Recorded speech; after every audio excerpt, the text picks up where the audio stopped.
Hello, hello.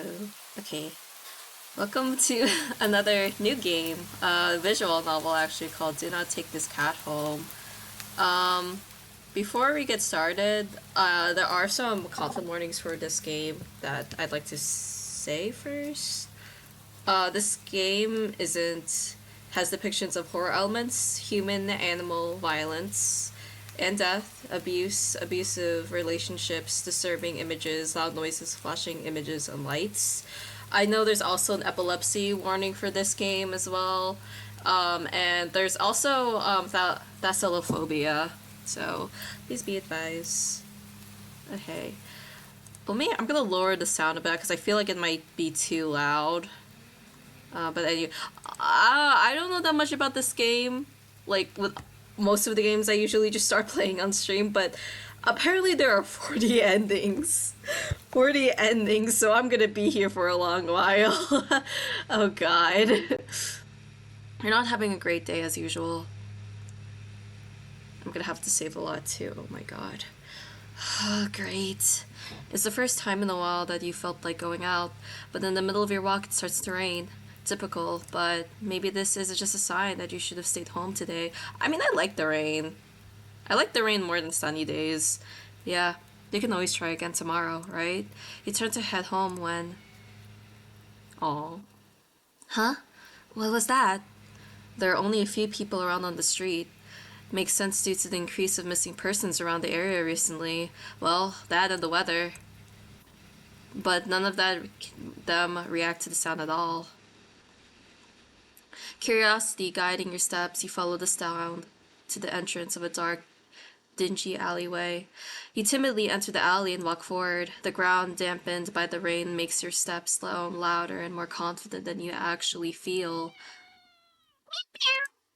Finally, the sound source comes into the view in the cold, dim light of the alley. At the end of the alley, in a big cardboard box, is a cat. Huh, guess that should have been obvious. It's an interesting looking cat. Its pretty yellow eyes shine like gold among the dark sea of its black fur. It puts its front paws up at the edge of the box and looks up at you. Meow. So, so cute! And it definitely knows it. You've never had much of an opinion one way or another about cats before, but if they're all just like this one, it's a shock they haven't already found a way to rule the world. You don't think you'd mind bowing down to the feline overlord. You look around the alley with a small frown. Who leaves a cat in the cardboard boxes these days anyway? Wouldn't they just jump out and leave the box eventually? The cat doesn't answer you, obviously. It also doesn't do as you suggest and leave the box. It's just looking at you, as if waiting for you to make the next move. I mean, let's just listen to what the game wants. Do not take the cat home. With a sigh, you take a decisive step back. As cute as the cat is, you really can't afford to be taking in the pet on a whim. Rent's coming up soon, and your job doesn't exactly leave you rolling in dough. You give the cat a sad nod. Sorry, good luck out here, okay? You turn around and leave the cat in the alley behind. Rain's picking up. Oh, it's even meowing in the background. Time to head home. Ending question. Nyat a fool. Yay! First ending! Yay. I'm assuming these endings are gonna be really quick because there's 40 of them. At least we have a skip button. Thank you, visual novels. Okay, so then the other 39 has to be this. I know there's one of them is a true ending at least, so. You know what? You reach into the box and pick the cat up, holding it out in front of you. Why not? Yeah. You're all alone and well. I'm kind of in the same boat myself, so you bring the cat close. You didn't realize it was shivering until just then, but it slowly breathes easier as it presses into your chest. Why not stick together, right? At least for a little while. Ugh. You think a little while will probably be more like a day. You'll be responsible and take it to a shelter tomorrow, but for now, let's get you out of the rain, okay? You stop by a small local pet store for some cat food and head back home. You live in a modest apartment. 1 bedroom, 1 bathroom, and one you living alone in it. So it feels weird having another living being inside it after so long, even if it is just a cat. After locking the front door and placing the cat on the floor, you watch for a moment as it curiously explores the new environment. Leaving the feline to its own devices, you set out, making the both of you some dinner. You take out the can of cat food and open it with a tab on top. Oh. You put some cat food on the saucer and click your tongue to call the cat over to you. It perks up at your beckoning and rushes over. It looks at the plate of food and completely ignores it. Not hungry, I guess. You try not to let it annoy you. The cat doesn't understand the concept of money to appreciate that you spent your hard-earned cash on it. It's just a cat after all. I'll just leave it here if you get hungry later, okay? The cat rubs its body against your legs with a purr. You smile. That's enough of a thanks for you. It follows you into the kitchen as you start on your own dinner. You decide that you have enough ingredients for a sandwich. Bread toasted, mayo and mustard spread, turkey and cheese and lettuce, perfectly placed, tomato sliced. Oh! Oh, the cat scratched us? Ow! You wince as you cut your finger on the knife while slicing the tomato. Stupid. Okay, we sliced. We just cut ourselves by accident. You feel a little embarrassed for such a blunder and sigh, tossing the knife onto the cutting board. You're about to head to the bathroom for a bandage when the cat hops up on the counter. It sniffs at the knife and meows almost pointedly at you. I heard that, like, cats usually, like, if you're, like, wounded, they usually try to, like, lick the wound. Don't worry, I'm alright. It was just an... You watch as the cat starts to lick lightly but enthusiastically at the blood on the knife. Oh, at your blood. You're so shocked that by the time you come to your senses, the knife has been completely licked clean. I'm still gonna wash it though. The cat sits back staring at you. You feel a little uneasy. Sure, cats are meat-eating predators, but that was a little weird. Is this implying that there might be an ending that the cat eats us? Right? Sure, you're not a cat expert, but that was definitely not something an ordinary cat would do. Right? Well, regardless, you're not about to abandon a cat in need while it's still raining outside. Not after all your efforts. You were going to take it to the shelter tomorrow anyway. What's one night of awkwardness? Weird or not, it's just a cat. The rest of the evening, unfortunately, goes downhill from there. Even after covering up your fingers, cut with a bandage, and the cat keeps trying to lick at the wound. While you're eating your sandwich, while you're cleaning up the kitchen, while you're trying to watch TV, you gently push it away every time, but you're starting to get worried at the strange behavior. What if it's not got a taste for blood and thinks you're food now? You're not sure what you'll do if it starts to get more aggressive. You keep thinking about the cat food sitting in the corner, untouched.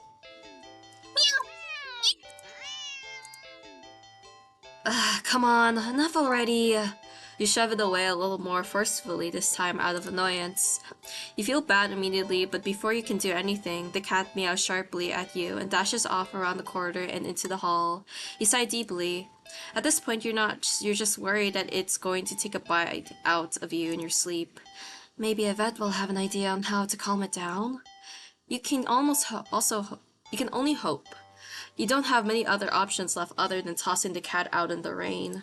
After finding the number of a local vet, you pick up your landline and... Oh, the lights just went out.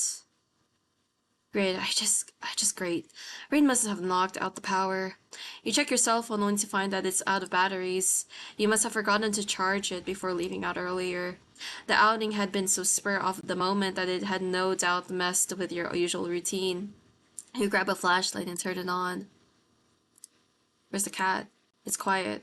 It's too quiet. Did we even name the cat? What's the cat's name? Did the rain stop? But then, why did the power go out? You look outside. The sky is pitch black. What time is it?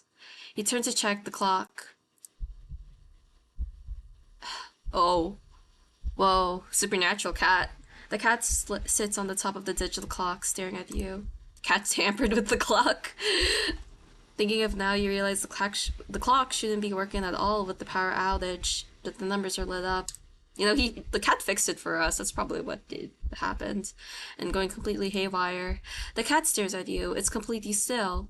You think it was a statue if you didn't know any better. It's not giving off any indication that it's alive. It's not blinking, it's not even breathing, but its eyes, this isn't normal. You're afraid. You want to run, but you're afraid of letting the cat out of your sight. You consider tossing the cat out of after all. But as soon as the thought enters your head, you feel a sharp urge to vomit. Those eyes, its eyes hold you still. Even with your flashlight trained on it, its pupils are large, round, inky pits. The flashlight flickers.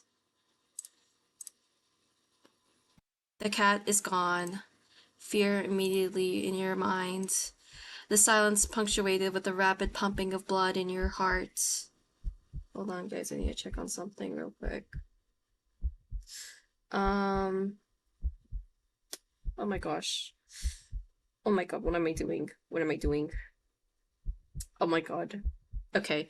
The silence punctuated with the rapid pumping of blood in your heart is overwritten as your ears slowly start to pick up the sound of static all around you. How's the clock working with no power? You don't know why such a question matters at the moment, but you feel as if having the answer will make sense out of everything that's happening. That order will be restored. But no answer comes to mind. You back away from the clock, and feel as if the air itself coils tightly and abruptly in response, like a predator prepared to pounce, but waiting for your next move. But you're afraid to move. You're afraid to even take a breath. But you can't stay still forever, right? Whatever is watching you, you can already feel its impatience. It's too eager. You don't know how you know this, but you can sense it as clearly as it had whispered.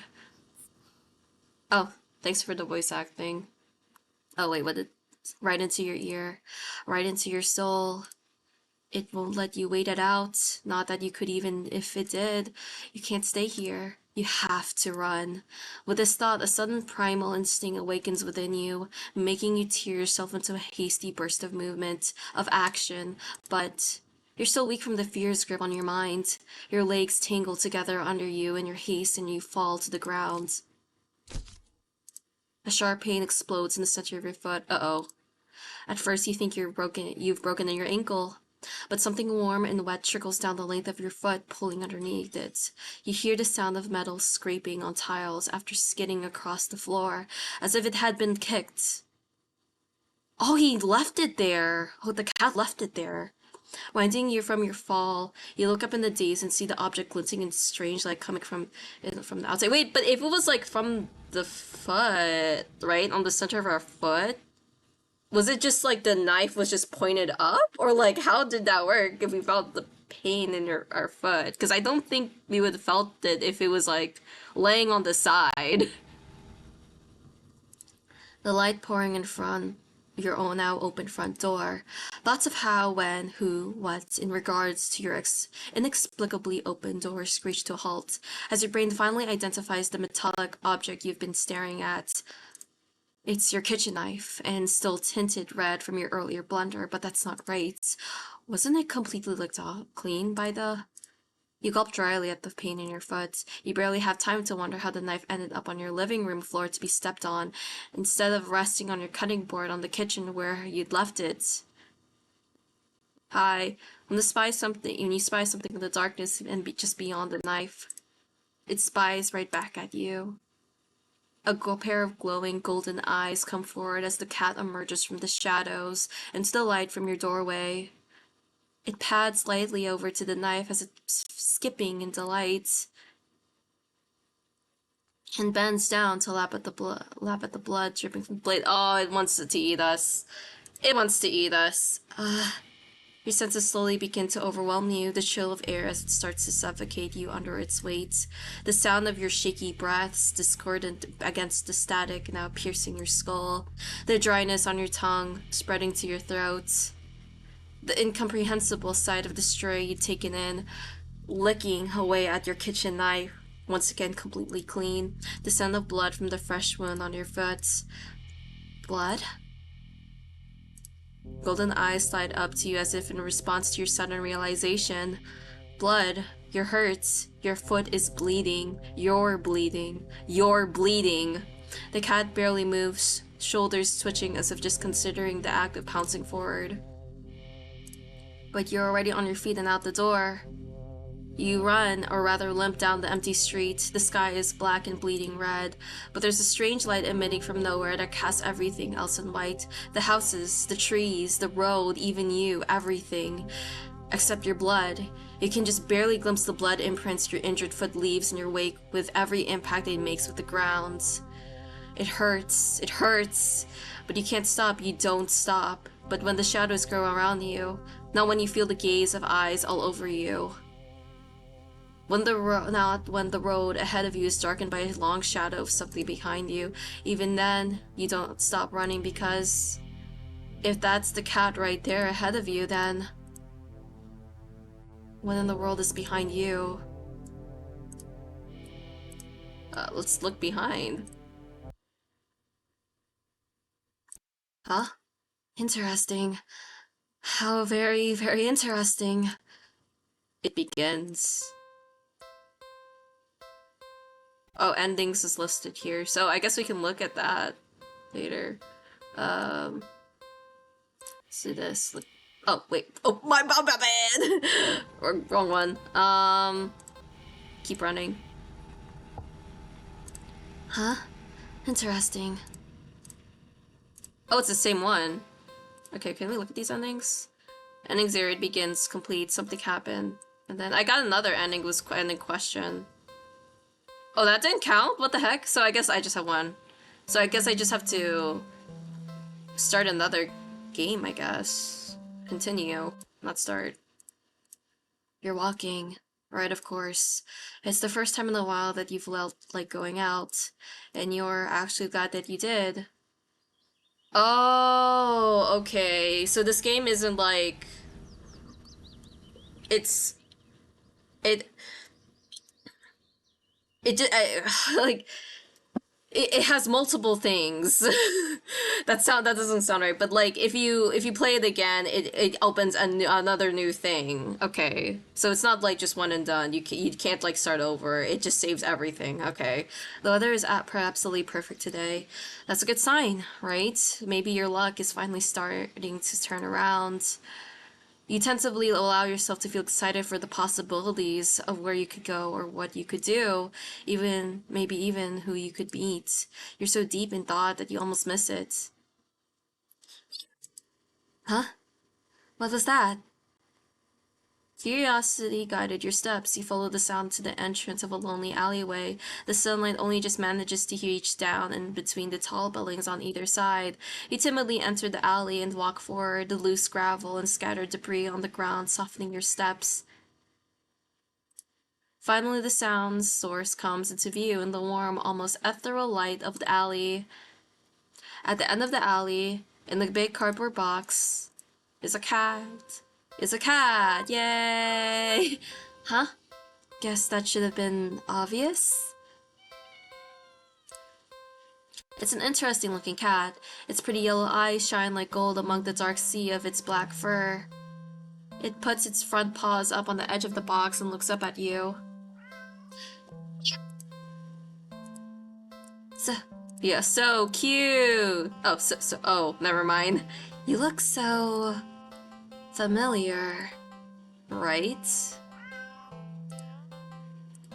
Then again, it is a cat. Not many different ways for a standard black cat to look after all. This one sure is a cutie though. Just look. It's not glaring at you or hissing at you for getting this close like other stray cats have in the past. It's just sitting there patiently, waiting for you to do something. Take it home. Do not take it home. Do not take it home! Sadly, as cute as the cat is, we can't financially help and we're not financially stable. You'd never take this thing home with you. You just can't take it home with you. You're a responsible adult. Oh, it blinked. You are. With rent and bills to pay for, not to mention you need to buy food to survive too. There's no way you could care for a cat long term, right? You can barely afford this little outing on your day off. Meow. What to do? Oh, another thing to save. Oh my gosh. What's question? You're not ready. I have a feeling what this is, but I'll just let it reveal itself once it's ready. Leave cat. You don't think it's a good idea to get the cat's hopes up of having someone look after it if you're not willing to commit. What if it gets attached and somehow tracks you down back to your home? Oh, well, what was that? Can I look at my history? Oh, it's not there. Okay. Sorry. See you around, I guess. You stand up, the cat watching your every move. You make it halfway out of the alley when the cat meows almost pitifully at you.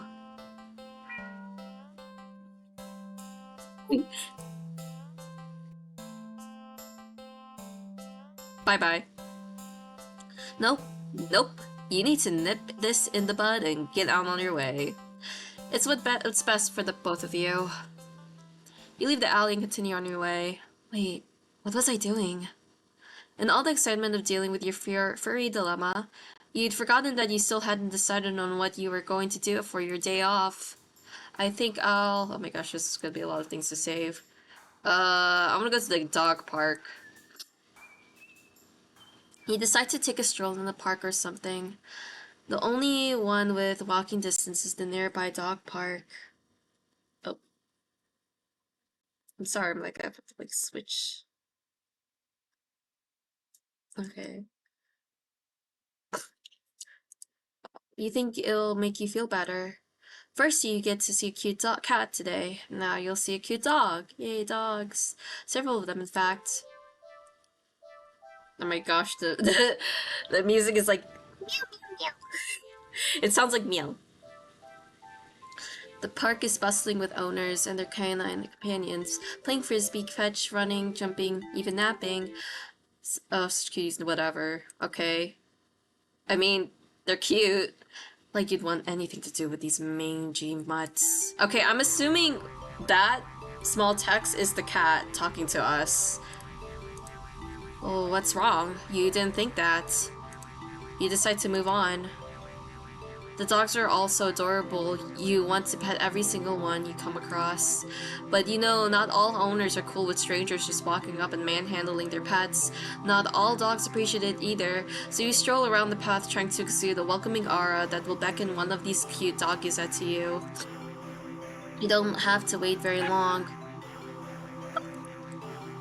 Yay! So cute. You stop at the smallest, cutest puppy you've ever seen scampers up to you, blocking your path. No. Let's not do some of these options. That's really rude. Oh, this music sound is getting more intimidating. Oh, yes, leave. Okay. I didn't get to read that thing. Is it gonna be in my history? Yes, leave. Dogs are stupid and they all deserve to. Jeez. Okay. Well, I'm starting to not like this cat at all. Now what? I think I'll go back to the dog park. Wait, let's go back to the dog park. Oh, is it just gonna be the same thing? Okay. Pick up the puppy. You pick up the puppy and... Oh, hold on. It was timed. Well... You just barely managed to rein in the reflex to throw the puppy as far away from you as possible. With shaking hands, you quickly place the puppy on the grass and take several jerky steps back. The owner seems confused by your reaction to their puppy. Oh. But you just wave at them in a daze before hastily stumbling away. You're not feeling so great about being at the park at the moment. Maybe you should leave? Leave the park. I wonder if we're gonna get, like, a different ending if... You know, because I went back to the park again.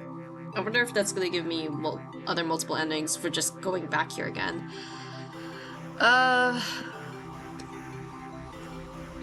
Stay at the park. You stay at the park! Okay! You try to calm down by watching all the dogs from afar as you walk along the path, but every so often one will run up to you. Geez, this music is getting loud. And when they do, they look wrong. Their owners don't seem to notice. Oh, the cat is like morphing what we think and like see. You can find a bench and sit down for a quick heat break, closing your eyes. Also the images are becoming more hazy. Oh god, maybe this wasn't the best idea after all. Maybe you should have stayed with me instead. No. Nah, I'm good. You're broken out of your thoughts when something lands gently on your lap. Don't tell me it's a frisbee. I thought it was gonna be a cat. You look down and see a frisbee on your thighs. Hey, sorry about that. Can you throw that back? You look up to see an owner waving at you in the distance, but more importantly, bark, bark, bark. Bark, bark. Oh, it's gonna look scary. Oh wait, hold on. What did I skip? A series of excited barks jerks your gaze forward and you see a large dog sprinting towards you.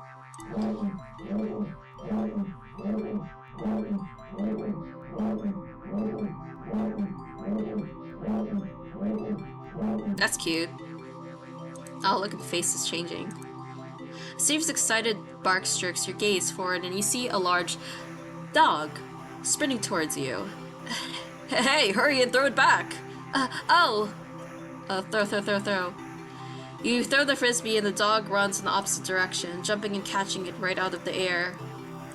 Impressive. The dog and the owner walk up to you. Thanks for that. You can pet him if you want. Aww, the dog looks at you, eager for its reward of pets and pats for catching the frisbee. Should I... Hold on. Let's pet the dog. Really? Are you sure? I'm warning you. Do not touch that mutt, or you will regret it. Pet the dog.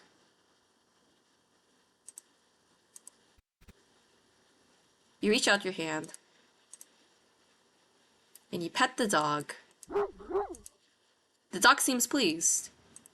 You don't feel well, suddenly. The sky begins to darken rapidly. What is happening?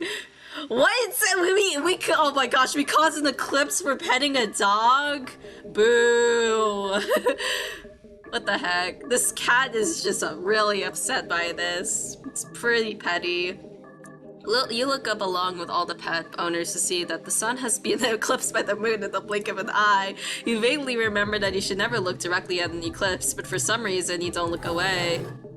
Are we, like, starting the end of the world because we pet a dog? A loud piercing yell fills the air, shaking the ground beneath you. You instinctively move to lift your hands in order to shield your ears, but... Oh, what the heck? But the hand that you have been cautiously pressed upon the dog's head comes away with some resistance. Resistance like sticky slime, almost cementing your hand to the dog's head. What is this? The slime stretches with your movement. The dog's head stretches with it too, as the canine begins to just melt. Oh no! It melts and melts. Oh, until it becomes a pile of goo at your feet. What the heck? You dazedly look around the dog's owner only to find an empty pile of familiar clothes where but they're gone too! Oh no, we killed them too! You see similar piles of clothes next to the piles of goo scattered all across the park's open field. All the dogs, all their owners. The melted goo of the dog in front of you then starts to move with a shudder.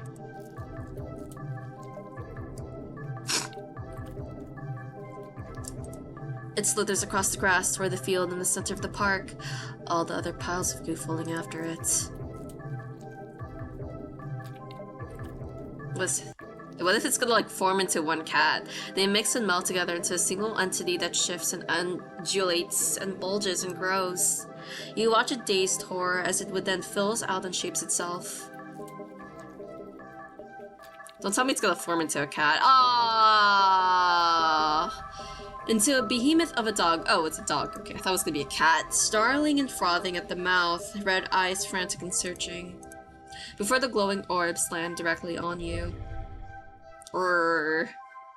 The rumbling growl it emits is so low and deep, you can feel the sound of it crash into you. Well, yeah, we only have one option anyway. No, you had your chance. Better start running. You tried to run, but you're not fast enough. The behemoth barely takes a few leaps before it's towering over you. Ow. Ow. No. I guess we're dead. It tears you apart until there's nothing left. Ending 21. We got from 1 to 21. Okay, dog person. Boo. Okay, anyways. Wait, was there another option that they said? Yeah, I'll leave. Good. Go to the dog park again. You decide to take a stroll in the park or something. It's gonna be the same thing. Okay, I think it's just gonna be the same thing. I don't think it's... Okay, let me go back to my save file. Yeah.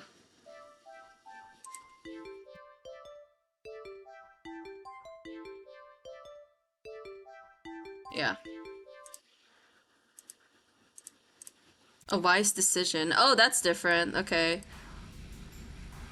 Hold on, guys. I'll be right back.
Oh, hello. I'm back.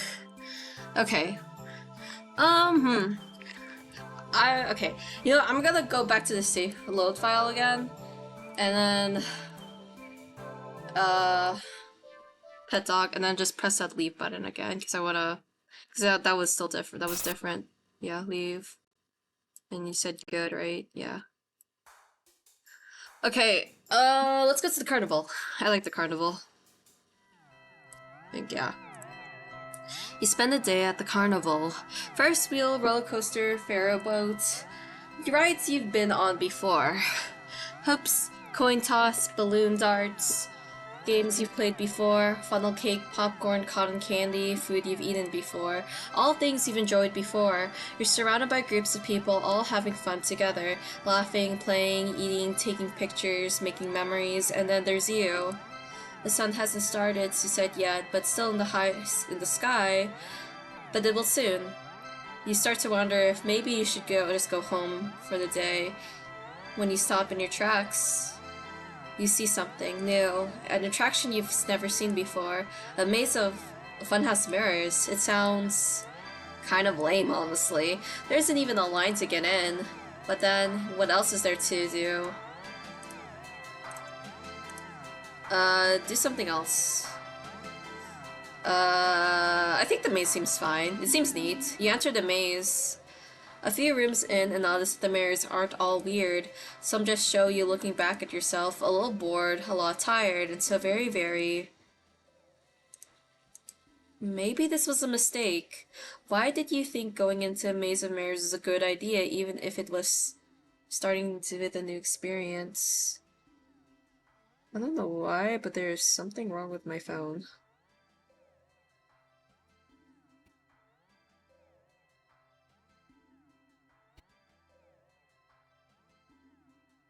I can't do this today. You turn around to head back the way you came, only to bump into a mirror. Ow! What the? Where's the exit? You try again, only to find another mirror blocking your way. By the time you're all turned around, you've realized that the way you came in is completely gone. Okay, don't panic. I just have to keep going forward, right? You stop through the only opening you can find and nearly trip over something on the ground. You bend down and pick it up. What's this doing here? In your hand rests a worn light-looking flashlight. Curious to flick it on. Huh? The light doesn't look very... Crap, the lights! Did the power go out, or did the traction operator forget you were in here? How long have you been in here, actually? You pull out your phone to check the time, or maybe call the police. It's dead. Your phone is dead. You grip the flashlight in your hand. The light it emitted earlier was dim enough for you to know there's probably not that much juice left. But to reserve it for the worst case scenario and feel your way out, yeah, you can do this. You take a calming breath. Well, forward we go. Hello, darling adventurer. So then, welcome to the mirror maze. Would you like to know how to navigate the maze? Hello, random stranger. No, but I have some questions. Oh. What would you like to know? Reset settings? What if we reset settings? You got it! What would you like to know? Did that do anything? Okay. Can you turn off the flash, please? This game is too hard. The game is way too easy. Can you tell me what the game is? Can you turn off the flash, please? Of course! Flash off! Of course, flash on! I don't know what I'm kind of worried what it meant when I actually reset the settings. Like, what actually changed? Can you let me go? Your request is denied! Let me out of here! Screaming is not allowed in the maze. The game is too hard. Alright. Your flashlight will give you 7-second chances now. Oh, are we gonna be, like, doing quick time events? And the flash will last longer. Is that better? Bitch, this game is way too easy. Is that so? There! All done! Wait, what did he do? You'll see! This game is way too hard. Can you tell me about the maze again? As you wish! Once again, welcome to the mirror maze. You're in a bit of a jam, but don't worry. You're in good hands, or rather, good paws. See these little cuties here? They'll be doing their best to guide you through the maze. Aren't you generous? Aren't they generous? When you enter a room, the emergency light will flash, letting you see the paths before you for a second, and also what lies beyond them. Whenever you see these kind kitties, just go where they are and you'll reach the next room. Unfortunately, they're not the only things in here. It is highly suggested you refrain from following any of our other guests. They can be sneaky or distracting, but they're always hostile. So please take caution when advancing to the next room. Of course, this wouldn't be much of a mirror maze without bears. Can they hurt you? No, they're just mirrors, silly. They don't do anything at all, and you can't do anything to them either. They're just an obstacle you can't pass through. Go left, go center, and go right or go right. The choice is yours. Though, if you find a room with no helpful kitties inside, and all the paths lead to a mirror, and all the paths lead to a mirror or something else, it is recommended that you stay put. And just maybe it will work itself out. So we just stay there until we find the cat, or we just stay there? Now for your navigation tools. The flashlight you found doesn't have much juice left. It only lets you get a quick extra peek at your surroundings about 5 times. 5 times? Oh. So try not to use it all up at once. You can go track your progress in the rooms to the left. Oh, we have 3 lives. And your lives goes up to the right. You've got 3 lives, so be careful to avoid the less friendly guests lurking around. Why only 3 lives, you ask? Because you're soft and squishy. Why not 9? It wouldn't take you much damage to be beyond repair. And besides, you're human, and humans usually only have the 1 life, yes? And yet, here, you get 3. Don't you think you ought to show a little more gratitude? And that's the end of your tutorial. Hopefully it was helpful. Are you ready to play? Okay.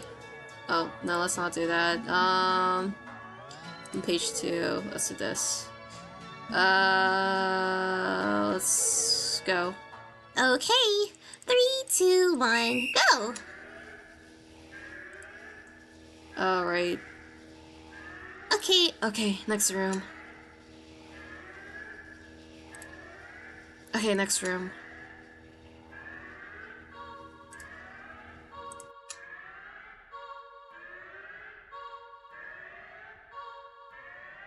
The room feels off. Just wait. I think something just changed. Oh, that thing in the right seemed pretty cool.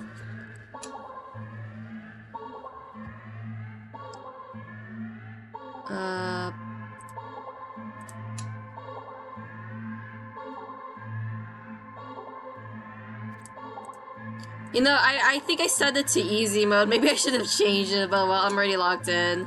It's too late. I'm gonna do it again to just do it like the normal way, I guess.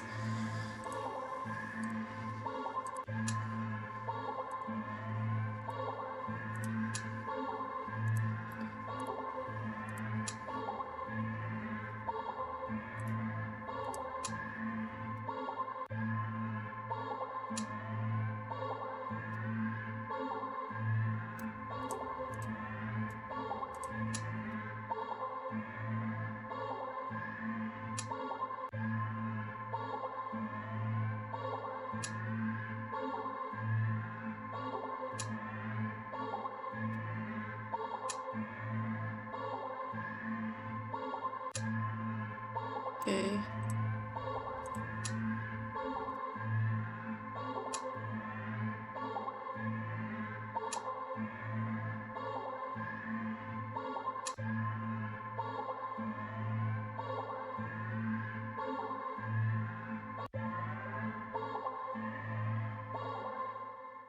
You see it, the exit.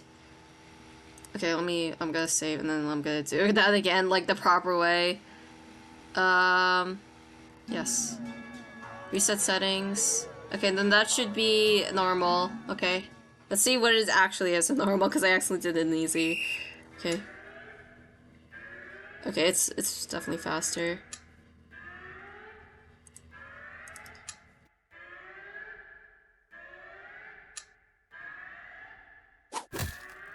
Oh, I actually pressed sender. I actually pressed sender.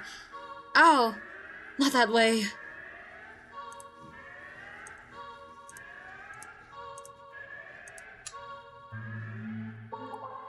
Wait, honestly, the room seemed like the same as what I saw before.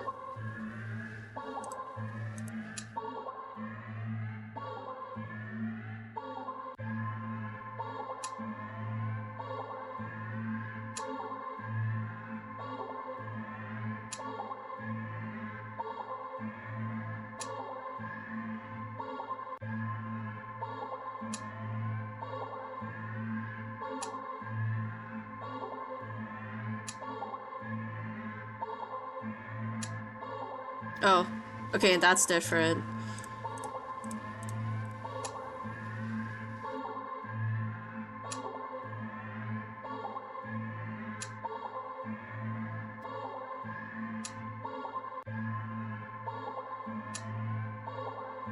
Okay.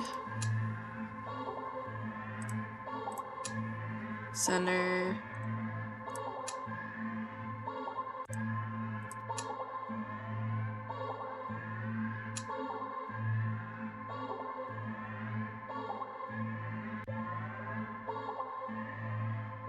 Okay, that doesn't seem that bad. I'm also gonna save that just in case if it's gonna say like, oh, there's an ending if you do it easy, medium, or hard. So let's do it hard this time. Wow, this is way too easy. Okay. It's gonna be like 3 or 1 second this time. Oh yeah, that is. Oh, we're timed. Oh, okay. Center. Right. Right. Right. Left. Center. Oh, stay. What was that?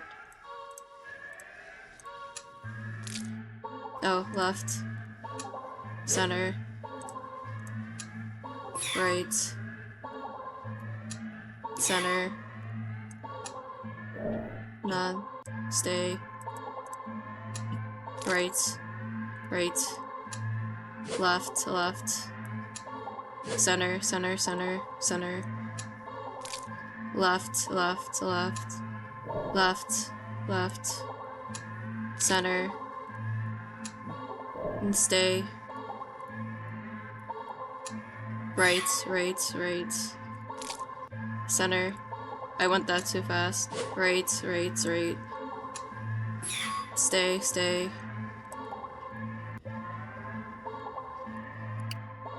That was easy. That was not that bad. Okay. I was not scared like by any of the freaking jump scares. It was like I was too locked in. Look forward, but as you do, the scenery shifts just slightly at first. But you're running too fast to stop yourself from colliding into the glass. Except, you don't quite go into the glass. You don't exactly collide with it either. You simply pass through it. And on the other side, you see an endless white void and... White space? Oh. Hello? Yourself. Dozens of you. Hundreds of you wandering around, aimless, faceless, and empty. And so empty and listless that they don't even acknowledge your presence. You try to turn back, but the glass doesn't give. But as the glass... Oh, hi. A familiar black cat walks up and looks at you. You think it meows at you, but you can't make out the sound. It tilts its head, then walks away. The glass goes dark. Oh my gosh, guys, I'm so sorry. I have to do something real quick.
Oh, sorry. Okay.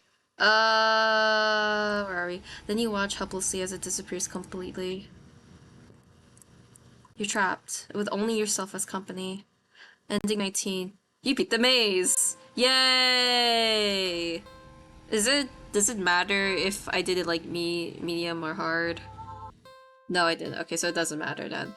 Let's do what happens if we fail. Oh no. Oh no. Oh my gosh. Oh. Suddenly, the light turns on. Your eyes burn from the sudden brightness. As your vision adjusts, you see that you're completely surrounded by mirrors. The reflections all grotesque in unique ways. And look nothing like you. Oh, the last one to the right. But they do look hungry. Oh, you back up. You don't know where to go. Was there even a way out to begin with? You bump back into the mirror and feel a hand firmly scrape your shoulder. Chomp. There's a sharp pain in your other shoulder. You rip away, looking back to see something leaning out of the mirror. The face has no features, save for a large gaping mouth, stained in your blood. Looking around in the panic, you think that the mirrors feel closer than before. The path you'd come in from is long gone. You're surrounded, and every time you blink, you could swear the mirrors were getting closer and closer and closer. Your horrifying fly reflections looking hungrier and hungrier and hungry. Ending 20, you failed the maze. Sad. Okay, what happens? Is there what? Do we get an ending if we run out of lights?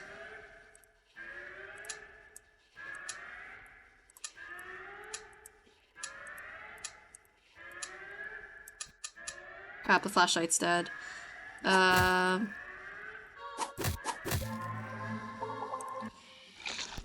Nope, okay, so that doesn't work. What about in hard mode?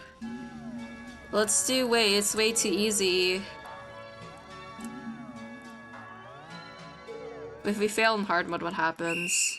Does anything happen? Oh, okay, this is new. Oh. Oh, never mind, it's not new. Okay. So we finished the mirror arc.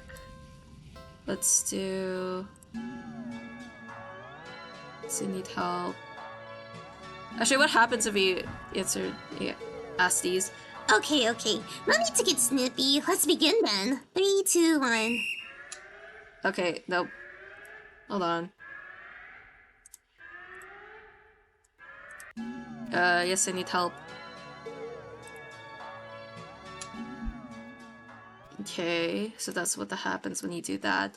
Okay, then we don't need to do the maze anymore. Do something else. There's gotta be a better way to spend your day off than wandering around staring at weird mirrors. Now what? Oh, okay, so that's just the whole carnival then. Okay, go watch a movie. It's been a while since a film came out that looked interesting enough for you to drag yourself to a movie theater, but they're showing one such film at the old theater. The movie was a little too niche to be picked up by the new cinema that opened right across the street. That's okay though. You're not exactly a fan of crowds, and nothing ruins the experience of watching a new movie for you more than a noisy audience. Go to the old theater. Let's do... I'm gonna save over these. I don't need these anymore. Let's go to a new cinema. You don't know why, but you don't really feel great about the idea of being alone right now. Deciding to wait for the movie you've anticipated to be available on DVD or streaming, you join the long line outside the new cinema. By the time you've reached the ticket booth, you just want to get inside, so you pick a movie at random and take your ticket from the tired-looking teenager manning the booth. The decor is chic and sleek, and the inside is bustling with people.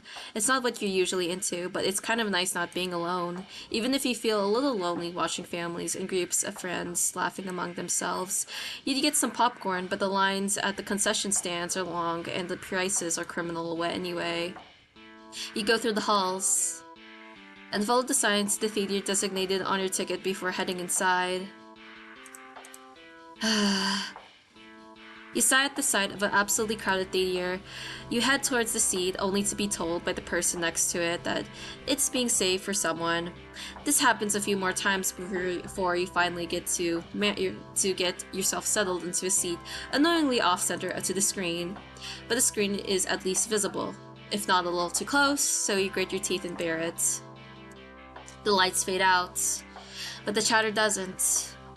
The rest of the audience seems content to talk through the commercials and even through the trailers. You figure the chatter will stop when the movie actually begins. But it doesn't get even slightly quieter as the opening scene starts to play out. You sigh out, not thinking anyone would hear you anyway. I'm gonna drink some water really quick.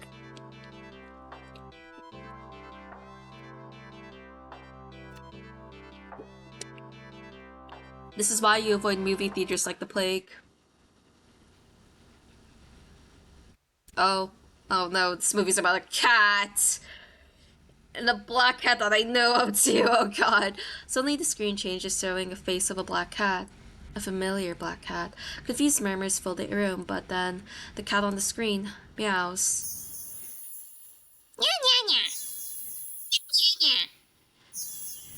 The sound is strange and not at all an a cat should sound. It kind of sounds cute though. Haunting, almost poetic. Not really, it just sounds really cute. And layered as if it made of multiple voices of different creatures.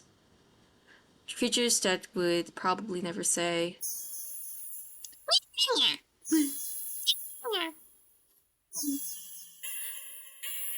I sit in the confusion, wondering why you haven't already gotten up to and left to complain to cinema staff. But then you hear it. It's scattered and dissonant at first, but among the crowd, people start to chant along with the cat on the screen. Oh, they're brainwashed!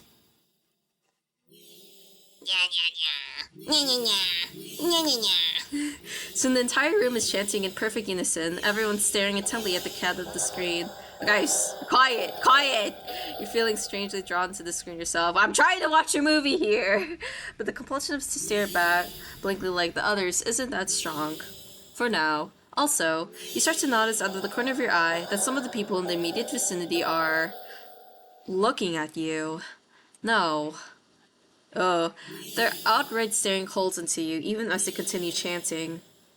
They don't miss a beat as they slowly begin to frown at you in blatant disapproval. Oh, that guy is so disgusted at us to the right. Their scowls deepen as time goes on, as if they're getting impatient. Oh, I should have saved here. Yeah. I tried to blend in the crowd. Let's just blend in with the crowd. Thinking fast, you look at the screen and begins to chant in tandem with the crowd. Nya nya nya!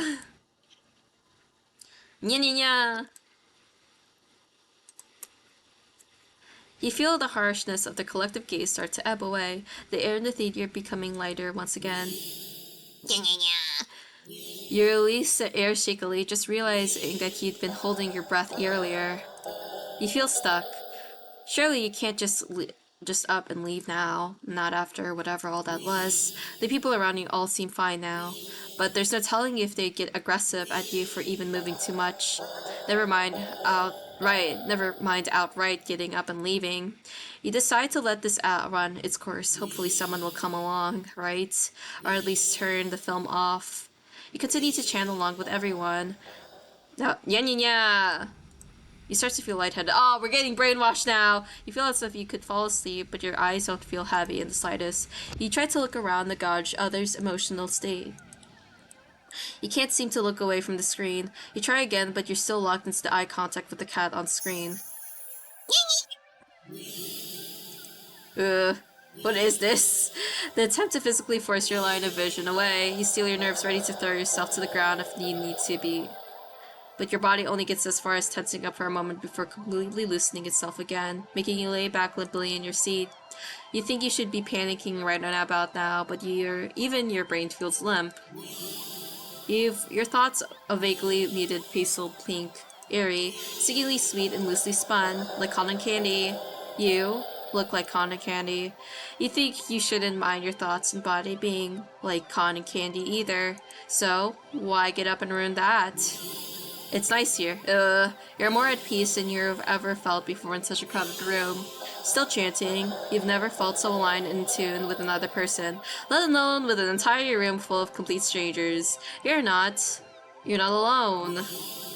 Out of the corner of the eye, the person next to you starts to sink back further into their chair. They sink more. Then more. I don't like his look. Like not like they're slouching or reclining, but more like they're. Oh, they're dead. Deflating. Their skin bunches up and wrinkles like fabric as if their muscles, their bones, have started to disintegrate. Their eyes dim before sinking to their sockets. Their mouth still attempting to chant falls open over a cut off Nya, gaping as the word ends in an awful hiss, a final weak release of air. You muse thoughtfully about whether or not you should be distressed at the sight. But even then, the blanket of peace doesn't leave you. Suddenly, from the pile of skin and clothes next to you, you see a lump moving around. You watch in dazed fascination as the lump makes its way to the part of the skin where the head used to be, and out from the mouth. Oh, ew! Calls a tiny black cat. Yeah. You can hear the familiar hissing sound all around you now as the ununified chants start to fade, only to be replaced by the faint mewling of cats. Finally, your voice is the only one still chanting, still human, and alone, again. You don't want that. You can't go back to that. Not again. Not again. Please. Just then, you go completely limp. Your body feels light, but it might as well weigh several tons, because you realize quite suddenly that you can't move. Not an inch. You can't shift your eyes to look around. You can't even breathe. But somehow, the chant continues to creak weakly from your mouth. A few kittens come forward and perch themselves on the chairs around you, watching your sinking body, mealing as they wait for their youngest sibling to emerge from you. Dozens of glowing eyes peer down at you. As your eyes start to cave into the sockets of your softening skull, you manage to make out the silhouette of a familiar cat perching on the seat right in front of you. Ew! Your vision finally fades, and as the same hiss of your air expels inside your mouth, the last thing you sense is something small and alive shifting irregularly under your skin. Ending 18. Happy birthday! Okay. That one was the worst one. That was the worst ending. Try to leave the theater. This is too weird. I need to get out of here. Ugh. Gathering your courage, and perhaps putting your fear to use, you stand up, fully intending to leave the theater. When everything comes to an abrupt stop, all of the chanting stops, even the cats chanting on the screen. You're tense and risk a glance around the theater. They're still staring at you, every single one of them. They're not moving, they're not even blinking. You swallow, throat suddenly dry even though a nervous sweat completely soaks through your clothes. You highly doubt the sitting back down will fix the situation. Your legs are shaking, you're under the audience's unnaturally intense scrutiny, but you force yourself to step forward and forward and forward until you finally reach the end of the aisle. You feel the collective gaze even worse on the staircase. All their heads have turned uncomfortably to the left to look directly at you. The screen illuminates their faces, making clear their blank scowls. They seem even more upset than they had been minutes ago, identical frown lines sticking between their brows. You keep going, the heavy atmosphere becoming more and more oppressive with every step. You're so tense with anticipation that you fully expect someone to grab at you from behind. But no one does. You don't hear any of them even get up. You exit the theater holding your breath as the doors close behind you. You briskly walk through the hall, putting as much distance as possible between you and the theater full of people. Finally, reaching the lobby, you just barely manage to catch yourself from falling to the floor as you gulp in huge gasps of air. You expect to feel relief as your breathing calms, but you feel a lingering sense of dread that only spikes once you finally notice it, as well as it distorts. You look up, and your stomach sinks.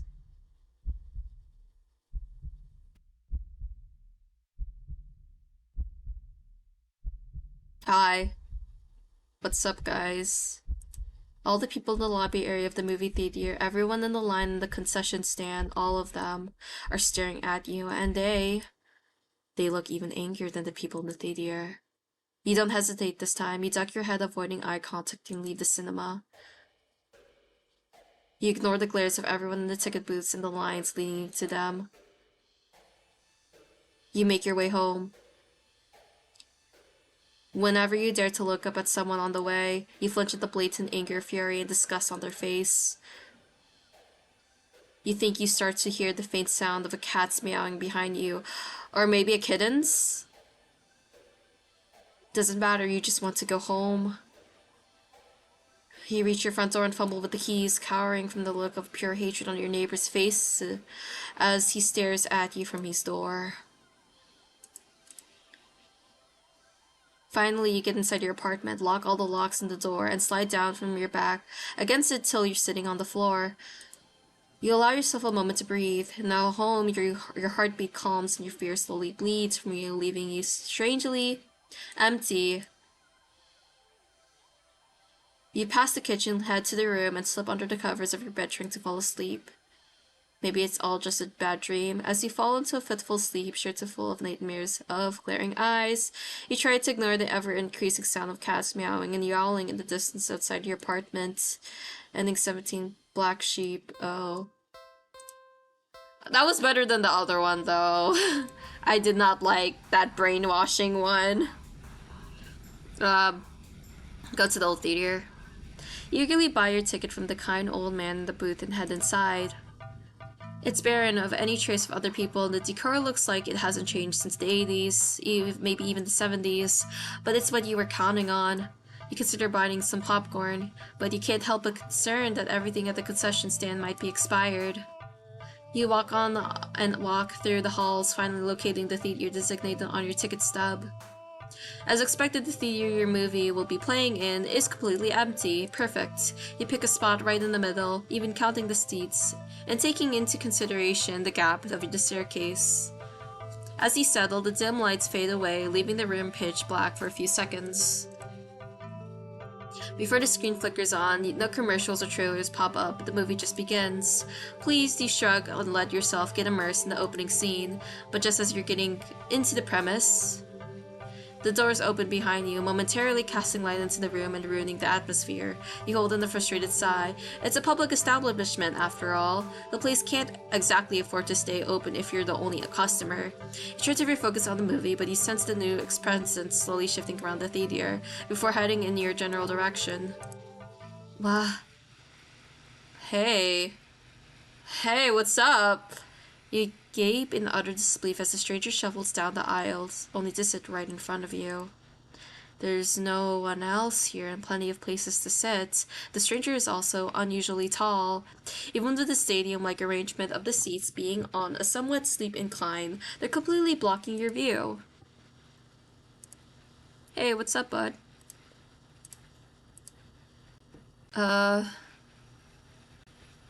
Let's move to another spot. You don't want to risk escalating the situation further. This whole thing is already making you uneasy.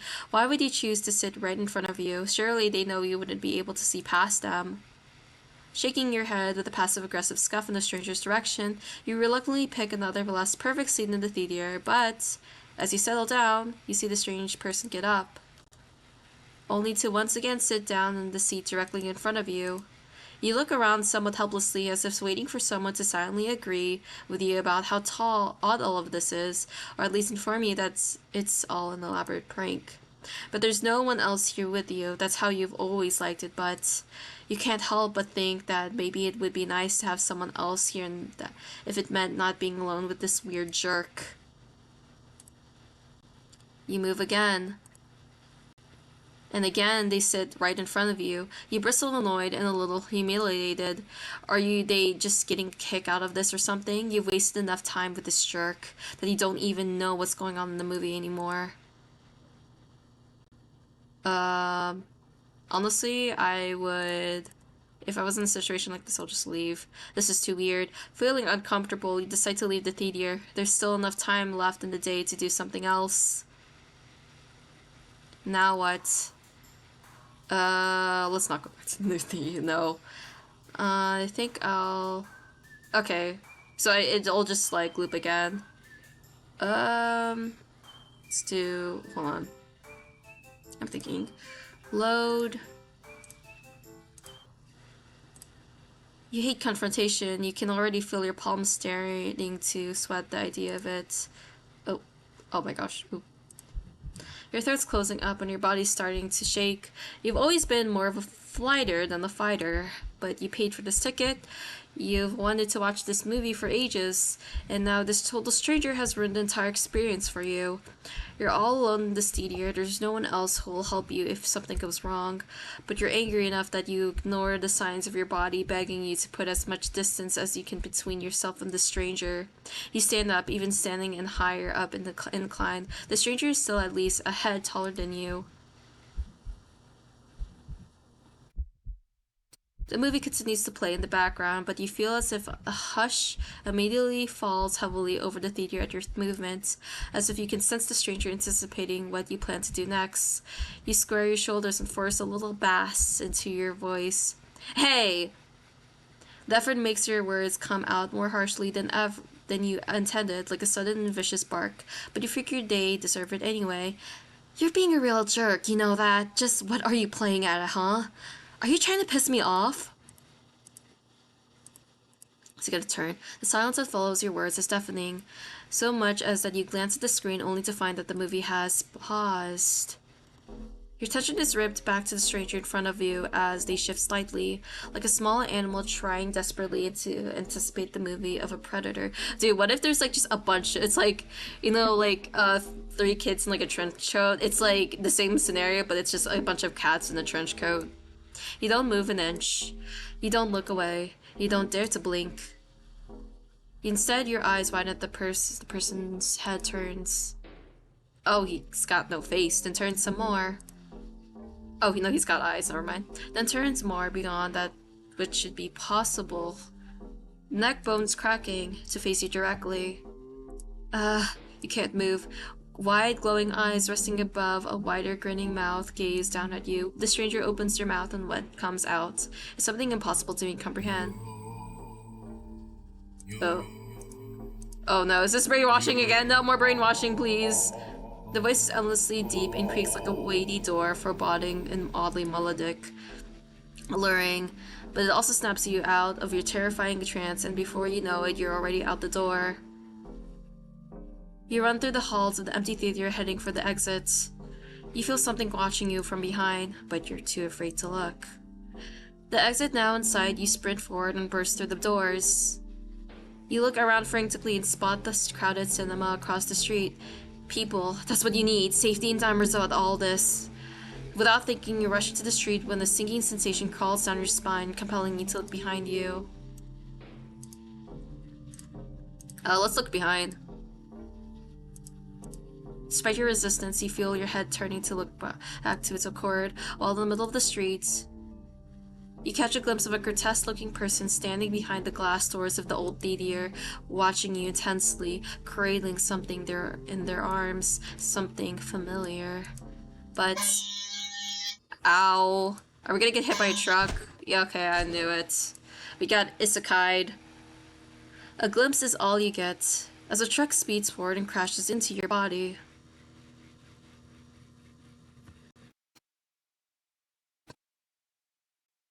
You're killed on impact, your body splattered across the road and crushed further under the heavy tries. Poor ending 16, poor screening arrangements. Okay, what happens if we did go to the new cinema? Refusing to even risk a peek over your shoulder, you rush across the street into the new cinema theater. You didn't realize that it felt like you're being surrounded by some kind of dreadful pressure. Until it very suddenly vanishes, leaving you feeling more than a little shaken. But at least breathing calms easily. You think it's within your best interest to repress everything that just happened? Yeah. Deciding to wait, oh my gosh, is it just gonna be the same thing? Yeah, okay, I'm assuming it's not gonna give me a different ending. So we just went into one terrible scenario into another one. Okay, that sucks. Okay,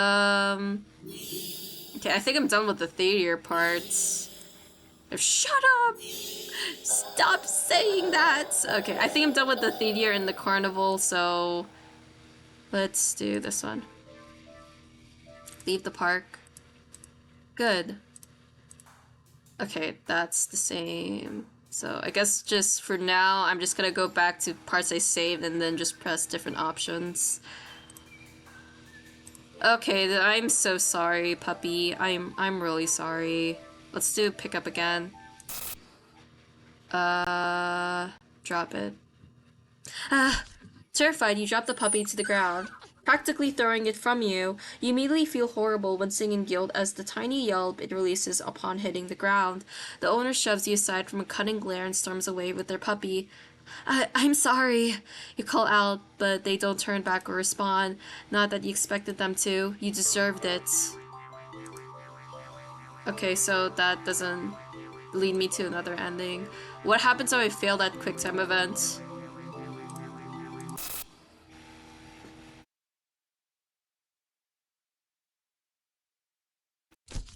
Oh, okay, so it's the same thing. Okay. Poor puppy. Poor puppy.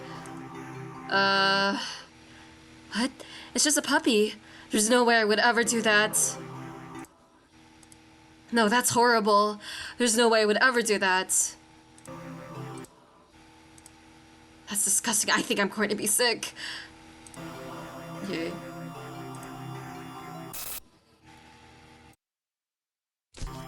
Okay, I think that doesn't lead us to anything. Those are just other options. Let's do... what? I think I did everything without the cat, so let's just go here, I guess. Let's turn back. Aw, how are you supposed to walk away from that? What kind of monster would you be if you could? You sigh a little and walk back to the cat. Meow meow. It looks almost hopeful, its tail swishing faster as it leans up a little more towards you, as if eager for your next move.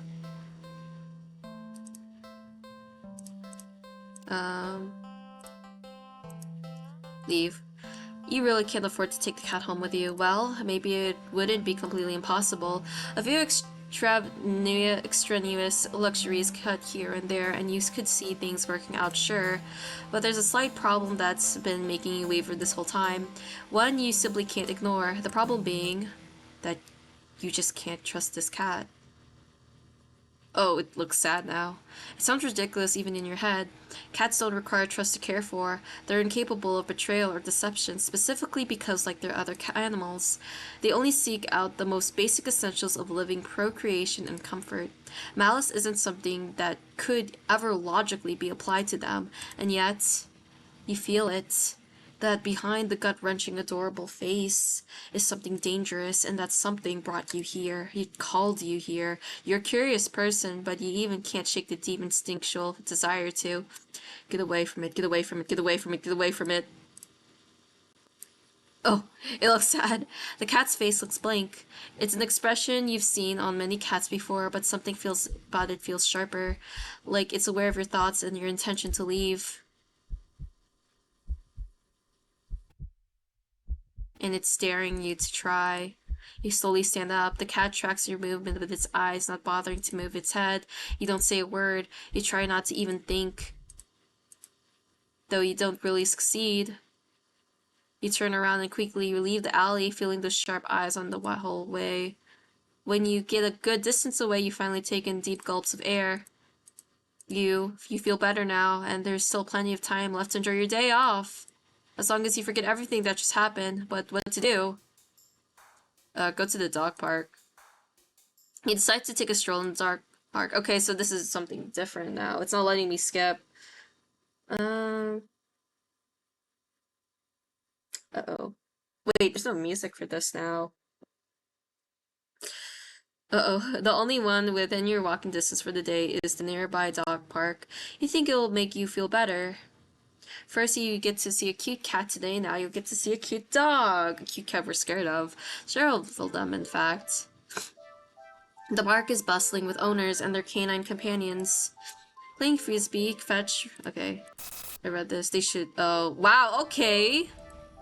You decide to move on. The dogs are all adorable. You want to pet every single one that you can.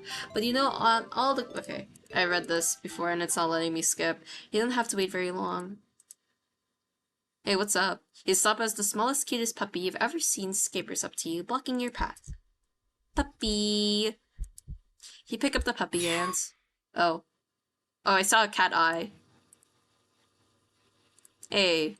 I was holding a puppy, not you. What the? How do you get it back here? It teleported us back here, oh god. You leave the alley quickly. What now? Go to the carnival. You spend the day at the carnival. Ferris wheel, roller coaster, ferry boat, blah blah blah. Hoops, coin toss, balloon darts, games you've played before, funnel cake, popcorn, cotton candy, food you've eaten before, all things you've enjoyed before. You're surrounded by groups of people all having fun together, laughing, playing, eating, taking pictures, making memories. And then there's you. The sun hasn't started to set yet, still high in the sky, but it will soon. You start to wonder if maybe you should just go home for the day. You stop at your tracks, you see something new, an attraction you've never seen before. A maze of funhouse mirrors? It sounds kind of lame, honestly. There isn't even a line to get in. But then, what else is there to do? Enter the maze. You enter the maze. Hey, what's up?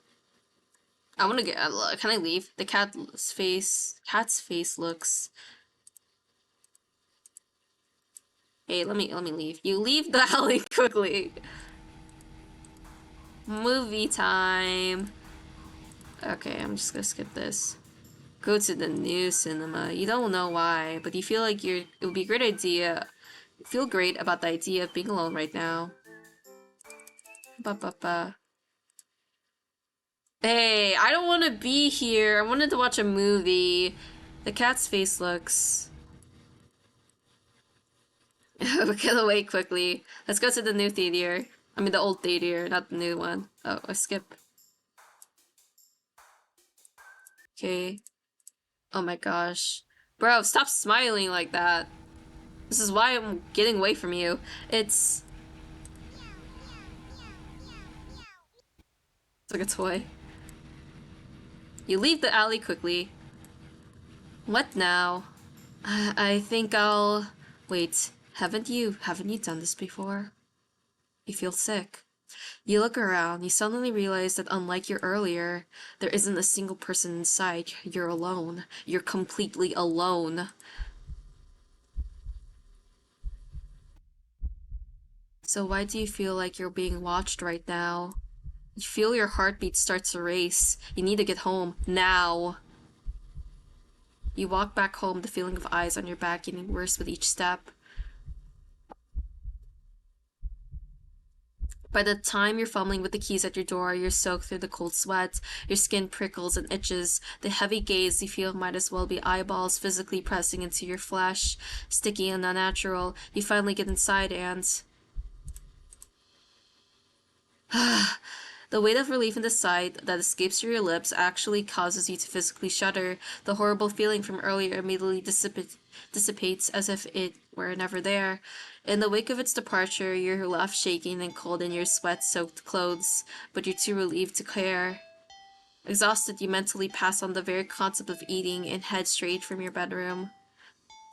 You open the door intending to pass. Oh, hey. Hey, what's up? Hey.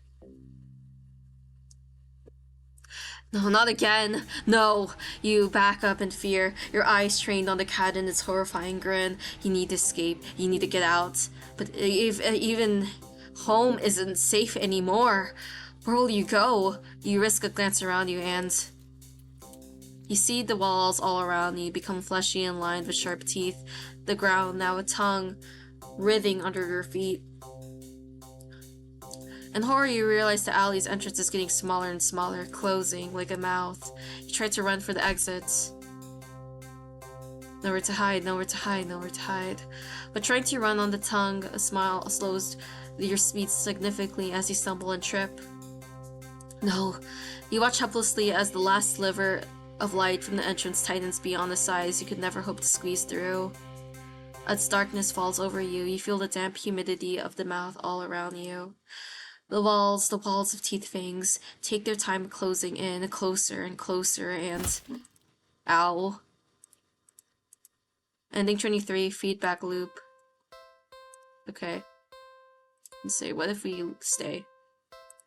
It's strange. The more you hesitate to leave the alley, the more you find yourself wandering. What's the point? You'll go where? Do what? What's the point when you're always doing all of it completely and utterly alone? Even going home to your apartment wouldn't help with it. One bedroom, one bathroom, and one you living alone in it. It's been like that for so long. So long. You're startled when you feel an impossibly soft paw pressed lightly against your weak cheek. You didn't realize you'd be crying, or that your little breakdown had literally brought you to your knees right in front of the cat's box. You feel slightly embarrassed, but the cat responds as if you can sense yourself deprecating feelings cramping in. Meow meow. It presses its paws on your cheek 3 times in quick succession, as if trying to stop you out of the melancholic state, but they're so light that slaps feel more like getting gently and eagerly petted. He can't help but laugh a little. Can't believe I'm having a meltdown in a dirty old alley with a stray cat comforting me. You smile and show your gratitude with a scratch to the cat's chin. Thanks, I'm fine, really. That just happens sometimes. Meow? I really do like being alone most of the time. It's the only time I feel comfortable being myself, you know? But even I get lonely every now and then. It's easy to ignore when I'm keeping myself busy. That's why I push myself to go out today, I think. Oh. I haven't had one of these in a while.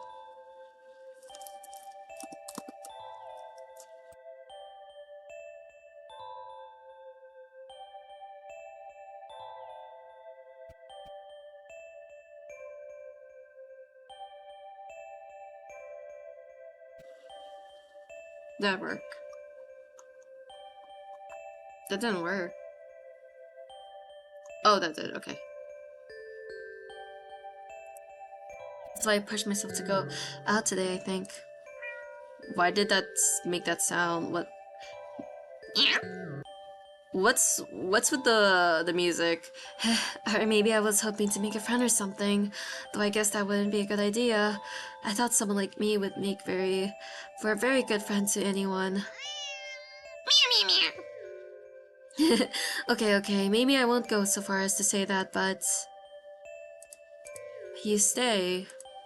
You stay and just talk to the cat about anything that comes to mind, your isolation, your loneliness, your many fears, your losses, your emptiness. Although, the longer you stay there, the smaller that once significant emptiness feels. It's been so long since someone just listened. Your words shift to gentler topics, your hopes, your dreams, your happy memories of the past. What's happening? As you talk, you don't not even notice the once cold concrete walls of the alley, becoming less flesh-like, warm and pink, its softness slowly engulfing the both of you. The sound of your own voice feels hypnotic as it reaches your ears, encouraging you to speak more of the depths of your heart into the open. You give in easily.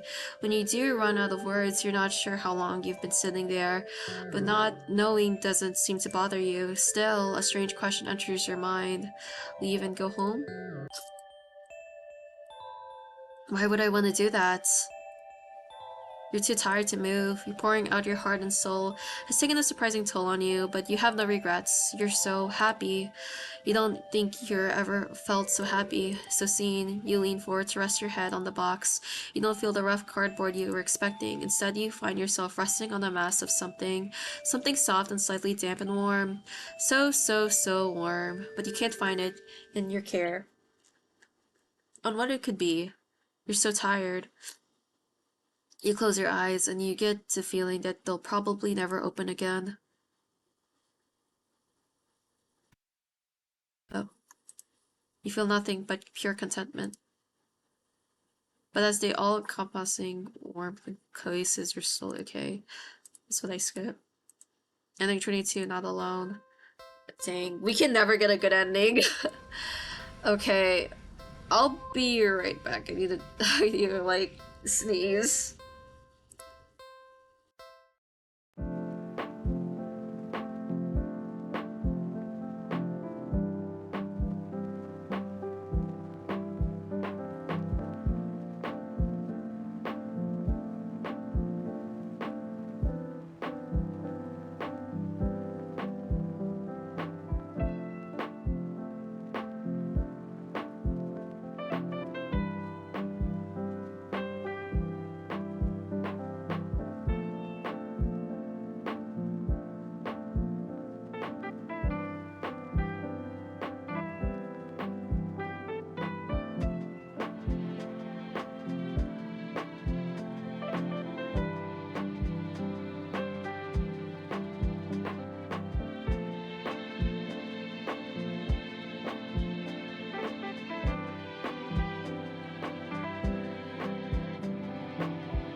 Hello again. Hey. Sorry to keep like leaving. I there's gonna be like a lot of delays in the VOD, but my allergies are kind of kicking in. So yeah. Um, where are we? So we did stay and leave. Though we go here. This. Or we turn back this time. Right? Oh no, I've done this before. Okay. So then we just do this. We all the options for leave the cat, so now we just feed the cat now. The cat must be hungry, right? You can't imagine that it's had much to eat if it's so attached to the box it's in, though it doesn't exactly seem well-nourished either. Surely it must have left the box to search for food then. For some reason, something in the back of your mind tells you that's not the case, not to think on it any further.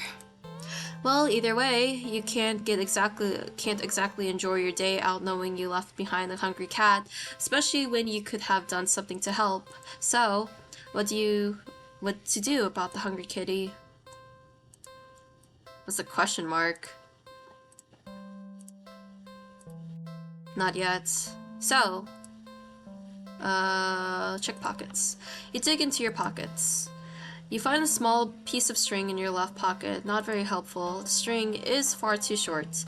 An eager and excited cat leaping for it could easily lead to you getting bitten and scratched. In your right pocket, it's a bar of chocolate. Can cats? I don't think cats can have chocolate. You find a chocolate bar. Is it? Nope, it's not even expired. Quite the find indeed. You're about to offer. Can cats have chocolate? I thought they can't either, like dogs. You're about to offer it to the cat. And suddenly you're hitting with guilt as you remember something good-curling. Chocolate is toxic to cats. Okay, I was right. Oh my gosh, I'm so... You resist the urge to vomit at your near mistake. You feel so guilty you throw the chocolate bar away into a nearby trash bin. An almost cat killer doesn't deserve chocolate. You go back to the cat, barely able to stand its innocently oblivious expression. It doesn't even know that you almost... I'm sorry, I don't even know what to say. You're a horrible person. You know what? Stay there, I'll be right back. You leave the alley and return with a whole fish you bought at the nearby grocery shop. It was a bit pricey, but it was the least you could do. The cat eagerly accepts your offering, munching happily at the fish after you place it to the box. You want to smile at the sight, but you just feel so awful. Sorry again. The cat seemingly pays you no mind as you slip back out of the alley. Not feeling like you deserve a peaceful day out, you decide to just head back home. Hey, that's a different cat, is it? On the way back home, you notice more cats than usual watching you from hiding spots, but you try not to think about it. Oh, they're gonna use us because they saw us give a good fish to one cat. You can't help but wonder if they know what you've nearly done, but it's not like you meant to hurt anyone. Right? You finally reach your apartment building. You're about to unlock the door when... You look behind you. Oh no! They're gonna attack me! Only to see dozens of cats standing there looking at you. Did they see you feeding the cat in the alley and thought that you had more food for all of them? I'm sorry, I don't have any more food for you. None of them move an inch. You're starting to feel a little unnerved when finally a single cat pushes its way into the front and... Oh, it's the same one. Oh no. Oh, it's you. Oh, it's... Held carefully between its teeth is the chocolate bar you'd thrown away earlier. It places a chocolate bar down in front of it before looking back up to you. All the cats look up at you. You can feel their judgment. You feel your sins weighing down heavily on your back. It's like you feel the sins crawling on your back. But without the money to buy enough food for all of them, you don't know what to do. Oh, is it us just one of the endings is just us owning a bunch of cats, and then that's the bad ending. Oh god. My wallet. No, it's a bad ending for my wallet. Let's go inside. I'll be like, anyways, that was weird. You decide to cut your losses and head inside. Your sins weigh down on you, but you're only human. What more can you do? Jeez. You try to ignore the yowling of the neighborhood cats as they go about their chores. You consider preparing dinner, but how could you enjoy it knowing how hungry those poor cats inside are, the ones you've wronged?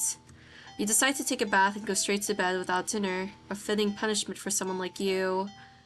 You forgo the fancy bath bubbles because you don't deserve them and sink into the water with a sigh. Your mind races, but you can't really think of any immediate solution that doesn't require more money. You wish there was anything you could do to make things right. Suddenly, your legs start to feel really itchy. You try to lift out one to see what's going on, but what rises out of the water isn't a pair of legs. Is it? What? We're gonna be a fish? Oh, we're gonna get eaten. It's a fishtail. You feel dizzy at the sight. Maybe they're hallucinating from distress. You try to climb out of the tub to cool your head, but instead of raising your hand rising to the brace itself, a wet fin stretches out to plop on the rim. It's too weak to hold on your weight, and you're so startled by the sight that you slip and smack your head on the side of the bathtub, passing out on me almost immediately. You're awake, you think anyway. You open your eyes and you're underwater. You must have slid beneath the surface of the bathwater. You gasp instinctively, except not really. A bubble simply floats out of your mouth, up, up, up to the surface. You're broke as heck, so you know the bathtub isn't that big. Did you shrink? But how? And even if there were a reasonable answer, it wouldn't explain how you haven't drowned yet. You swim to the edge of the tub and see the truth in your shadow silhouette. We're a fish! We're a fish! You've been turned into a fish. This is impossible. You don't get any time to ponder over this, unfortunately, because just then... Oh no, we're gonna get eaten. A shadow looms over from you. You look up and see the cat. It peers down at you from beyond the water's surface. And then you realize this is the answer. This is how you're meant to atone. With a heavy heart, you swim up to the surface. Oh, we just accept our fate. The cat scoops you up, tossing you out of the tub and onto the bathroom's tiles. As you flop around the gasping for air. Oh, finally! We get to see ourselves, or water. You realize the cat wasn't alone. Dozens of hungry eyes peer down at you. You can hear the yowling of what sounds like hundreds of cats outside your bathroom window.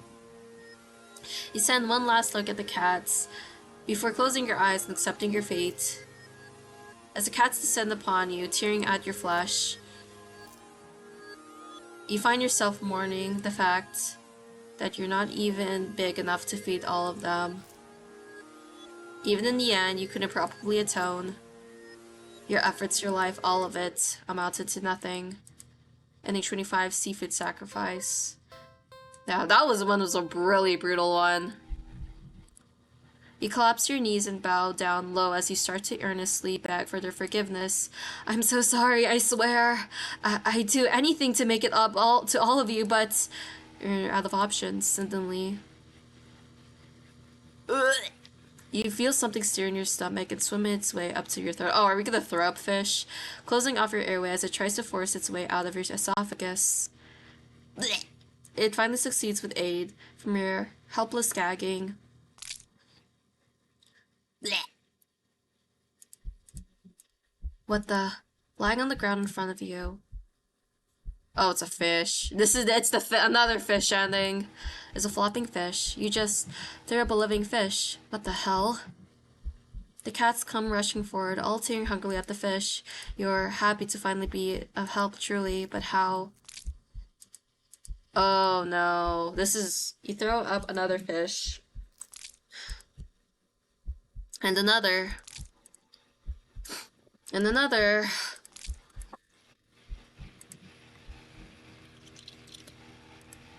Your stomach hurts. You're getting dizzy. You fall to your knees. Tears and snot are streaming down your face by the time you cough up a final tiny bloody fish and collapse forward. Your throat and stomach burn in a way that feels dangerous. You start to fade out. Oh god. Despite the pain, you strangely feel a more overwhelming sense of hopeful pride that you have made up for your disgusting actions, that you've been forgiven.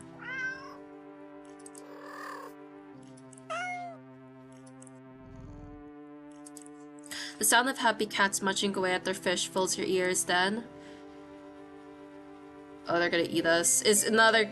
They're gonna eat us. Feel something being nudged in your hand.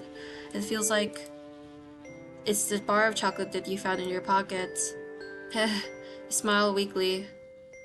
You've successfully atoned, but you don't really have the strength to eat your reward. Sadly, the last taste in your mouth as you reach the mortal coil doesn't get to be that of chocolate, but raw fish. Ending 24 for fishing for pardon. That sucked. Okay. Look around the area. You glance around the dark, dingy alley, and only you see garbage bags, trash bins, empty cardboard boxes, and scattered litter here and there.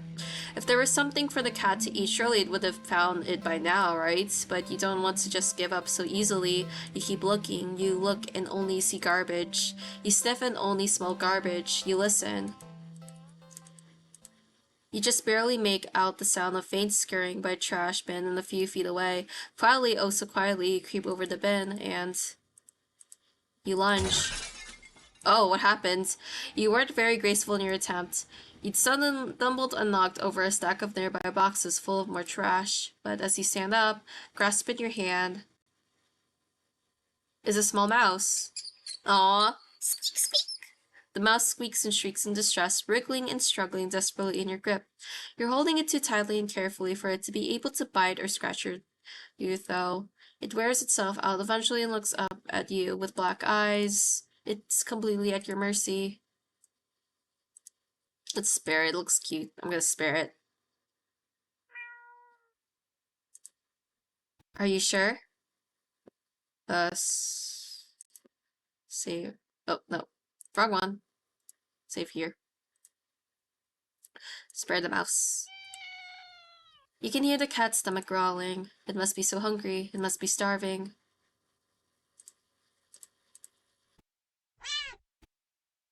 You know the cat is hungry. Why are you hesitating? You caught prey for the cat's sake, didn't you?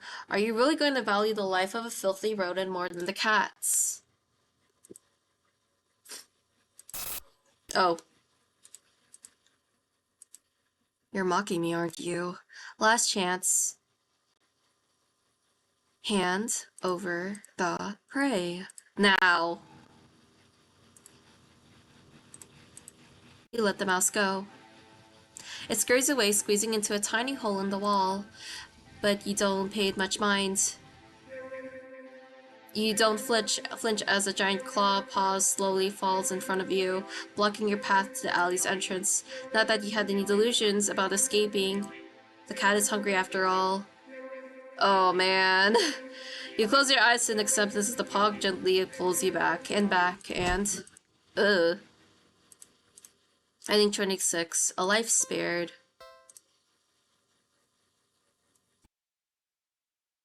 Oh. What just happened? I pressed load. What? Wait, what the heck? I'm sorry. I'm so sorry. I was just so tired of everything. Not you, never you. But I couldn't be the person you deserve, couldn't ever hope to be. You were so amazing, smart and talented and independent, you shined. But in comparison, damn it. So stupid. So worthless. But when it approached me, it didn't tell me that it wanted me. It needed me. Maybe that's what I wanted all along. Wanting could be so fleeting, but to be needed? There was nothing I wouldn't give to have someone tell me that I mattered to them. That they needed me.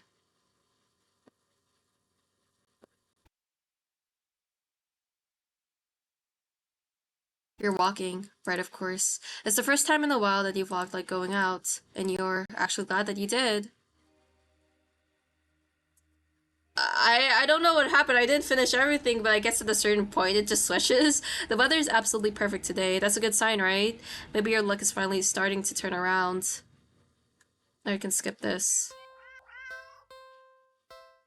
Anyway, I'm saving this and then continuing on from this new load.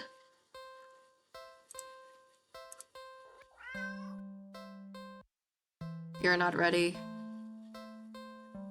Feed cat. Spirit a mouse. I'm gonna spare it like 4 times.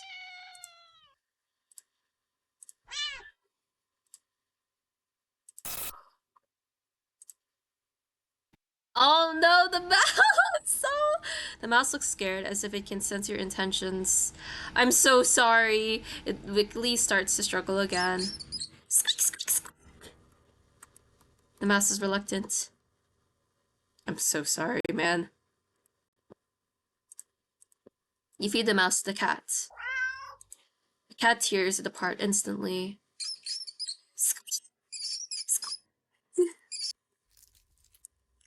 The mouse's pain squeaks and squeals, piercing through you until they're abruptly cut off. Satisfied, the cat meows happily at you, red tinting its fangs. The cat curls up in its now blood-stained box and goes to sleep. You take a chance to leave. A well-fed cat will likely follow you home after all, and cute as the cat is, you really can't afford a pet right now. Still feeling a little guilty about the mouse, you decide to just go home.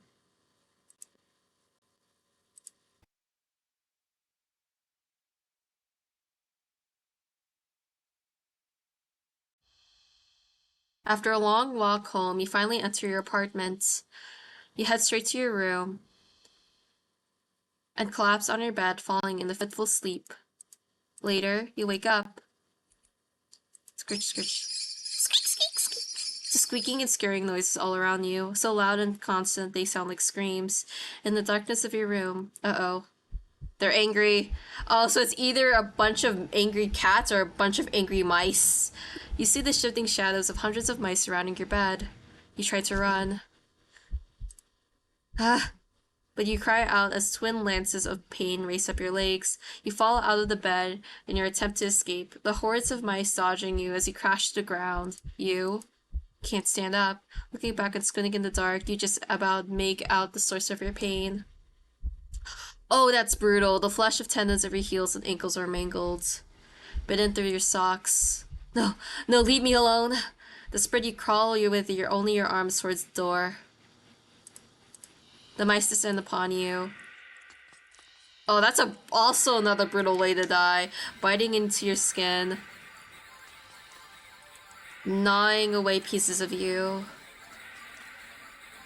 You start to fade in and out of consciousness, but you still reach out for the doorknob. Your arm heavy, weighed down by the mice clinging to it with little claws and tiny teeth. You mangle to jostle the knob up enough for the door to slowly swing open.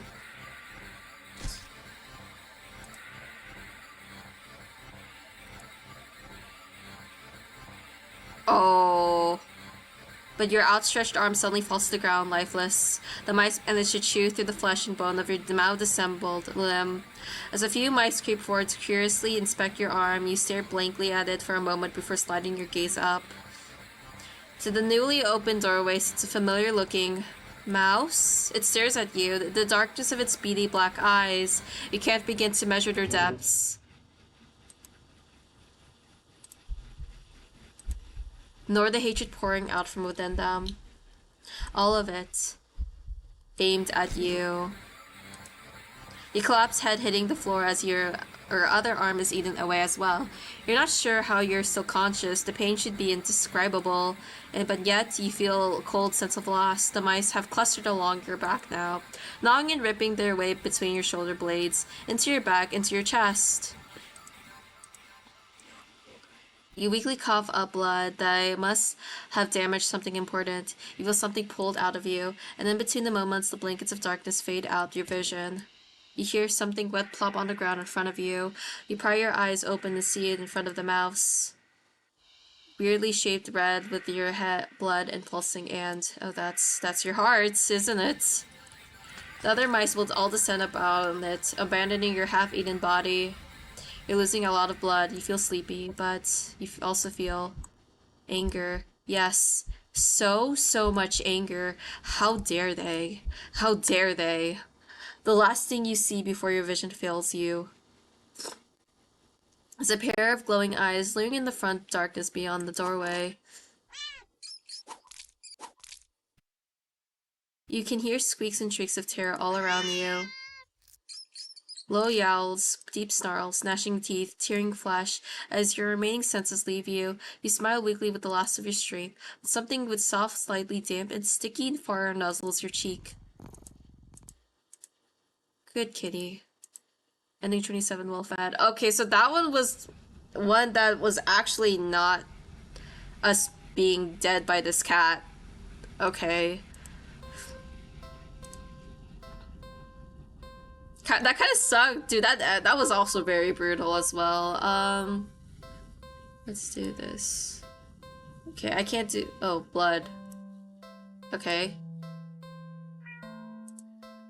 The cat lets out a sad, pleading little sound.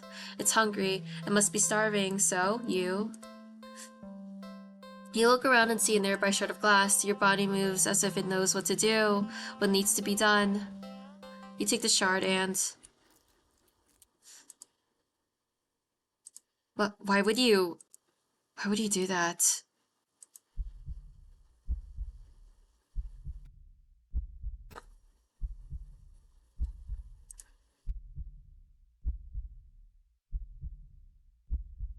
You carefully hold your finger over the cat. Dark red blood beads at the wounds. Before growing heavy enough to drip into the cat's open waiting jaws. It mews happily at you. You smile warmly and lower your hand into the box, stroking the cat's cheek before letting it lap gently at your bleeding finger. When the flow gets weak and the cat meows for more, you squeeze below the wound, coaxing more blood out. You feel a strange but welcome sense of comfort from the odd exchange. A being other than yourself was hungry, and you were able to provide its sustenance, a small wrong in the world made right, even if so strangely done and only temporarily. Ironically, it's at the moment that you start to feel dizzy. You didn't think you were losing that much blood. You stumble against the cat's box and listen to its mew in distress. You think it sounds worried about you, or at least you'd like to think so. It could just want more blood as well. The cat hops out of the box and into your lap, nuzzling at your stomach and meowing unhappily. You wish you could ease its concerns, but it's not like you can just talk to each other. You can't help but try to remember the last time you talked to anyone actually. If you were to die here now in this alley, how long would it take for someone to realize you were missing, that you were gone? Your thoughts are interrupted when the cat yowls loudly, tensing up in your lap. You don't have time to wonder why his voice rings out from the entryway to the alley. Hello? Hey, you, are you alright? You don't answer. You don't think you can. Your voice feels locked away, deep within you. The cat looks up at you with a long stare, as if assessing you. It looks back towards the voice and with a final nuzzle to your stomach. Oh, it hops out of the lab, walking towards the alley's entrance, but then it starts to shift as... What's happening? Its face opens. It peels back. It opens up again. With wriggling tendrils peeking out from where you think its mouth should be. The stranger's silhouette freezes in the light beyond the alley. What the hell is... But they don't have the chance to finish your question. Uh-oh. The tendrils covering into one before shooting out of the cat's jaw and piercing into the stranger's shoulder. Ah! Ah! They let out a pained cry, a fearful yell. They claw at the tendrils, trying to pull them loose, but to no avail. You can't seem to process their screams. You stare at the creature before you, so different from the cat who meowed out of concern for you earlier. Stop it. You can't let this happen. Shakily crawl forward.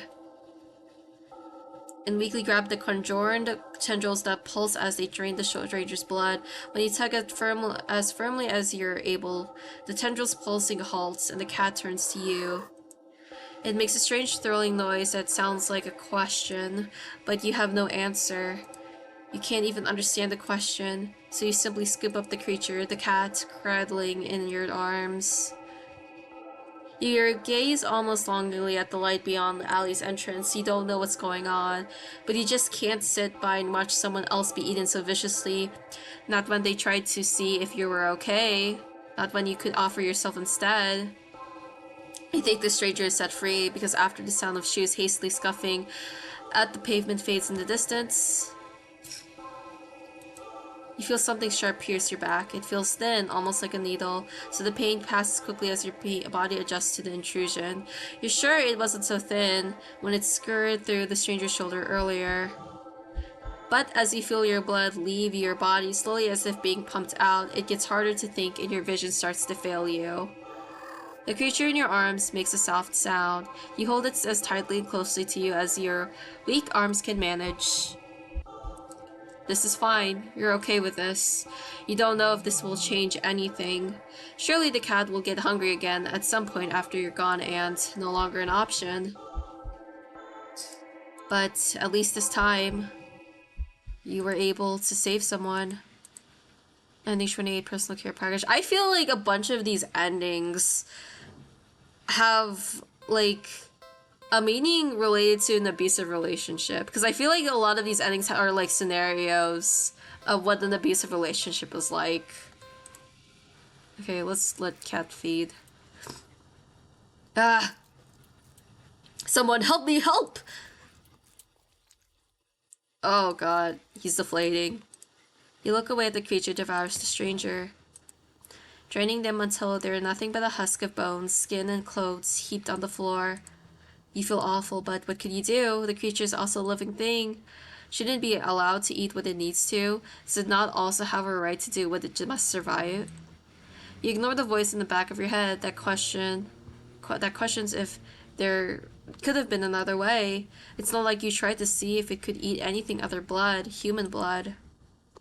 Yeah, did you? The creature purrs as if it rubs its side to your arm. You realize that after a bit of rest, you've already started feeling better, but you also think that something inside you feels a little bit broken too. You're just not quite sure what it is yet. You stand and hold out your arms. Still hungry? The creature trills happily and hops into your outstretched arms. Let's go then, yeah?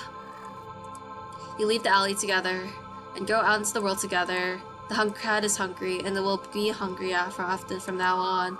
Very often. Screams of fear and terror follow you both wherever you go, and without thought or care or concern of any of it, you just stand back and watch. Ending 29, all you can eat blood feed. Okay, I think I got all the endings that are from 22, like, 29? Yeah, 20... Yeah, I got all of them. So, we finished a couple of 10. Yeah. Okay, we did this, so... We did this too. So... I'm gonna track my steps. We did this. So we're back here. We did... Now we just need to play with the cat. Ah, you just want a little attention, don't you? The poor thing must be bored sitting in the box all day. You're not sure you're much of an interesting companion, but you're willing to do your best. There's got to be something you can entertain the little critter with. But what? Oh, this is another scenario again. Check pockets. You dig into your pockets. You find a small piece of string in your left pocket, not very helpful. The string is far too short. An eager and excited cat leaping for it could easily lead to you getting bitten and scratched. In your right pocket... We already did this. I'm sorry, I'm sorry, I'm sorry, I'm sorry, I'm sorry. Not too helpful either right now. I wonder if the red string is gonna be important later. The only other thing you've got on you is your phone. It's not much of anything the cat can play with, but there's something you can do. Yay, take pictures. Hee hee hee. Photo montage! Well, that was fun, right? That was fun for us, not for the cat. Well, you enjoyed yourself with nothing else to do and no intentions of taking the cat home. You decided it's probably best to just leave. You don't want the cat to get too attached after all. At least you'll have some memories to take with you. Okay, see you around, I guess. Good luck. Oh, that's so weird to say to a cat. Okay. You turn and walk away, but as you leave, your phone just got a message, and you open it and... What? Oh, aren't I cute? It's a picture of a familiar-looking cat. Oh my gosh, it has a phone too! Huh? The cat does look cute and happier in the picture. But it's not the picture you recognize. What the heck did I? You didn't take this picture. You peek over your shoulder at the cat. But the cat is simply looking at you. It mews sadly as if pleading you to come back. Get out of the alley. You ignore the cat and briskly walk out of the alley without another look. Phew, that was weird. You're a good distance away when... Not again. You reluctantly look at the new message and... Don't ignore me. Creeped out, you decide to just go home. I know you're seeing these. Come back. Come back. Come back. Come back. Oh. Oh, that's the picture I've seen before. Come back. This feels like in a possessive X.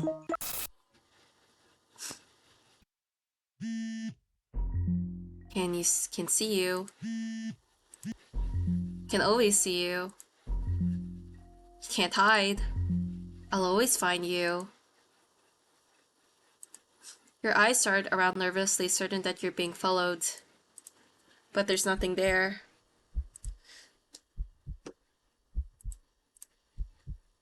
You're finally home, but you feel too shaken for any relief to calm you down. You rush to the bathroom and slam the door behind you. Everything's okay. This isn't real. It's just like a bad dream. Everything's okay. You fumble in the dark to turn on the sink and splash your face with some cold water, hoping it will calm your mind and stop the hallucinations, because that's all they are, right? Hallucinations? You're really regretting leaving home today. You must have been overworking yourself more than you realize. Yeah, that must be it. New message. You jump as the phone alerts you to another message received. Well, let's check the phone. With shaking hands, you look at your phone. Hi, friends. Hey, what's up? Aw, what? It smashed our... Wait, did we smash it? What? You startled. You whirl around and instinctively jump back. You slip. Smash the back of your head in the bathroom mirror. You don't register the pain just yet, your eyes shifting wildly around the room. There's nothing there, nothing at all. You feel dizzy, you dazedly feel the back of your head and examine your hand. You can't really see anything, but it feels warm and wet. The smell of copper fills the air. The dizziness overwhelms you and you collapse on the bathroom tiles. Help. You reach your phone to call an ambulance. The batteries are dead. Photo bomber. Okay. That felt like stalking. Regular phone. The phone vibrates instinctively over and over, but you just can't look. You keep your eyes squeezed shut, your fingers tightly grip the sink. In your mind, you beg whoever or whatever is doing this to just stop already. Please, please, please just put me out of my misery. You mutter this quietly. You don't really mean it. You don't. But as the words take shape in the darkest corners of your mind, the phone immediately stops vibrating. You think that this would give you relief, but you only feel dread sinking heavily into your stomach. You can feel eyes on you. You can feel puffs of air on the back of your neck. Damp and deep and slow. You take a deep breath and open your eyes. You look at the mirror. Nothing. You peek around the room. Still nothing, nothing at all. But you know that something is there, waiting to be acknowledged, for you to accept the fact of its existence. Only then it will deign to give you peace, to free you from a life of constantly looking over your shoulder, of fearing your own image, your own reflection. You can feel its patience, limitless and old. You can't win against in a war of attrition. Your lifespan will long expire before it tires of you, so you close your eyes and accept it. As your head is severed from your neck, you're filled with peace.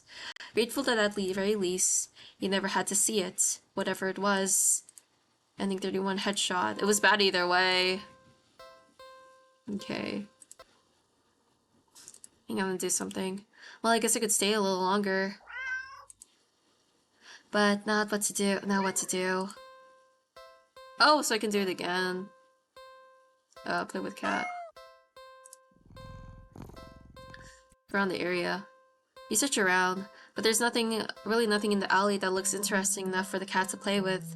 So maybe, how about a game? You decide on a game you've known since childhood, red light, green light, a classic. Teaching the cat how to play might be a bit of a challenge, but you get the feeling that felines' natural and hunting instincts will help it along. You walk to the entrance of the alley, the cat meowing at you. Don't worry, I'm not going anywhere. You exaggerate your movements, covering your eyes with your hands, and turn around. 1, 2, 3. Red light. You spin around. I don't think the cat would know what we're doing. The cat hasn't left the box, tilting its head at you in curious confusion. Okay, if we try something else, I think it will bring us back to the menu. Keep playing. Try again. This time you go a bit slower. 1, 2, 3. Red light. When you turn around this time... Oh, it got out. The cat is out of the box. The cat freezes under your stare as if it thinks you can't see it if it doesn't move. So cute. Satisfied, the cat is getting the hang of the game. You turn again, speeding back up. 1, 2, 3. Red light. You turn around. Aww, it's peeking like that. The cat is a few steps away from the box now, peeking out from the behind a dumpster. Its eyes trained rather intensely on you. Well, at least it's having fun. It looks scared. You turn again, and feel a sudden chill run down your spine. You feel silly, but you can't help counting just a little faster this time. 1, 2, 3, red light! Rolling around after seeing red light, you look at the cat. Oh, it's halfway down the alley closer to you now, but it's as if the perspective of what you're seeing is off somehow. Doesn't the cat look a little bigger? The pupils are thin slits now. Something's not right. The cat meows at you again, but it sounds much deeper than earlier. It's crouched down, as if poised to lunge forward. Your breath shudders a little as your heart starts to race. Your foot instinctively shifts back. Oh. You freeze immediately. The cat looks impatient. It wants to keep playing, but you gulp and turn around, swiftly counting and turning again as you gasp out. 1, 2, 3, red lights. Crash. The ground shakes as you whirl back around. To find yourself staring at the long surface of black fur, you slowly look up and up. It's looking down on us, and up. To see a giant shadowy figure leering down from its position hunched over here. I like the small animations this game has. Things dripping with saliva, claws crushing into the concrete walls of the alley. Its glowing eyes are unblinking as they look back at you, the cat waiting for your next turn. But it's too close. If you turn around now, you don't want to play anymore. Let's back up. Keeping your eyes trained on the giant looming over you, you take a step back. No, that's cheating. Restore backup exe. What does this do? What is this?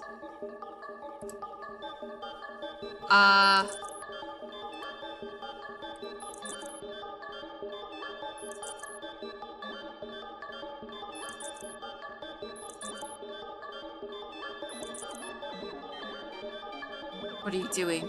Stop! You'll break everything. Back up. The cat stares at you, keeping eye contact and back up. You step back. And back. And as you take one more step back out of the alley, you go home. Error. Error. Error. Error.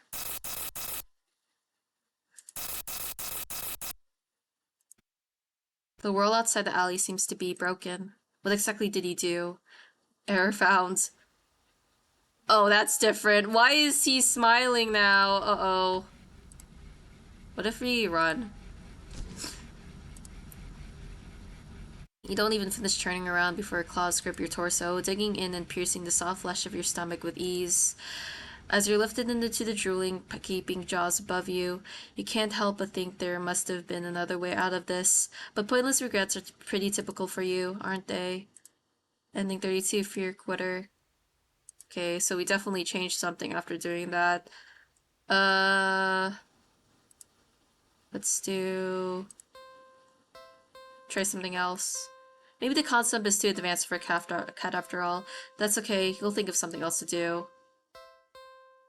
Buy a toy. After being out in the alley all alone for who knows how long, you personally think your furry friend deserves something special. I'll be right back, okay? You quickly leave the alley and rush to a nearby pet store. You browse through all the different toys for cats. There are so many to choose from, plush and bright colored and scented with catnip. But you realize that most of the toys aren't meant for a cat to play with alone. You can't stay in the alley playing forever, and you can't exactly afford to get another cat as a playmate. That's it. You know exactly what to go now. Okay, now get another cat for that cat. After a quick successful search for the store, you make your purchase and rush back to the alley, eager to show off your finds. I'm back.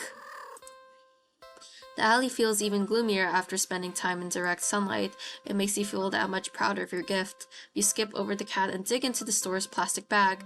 I've got something for you. The cat leans up, curious at the bag's contents. You pull out the gift to the cat. Ta-da! It's a small cat plushie. The plushie is a light orange cream color with burnt sepia stripes, making it resemble a tabby cat. The synthetic fur is soft, but not unrealistically so, that the large eyes are a pale green, more subdued than you would have expected for a toy. There's no denying it, just a plushie, but the thoughtful details still make it almost uncanny to the real thing. Which makes it perfect, a companion for the cat, and one you could actually afford. Win-win. That's not all. You give the plushie a little squeeze and...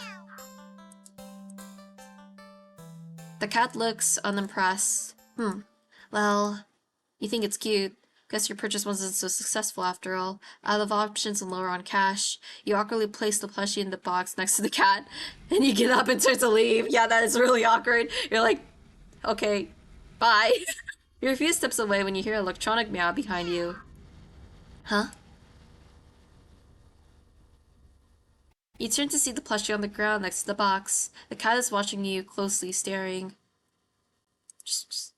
What if you pick up the plushie and leave? That would be even worse. Oh, I see the eyes in the back glitching now. Leave. Ungrateful little monster. You huff in annoyance. You're welcome. Shaking your head, you turn to leave once again. When a sharp pain lances up your arm. Crying out, you grab at your arm only for it to... Oh, now we're a stuffed toy. Fall off. Your arm just falls right off. You stare in shock at your severed limb on the ground. Gathering your courage, you turn to look at where your arm had once connected to the rest of you, only to see not blood, it's cotton. Touching the stub doesn't even hurt. That is until the same thing happens to your other arm. You fall when both your legs come to the same nonsensical fate, crying out the agony that comes and goes like it never happened, as if you're not currently laying on the dirt ground of an alley, limbless. What in the world is going on? You can't make sense of it. You can't think straight. The pain has receded, leaving you with a strangely empty pit in your stomach, considering you still have a stomach and it wasn't replaced with. As you lay back, helpless and still in shock, staring at the sky, the cat's face appears in your line of vision.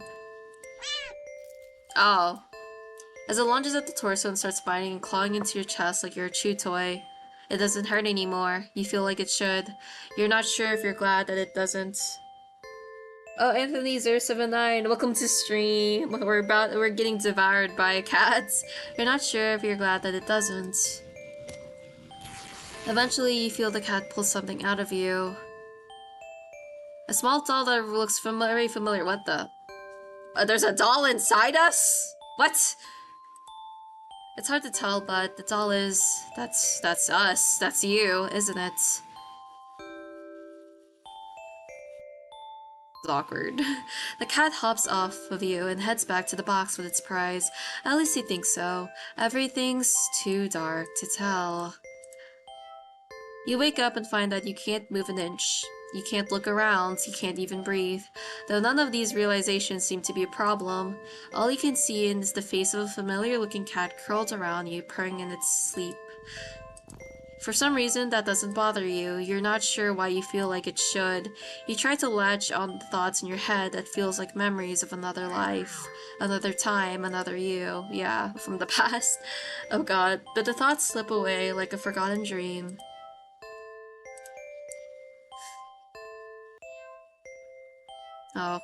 Oh well, that's fine, isn't it? You're just a doll, after all, and a doll's role isn't to have silly thoughts or to remember unimportant things, but to be a companion. And judging from the cat's contented purring, you seem to be performing your role perfectly. You're filled with an overwhelming strong sense of pride at this fact. And so you too feel content.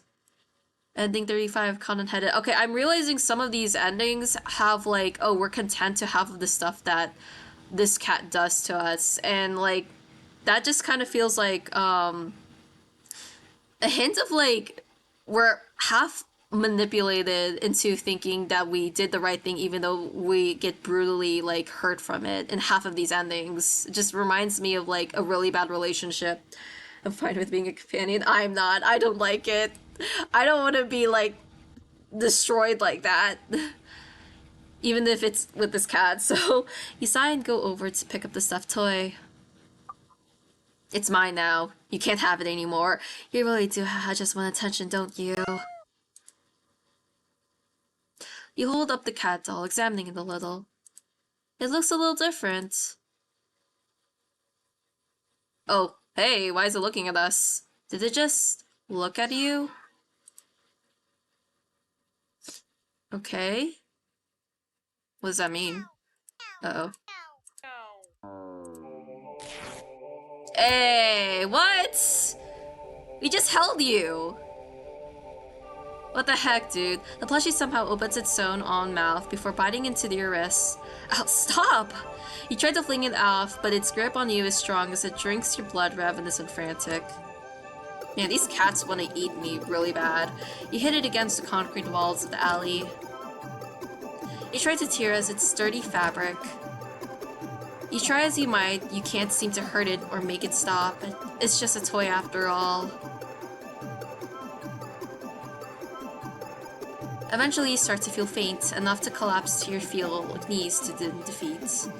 The stuffed doll is drinking more calmly now, as if its previous aggression has been a mere reaction to your desperation. It seems satisfied that you're no longer putting up a fight.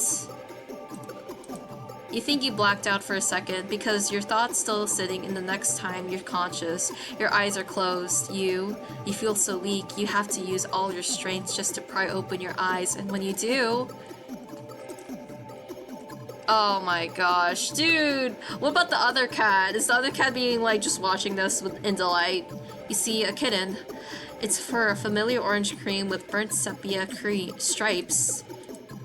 It's lapping at your wrist.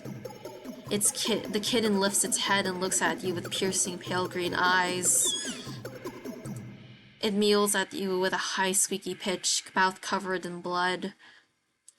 It's downright adorable. If you weren't about to die from blood loss. Oh my god. Oh. The cat strolls into your line of vision, picks up the kitten up. It gives you an indecipherable look before turning away. The cat carries the kitten back to the box and starts to carefully dutifully clean it. Oh my gosh. Wait, is this like a symbolism of like, oh, the person that you really like cared about or like loved, like, and you thought they loved you back, they find someone and that other person hurts you and they're like, oh, I sided with that person who hurts you, and they leave you. Is that what this is symbolizing? Trying to help another person and doesn't want any help and even just trying to help when he gets angry. That too, I feel like there are other endings that actually show that though. You sway and find you can't right yourself before failing to the ground. It would seem that in the end, you got in the cat a playmate after all. Living doll.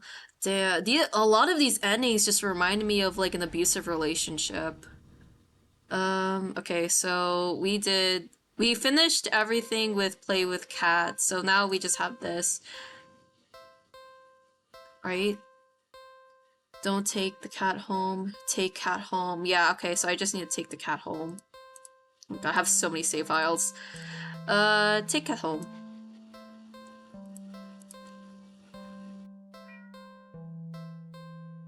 Well, why not? Take it home, yay! Oh my god. You barely reach out your arms before the cat eagerly leaps into them and climbs up onto your shoulders. It butts its head into your temple, nuzzling against it. You can't help but smile at the cat's enthusiasm. Let's get you out of here, yeah? On the way home, you briefly consider getting cat food. Oh no, not cat food! Oh my gosh, the last time we did that, we suffered a horrible fate. But that would be a waste of time. You shrug at the odd feeling and move on. You live in a modest apartment. 1 bedroom, 1 bathroom. When you living alone in it. So it feels weird having another living being inside it after so long, even if it is just a cat. After locking the front door and placing the cat on the floor, you wait for it to walk away and explore the new environment. But it simply sits and looks up at you expectantly. Do something alone, do something. Let's do something with the cat. Like what? Oh my god, this is, okay, I have a lot of our options again. We're definitely gonna have to go back into your, pet cat. It's not every day you have to access to a cute, fluffy animal. What else is there to do but pet it to your heart's content? You sit on the floor in your living room and click your tongue to call the cat over. The cat dashes over to you, immediately climbing onto your lap. Poor thing, you just want some attention, don't you? Alright. You carefully pet the cat, a rub behind an ear, a scratch under the chin, a smooth sweep along the back. Good? You keep petting the cat in your lap, enjoying the bonding time together. But the cat starts to get restless after a while. Another save. Keep petting, let's do something, let's keep petting. You're not quite ready to stop. You feel so calm, the repetitive action soothing your usually overworking mind. You keep petting. Oh, it's getting annoyed! The cat leans away from your next head pat. It's trying to get you out of your lap. When you scratch under the cat's chin, it bites at your fingers. You might be bleeding, but really it barely hurts. More of a warning than anything. The cat struggles in your hold. It's watching you closely. You keep petting the cat. Oh no. The cat bites off your finger. It hurts. Oh, we're gonna pet it more. You're definitely bleeding now, but for some reason, you can't stop! Dude, just stop! You don't know what it is. Its fur is so much softer than you realize. You think that it would be shining in the faint light of your living room, but it did, Warners. Yeah. It says the darkness of the cat's black coat is sucking in all the illumination around it, rendering it completely null. You're drawn to it, like you're somehow holding a deep, dark abyss right in your lap. It seems calmer now, munching on your silver finger. The stump between your thumb and middle finger is leaking, but you keep petting. You fret that your blood will ruin its fur, but the cat no longer seems to mind. Time passes, it's dark out now. Soft as the fur is, your palm has started to feel raw and damp under the constant friction from your petting. You think faintly that maybe you've had enough. You start to lift your hand from the cat with a flash.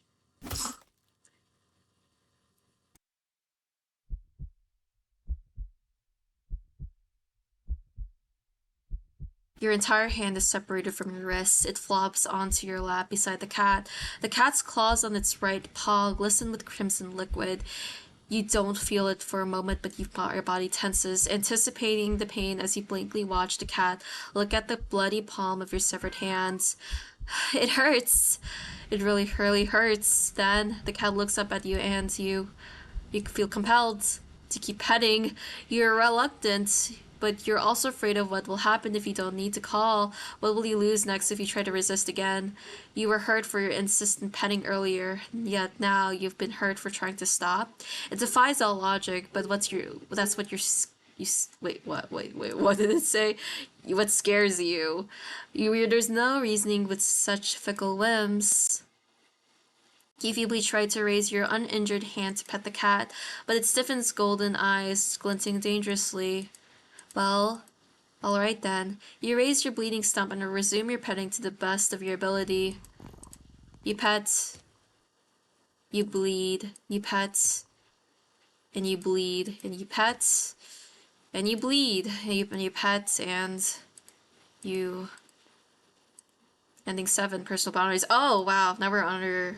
Ending 10. Like, under 10.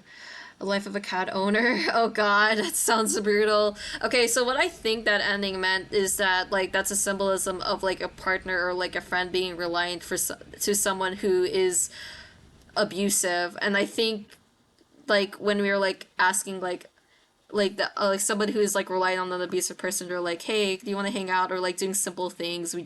They just get, like, hurt back in the end. But, like, it gradually gets worse and worse. And I think that's what that might have symbolized. Okay, wait, I'm gonna do this quick and then until, like, the end where it says, like,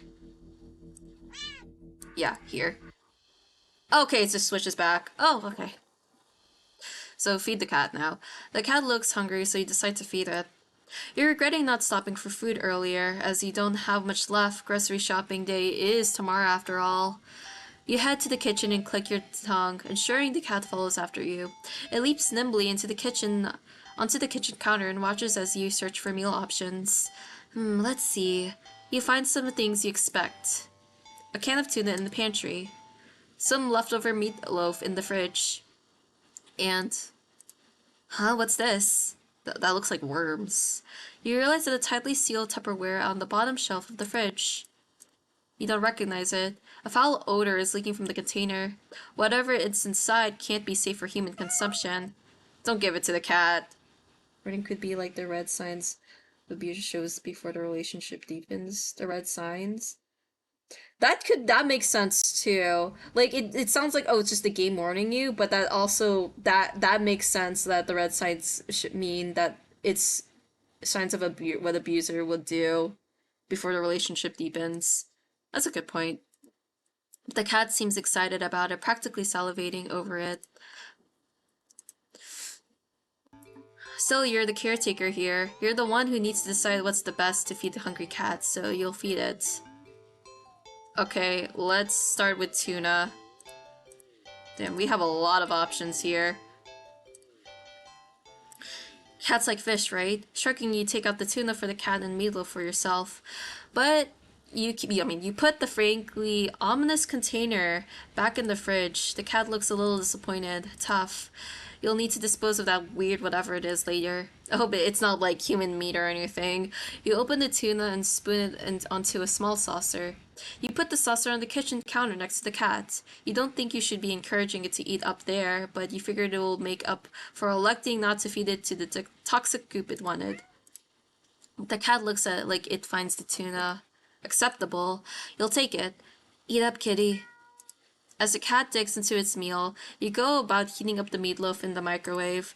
While setting the time, you hear... Uh-oh.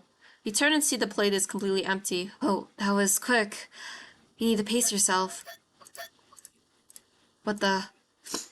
You watch baffled as the cat continues to hiccup, causing little bubbles to float out of its mouth. What? Okay. That's okay. You can process this. It's not completely out of the realm of what's possible, right? Right? But it's not to think too hard about it. Soon enough the room is full of floating bubbles. The cat released a final tiny bubble before yawning and laying down right there on the counter. Well, glad you enjoyed it? The bubbles haven't left the room or popped. They seem to be pretty resilient. Wait, what? What's that? As one of the bubbles floats closer to you, you see that there's actually something inside it. Is it a fish? A tiny furry fish. This is getting weirder and weirder. Still, you can't help but marvel at the impossible wonder in front of you. You lift a hand. You extend the finger towards a bubble, carefully press it against the surface. Oh no! Oh my gosh, they're fish that eat humans, aren't they? The little fish inside lashes out, viciously sinking tiny fangs into your finger. It doesn't really hurt that much at first, but then... How? What? Pain starts to climb from your finger to the rest of your hand, past your wrist. Could it be some kind of venom? Are they like piranhas? Like furry piranhas? You fling your arm around in an attempt to dislodge the fish, but...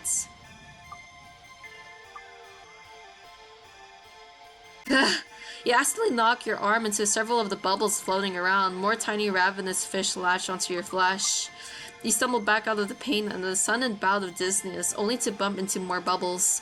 More fish digging their teeth into your back. It hurts. You're getting dizzy. You've got to get out. You deliriously try to stumble out of the kitchen. But the entire room is filled with deadly bubbles. By the time you collapse to the ground, you're absolutely covered in tiny, angry, biting fish. Your legs, your torso, your arms, your face.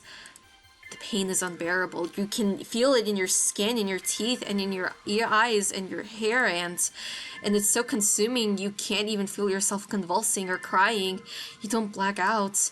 Your eyes are still rolling up into your skull when you gasp out your last breath. Ending 8 fish out of water. Okay, this is gonna be a stretch of what that ending might have symbolized, but I'm thinking maybe, what if the cat as the abuser says lies to you, and the fish in the bubbles represent lies, and like each lie hurts you. That's a stretch, but that's what I'm thinking what that ending might have meant. Or maybe it was just weird. It could have been that too. You get the feeling the cat won't be too impressed with anything that comes out of a can, and you're not about to feed it whatever the heck the toxic looking for. Okay, strategies. Okay, I can't skip this. And so it's settled. A tuna sandwich for you and the leftover meatloaf for your feline guest. You ignore the cat's disappointed meows as you put the fish container back in the fridge to dispose of later. You warm up the meatloaf in the microwave. You place the now warm meatloaf on a saucer next to the cat on the counter. You don't think you should be encouraging it to eat up there, but you figure it'll make up for electing not to feed it to toxic goop it wanted. The cat looks like it finds the meatloaf interesting. It works for you. Eat up, kitty. As the cat digs into its meal, you go about searching for some bread for your tuna sandwich. meant like Roblox, the abuser puts in front of their partner. Roblox. I guess that makes sense too. Honestly, like, that ending could have meant like a lot of things of what the fish and the bubbles could have represented. At least something bad. Definitely something bad. As the cat digs into its meal, you go up searching for some bread for the tuna sandwich. You're so distracted by your search that you only just barely hear. Hmm? You turn around and see the meatloaf has only one, maybe two bites taken out of it. Oh, he ate it. But more and more alarmingly, there seems to be a red trail of something leading away from where the cat has been sitting, and off the edge of the counter towards the living room is that blood? You jump at the strange sound coming around from around the corner. Further into your apartment, you attempt to steel your nerves. Taking a breath, you walk around the counter to head into the living room. You step into something warm and wet and red. You resist the urge to vomit and step away from the trail of... You follow the trail into the living room and see it leads into the hall. It's getting louder. It's definitely in the hall. You feel like you can hear your heartbeat. You hope whatever is in the hall can't. Your body shakes as you feel yourself step forward, and forward, and forward, and forward. You peek around the corner. Nothing. There's nothing there. What? You walk further into the hall and see that the trail leads all the way down the end of it, but there's nothing there. You don't quite feel relief, but at least you feel something wet and warm drip into your cheek. Something very warm. Oh, is he like up on the ceiling? You swipe your shaking hand across it and pull it back to see your fingers covered in something. Oh god. You look up and see what can only be described as meat. Oh, what is happening to you, buddy? The entire ceiling of the hallway is covered in a thick, undulating, writhing layer of pulsing meat. At its center is a single glowing eyeball, frantically rolling around in every direction, until it lands squarely on you. You try to take a step back, desperate to escape the hallway, to escape this thing, but before you can even scream, meaty tendrils shoot out and grab you. No! Let me go! They pull you up and up into a pair of slowly opening jaws, and then chomp. Leftovers. Okay, I think that ending might have been about, like, the bees are taking stuff that is yours. And then when you try to take it back, it's like, it hurts you because it wants the things that you have. Oh, this is new. Oh, this is happening again. In the days leading up to my meeting with it, I had been obsessed with a memory. Someone precious to me had found someone precious to them. Kind of caught me off guard. Got nothing. Oh, really? That eye did look pretty freaky. My best friend. My only friend. I was happy for them, truly. But then I'd been happy for the others, too. They promised it wouldn't happen to me again. That they knew how it felt to be told by someone who cared for. That they'd outgrown you and your friendship. That they'd never ever do such thing to me. There is not a moment that passes now that I wish I'd risked the pain of their rejection and just believe them. But I didn't. I pulled away before they could, trying to protect my fragile heart. But it only hurt all the more. Selfish as it was, I'd want them to fight harder to keep me around. When it appeared before me, it promised to be just that. A friend that would never ever let me go. A friend that would never ever leave me. And all I had to do was promise the same thing in return.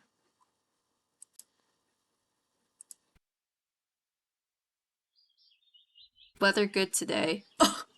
Oh, we're starting this over again. That good thing. Maybe good luck too. Yes, lucky.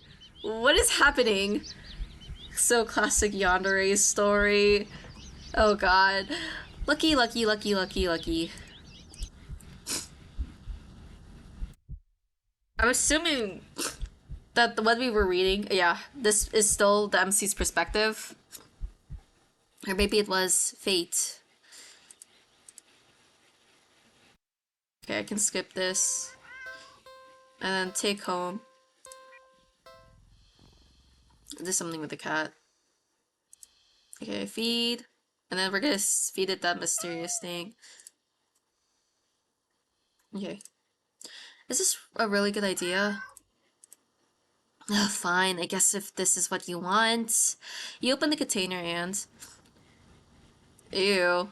You just barely managed to keep from throwing up. But just barely. The stench is overwhelming. Ugh! Yeah, give me a minute. You hazard a look at the contents of the container, but... This looks like snot. You honestly can't understand what you're supposed to be looking at. Everything is just... mashed together. What exactly everything consists of is a mystery you're more than happy to keep unsolved. Different shapes, different sizes, different textures. Not the color, though. All of it is the same color. The most unfortunate looking shade of gray you've ever seen. That looks like green. Tinted with a nauseating wet green film over the top. Okay, that's... okay. That's what I said. Am I supposed to warm it up, or... You don't really know how to serve it. Any utensil or plate that touches it is getting thrown out immediately.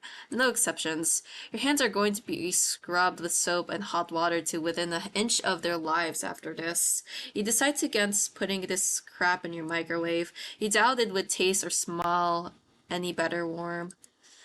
Not wanting to hold it anymore, you shake your head and practically toss the container next to the cat on the counter. The cat enthusiastically dives for the toxic-looking sludge, sniffing it as it's savoring the scent. You turn to the fridge and close it. You've lost your appetite. You're about to head to the bathroom to wash your hands for the next hour or so when... Oh! A sharp pain on your foot causes you to stumble. You catch yourself in the kitchen sink and look down to see that the tip of your sock is... red. Oh, don't tell me the goo is us. And the red is still slowly spreading to the rest of the sock. Are you bleeding? You quickly reach down and pull off the sock to see the damage. Your middle toe is gone. It's just gone. Just a stump is left in its place, steadily leaking blood onto the floor. Ah, you clumsily step back as it would help you get away from what you were seeing. The blood trail simply follows your movements. 911. You have to call 911. Phone, where's the... What was? Your tongue is... What's happening? What's happening to me? You slowly look over the cat, still eating, completely unbothered by your suffering. Not bothering to try and stop the blood from dribbling out of your mouth. You keep watching in the daze as the cat happily chews at the gross piece of... Hey Spectre, what's up? We're dying right now. Wait. That's... You look more closely at the mystery food in its cat's jaws. It looks vaguely familiar. It looks like a tongue. Oh no! Before you can even think to do anything to stop it, the cat dives into the container again. The cat really likes this toxic, like, goo we found in our fridge, and apparently the goo is related to us somehow. And bites into the pieces that looks kind of... Oh my god. You collapse to the floor, clutching your torso. You writhe around on the blood-streaked tiles, crying. Something inside you just... Blood pours out from deep within you. Whatever that was felt important. And now it's probably gone too. It hurts. It hurts so much. Stop, please. You weakly try to reach out the cat on the counter above you. Your vision blurs from the effort, from the pain, from your tears, from...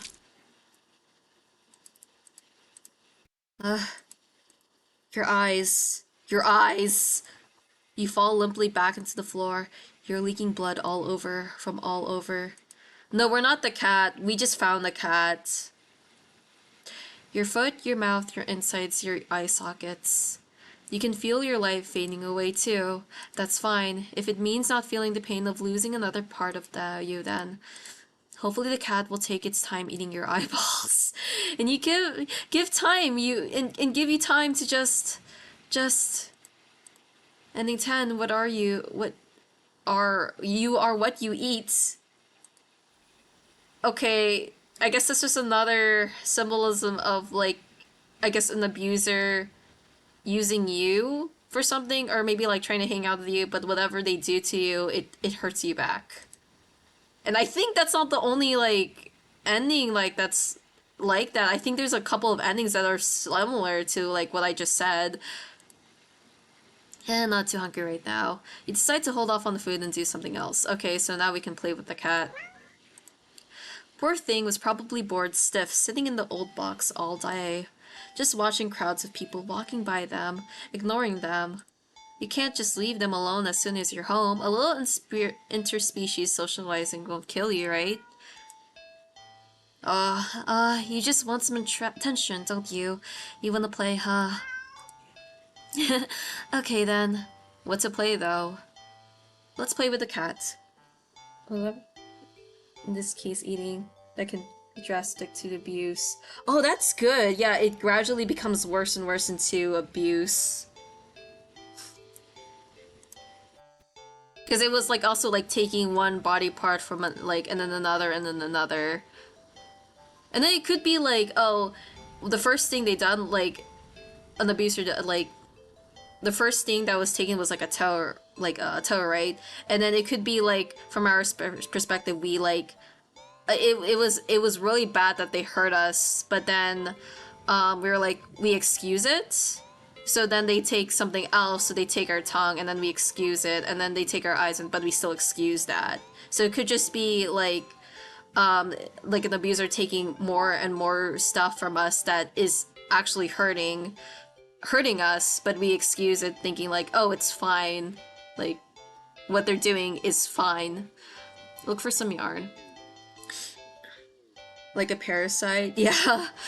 If every movie and a cartoon involving cats that you've watched since childhood is to be believed, then you can deduce with almost absolute certainty that cats freaking love yarn. Probably.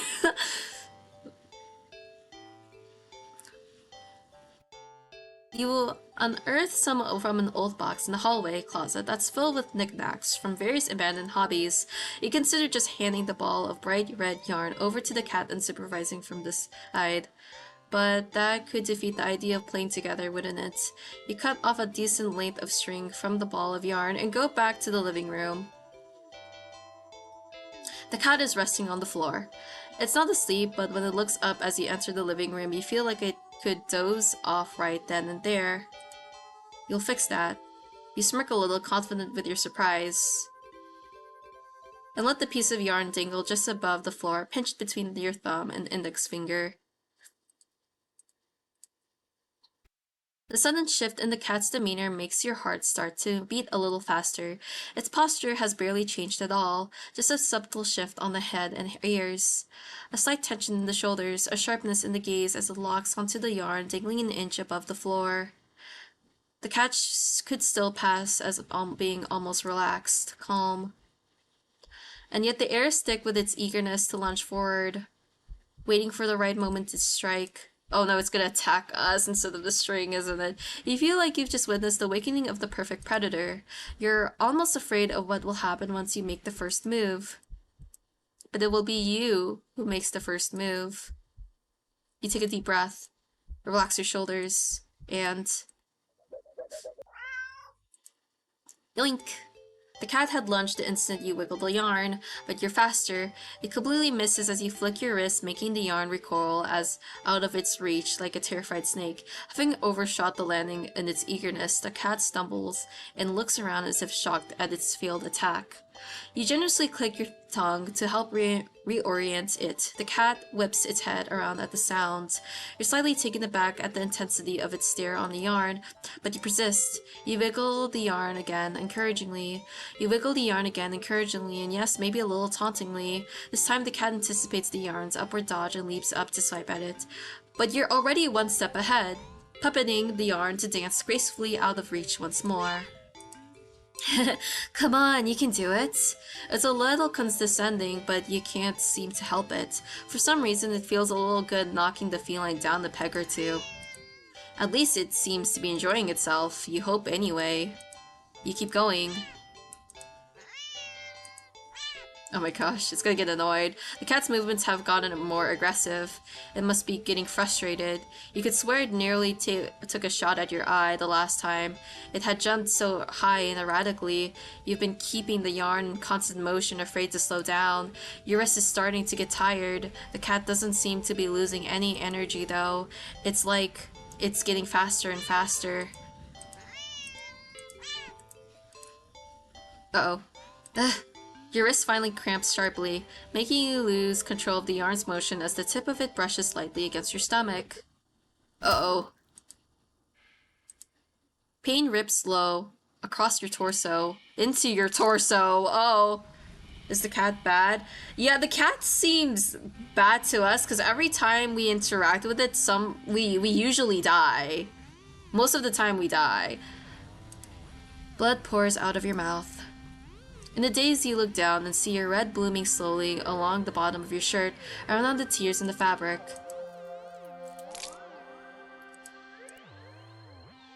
You watch as the long, thick ropes of, oh, it's her intestines, something, pour out from under your shirt in a bloody heap on the floor at your feet. A single red-streaked rope still hangs from you, connecting you to all that mess. Are those your... You crumble to the ground and topple over to your side. Your vision has become blurry, but...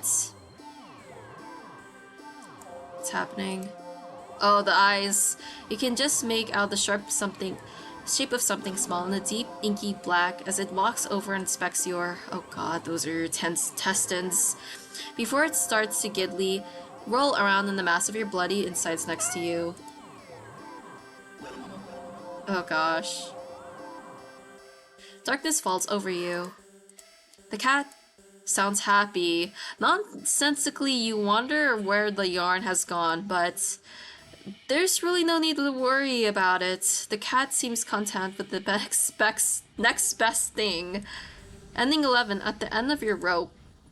Okay, what I think that ending meant was that, like, maybe one partner teases a partner who's, like, abusive, and they're like, oh, let me tease them, and they think it's like, oh, friendly and playful, or they do something playful that annoys the other person, and so the person who's like abusive like hurts them when they feel like they have enough, and then I think that's what that's probably what that meant. A laser pointer still works. Okay. Cats are curious creatures by nature. They're also natural hunters, sort of. Why not pass the time by letting the cat hunt after something it'll never quite understand? It's teasing on both ends until one gets tired of it. That's true. I thought it was more like one-sided teasing. Why not pass the time by letting the cat hunt after something it'll never quite understand?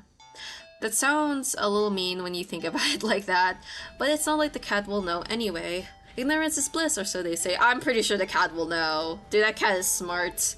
So you dig out your old laser pointer from your long gone dreaded days of group presentations in school.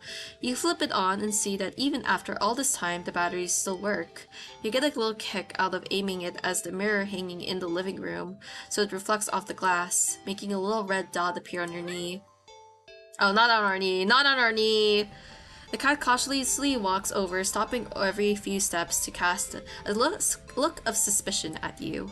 When it finally reaches you, it lightly presses a paw to your knee, like it's trying to catch the dot of red light as casually as possible. You manage to hold back a chuckle, not that it really matters. The cat isn't paying attention to you at all, entirely focused on the light, now resting on top of its paw. You move the light a little higher above your knee. The cat reacts immediately, trying to pin the light down, but in the next second you've already moved it to the floor. The cat jerkily follows, attempting a more energetic pounce when you shift the red dot. Over here. Over there. And over there. But by the couch. On the couch. The cat might be ignoring you, but you're certainly enjoying yourself. It's been a while since you've laughed this much. You're laughing so much, in fact, that you accidentally shift the red dot onto a lamp beside the couch. Oh, in its haste to get the light, the cat leaps onto the lamp, sending them both to the ground. Oh my gosh! The cat is sitting in the middle of the former lamp's broken shards. Back hunched and its head whipping around back and forth as in a panic. You quickly turn off the laser pointer and rush over. I'm so sorry. Are you okay? Are you hurt? You reach down to pick up the cat and check it for any injuries when... Uh-oh. Oh, hey! The cat swipes at you, claws extended. It backs up and twitches away, making frantic half-turns at various directions as if looking for something, and waiting for something to appear. Oh, jeez. That really hurt. You know, you hold the hand with the scratch close to your chest. It's bleeding, but it's not too big. You're more annoyed than anything, but... Immediately, your annoyance starts to bleed into concern. You watch it in shock as the cat starts to run around, tearing at the carpet, the sofa, your armchair. You want to stop it, but you're afraid of getting in the middle of its rampage. You consider calling a vet for advice on how to calm it down, but for some reason, you feel like that wouldn't be a good idea. What happened to you? Is it... An idea comes to you, or rather a realization. You grasp the laser pointer, aiming it safely away towards the floor in the middle of the living room, thinking, hoping, that the cat would calm down if it found what it was looking for. You turn on the laser pointer. The cat's reaction is immediate. Oh, wow, okay. You screwed up. In the span of mere seconds, you watch as the cat spies the red dot from its perch on the shredded armchair. Leaps high into the air. Changes in the air. Oh gosh. It's becoming monstrous. And slams down upon the dot on the floor with a weight and force that shakes the whole apartment, maybe even the whole building. You wonder dazedly how none of the other tenants have rushed over to complain about the noise, and as you stare at the set in front of you, the cat has somehow grown in size, eyes bulging and glowing, tail thrashing, teeth enlarged, bared, and covered alarmingly in a bubbling froth. Its giant claws rip and shred through the carpet, through the floor, tiles and even below them, ravenously trying to get at the red dot. Your hands are shaking. You don't know what to do. You feel trapped. You have to get away. Get it away from you. You slowly back up towards the door. The light moves with you. Instinctively, you flick the light away, this way and that, the cat stampeding after it. So fast! Smashing through the TV, breaking the couch into half. Too fast! Bulldozing through the wall into the hallway. A chance. You turn intending to bolt out of the door and never come back. But in your haste, you forget something. You forget several things.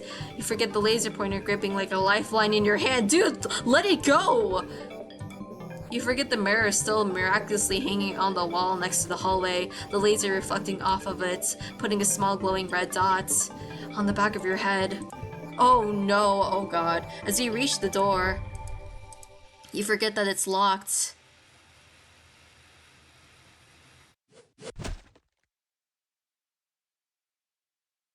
You don't even have the chance to turn around before the cat lunges all the way across the room at you.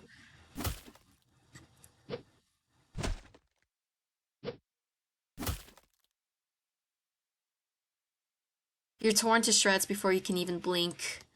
Ending 12 targeted. Okay, so what I think it was probably like, oh, like one person in like a relationship makes like an accident or accidentally like hurts the other person, and then that other person gets extremely angry even from like a small mistake. Well, I mean that mistake that what the MC did, it was pretty bad, but like I think like that could symbolize like just like a mistake, a small or like big, and then the other person like acts really furious from that, and then if you're like their anger gradually becomes worse and worse and actually hurts the other person because they think they can have like, oh, you hurt me, then I hurt you, and like I have an excuse to hurt you.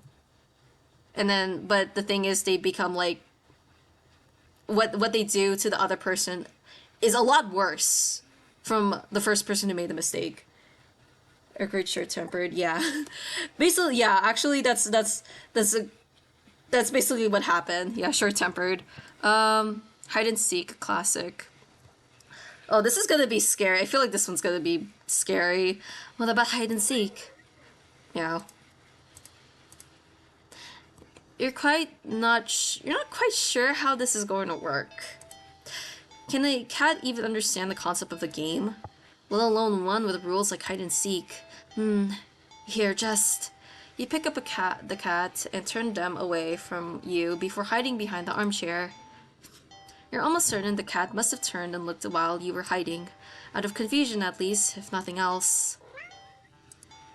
Regardless, a few moments later, the cat cautiously peeks around the armchair as you eyes curious. You smile and scoop it up, holding it out in front of you. You found me. You win. The cat looks confused but pleased at your praise. This time, you put it on the armchair so it can't see you hiding spot as easily. You dash over the kitchen, hiding behind the counter. It takes a little longer this time for the cat to find you. This time when it does, it startles you by hopping down into your lap from the countertop above. Wow. You found me again! Okay, you win. You're rewarded with the little scratches behind the ear and under the chin when it leans into your touch. Okay, why don't you give it a try? You go and stand in the middle of the living room, the cat following you. You make a show of covering your eyes and turning around. Okay. 5, 4, 3, 2, 1, go! You turn around and see the cat is gone. Huh, you sure catch on quick. There aren't that many places available in your apartment for someone your size to hide, but without the opposable thumbs needed to open the closed doors in the hall, the cat will have its limits too. Fair game. Okay, now where to look? Okay, this is... Each one's gonna be important. Living room. You look behind the couch and the armchair, then under the coffee table. Nothing. The living room is pretty sparse when it comes to furniture after all. Oh. You peek around the counter, grab a chair and check on top of the fridge. You even open the cupboards along the floor just in case the cat managed to squeeze inside. Nothing. You decide that's for the best. The kitchen is for making food, not playing games. You peek around the corner into the hall. Nothing. You're not sure what you were expecting. With all the doors closed, there's nowhere in the hall for the cat to hide. You couldn't find the cat anywhere. You start to get a little worried when you hear a soft sound coming from the hall. Again? You head to the hall and listen again. That sounded like it was coming from your bedroom, but you walk down the hall to your room and gingerly open the door. Ugh. The cat trots out and runs around your legs and meowing instantly. It looks disappointed somehow. Perhaps in your apparently subpar seeking skills, but you lift the cat into your arms and look at the bedroom door. How did you get in my room? You know the room door was closed, right? The cat wiggles out of your hold and runs out of the hallway. You follow to see it sitting in the middle of the living room. Upon seeing you, the cat promptly turns around because it wants to take its turn seeking. You're about to indulge it by hiding around the counter again when... The lights... Did the power go out? Darn it. As you wait for your eyes to adjust into the darkness, you notice the cat hasn't moved an inch. Was it scared? Hey, are you... What? For some reason, your heart starts beating fast. You consider going over to the cat, but when you do,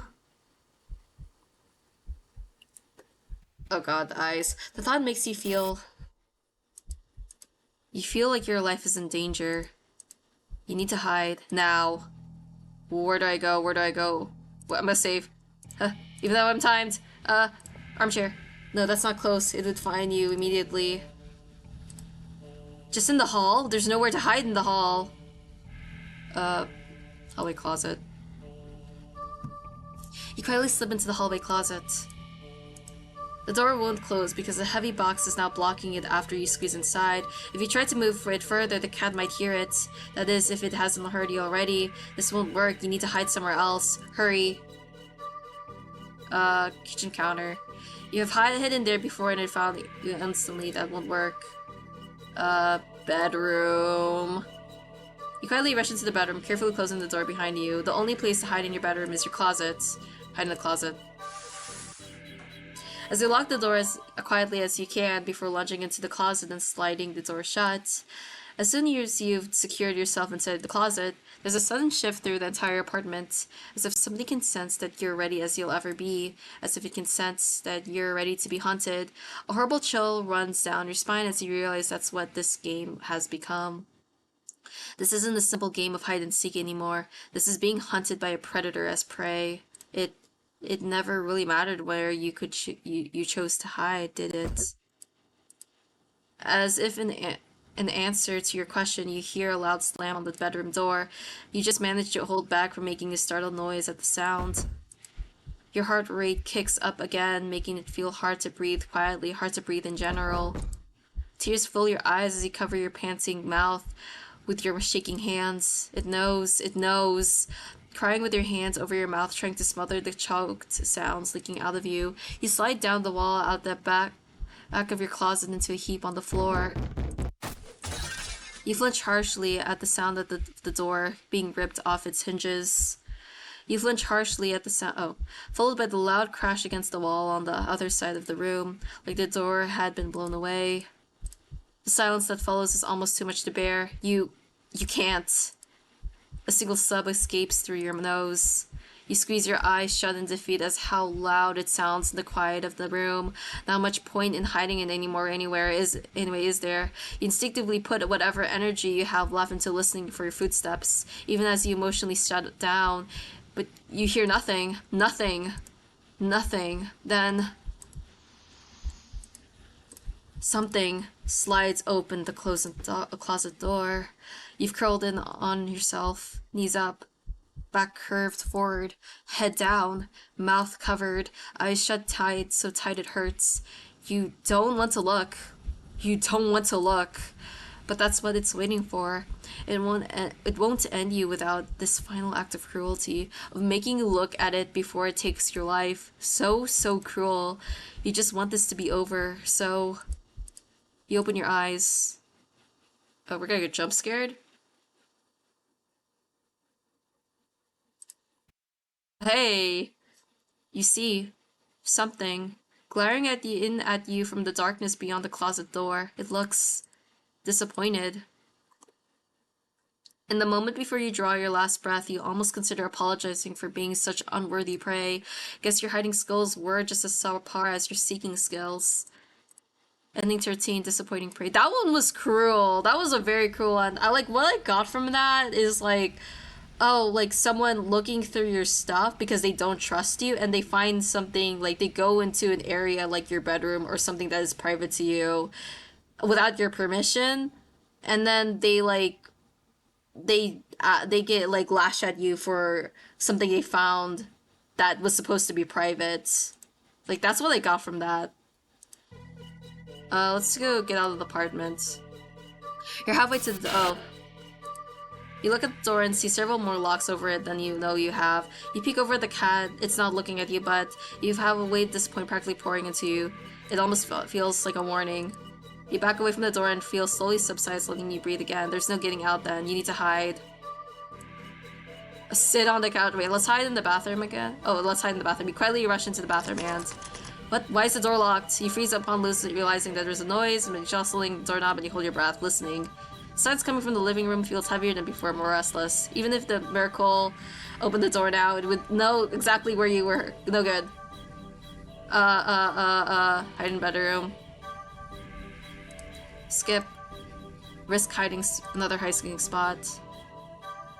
Oh, okay, so I have no choice. I picked everything already, so let's just sit on the couch. Are you joking? You get the feeling the cat won't appreciate your lack of effort in any way. Like hell, are you getting any closer to it? Stop messing around to find a place to hide. Okay, let's just wait then. Because I think the bedroom is the only place you can hide. The cat is a demon. Yeah. I think the cat, like, from what I'm getting this, the cat just is representing, like, an abuser or that, yeah, like, a lot of these endings just feel like an abuse, like, are talking about, like, an abusive relationship. And it's always, like, us getting hurt at the end. Okay, what happens if we fail this time event? This quick event? What's going on? What's gonna happen?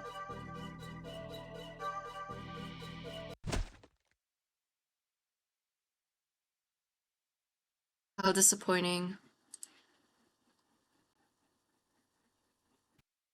You failed. Try again.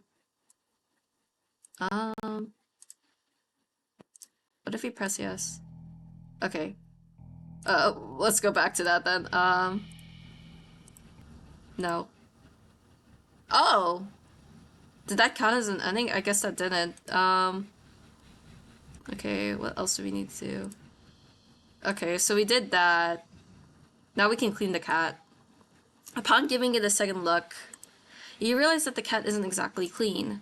Not surprising since up until you brought it home, it's been sitting in a dirty old box, in an alley full of scattered garbage. For who knows how long. You've heard the cats can keep themselves clean, but maybe this is one of those times that a little human help couldn't hurt? You head to the bathroom and set things up trying to remember how to wash a cat. You're definitely no expert, but you think the best way to get a cat clean would be quickly, carefully. Let's do... save it here. I don't think I need that. Yeah, carefully. You think carefully is the way to go. Cats aren't always fond of water, so you doubt it'll be a fan of an excessive amount of it. So you pick the cat up and place it gently in the sink before turning on the water. The cat is startled, but ultimately doesn't try to run away. Nice. You lather your hands with some soap and carefully give the cat a thorough half scrub, half massage. After a few minutes, you rinse the cat completely and gather it up in a blanket, drying it. Then you take a brush and carefully run it through the cat's fur. The cat seems like it's in heaven as you brush it. Some hairs are sticking to you, but you don't mind. In fact... Oh no, are we gonna grow hair? Quite a lot of fur is sticking on you. You tried to brush it away, but it won't come off. Guess you're up next for a bath yourself. You try to ignore the fur and finish with the cat quickly, but more your hair keeps sticking to you. Your hands, your arms, before you realize they're covered in fur that won't come off. It's thick enough that you try to just yank it off, but... what? Pain lances through the spot you tugged at. Upon closer inspection, you see that the hair is growing out of you. You can actually feel it now. Fur growing out of your back, your neck, your face. Oh, what is happening? Your cat eyes. Are we gonna turn into a cat? Your tongue. It's even growing inside your throats. What is happening?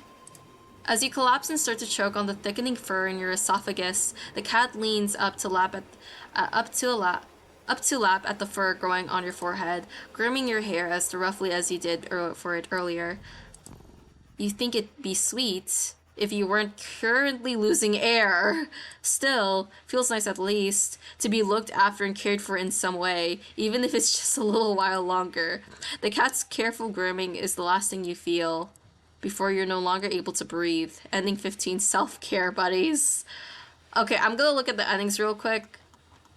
So I think I got like a good amount. So I think I finished 10 to... Did I? Oh, no, I didn't get one.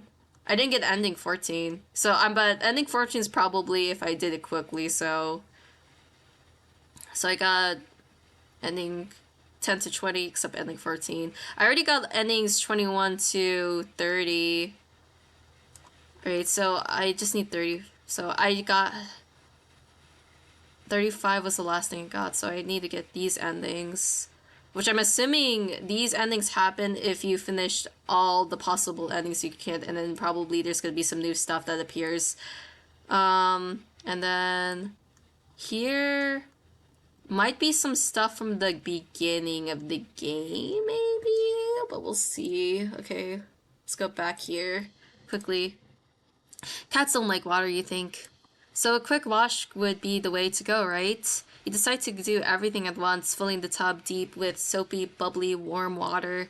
A quick dunk here, a short scrubbing there, then rinse and dry. The cat won't even know what hit it before everything's over. You open the door and click your tongue, beckoning the cat inside.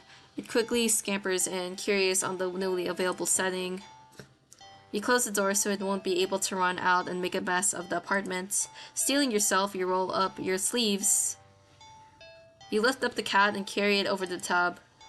Your plan's already compromised as the cat starts to struggle in your hold. You probably should have held it so it could have seen the water. Ow, hey! It scratches at your arms. You knew it wouldn't be happy about the water, but you didn't think it'd be this irate. Still as mad as it would be at you for a little while. You know this is for the best. A deep scratch to your bicep startles you, making you drop the cat to the tub. Uh-oh.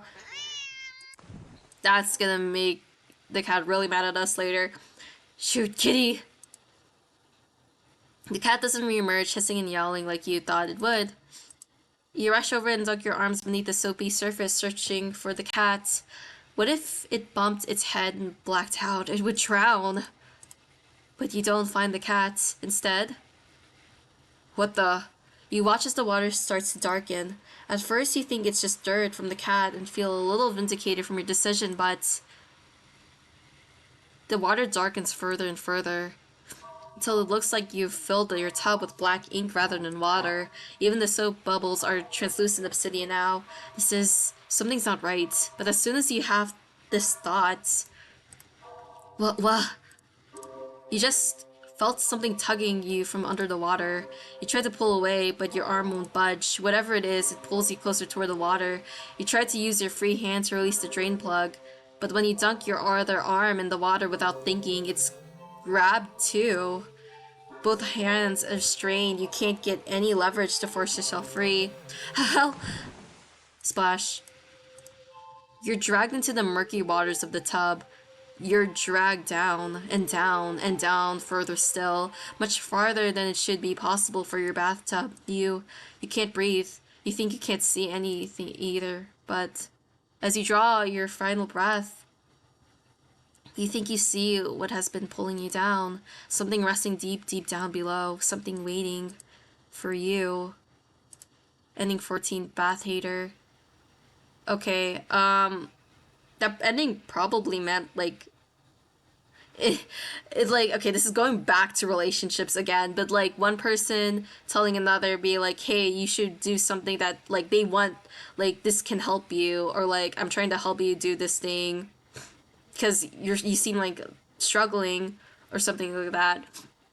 And so, like, the other person who needs help, like, doesn't see it as helpful if, like, when a person to help, like, tells them, like, oh, you probably need to change, or you probably need to, like, get some help, or, like, I can help you with your problem, and they probably take it as an insult. So that's what I'm getting from that ending.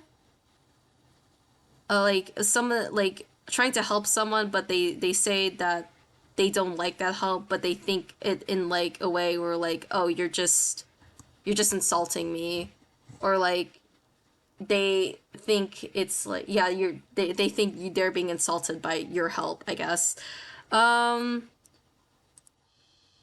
We've been here. What else do I needed to? I think it's here. Okay. Load. On second thought, so okay. Do something alone. Let's do, okay, so now we're gonna do something alone options. Like what? Oh my gosh, more stuff. Okay. Okay. Clean apartments. You decide to even if it's your day off, that doesn't mean you should be completely unproductive. You know you have a guest and all, but you really shouldn't put off your chores. Best to get them done while you're in the mood to do so. Okay, I'm gonna try something really quick.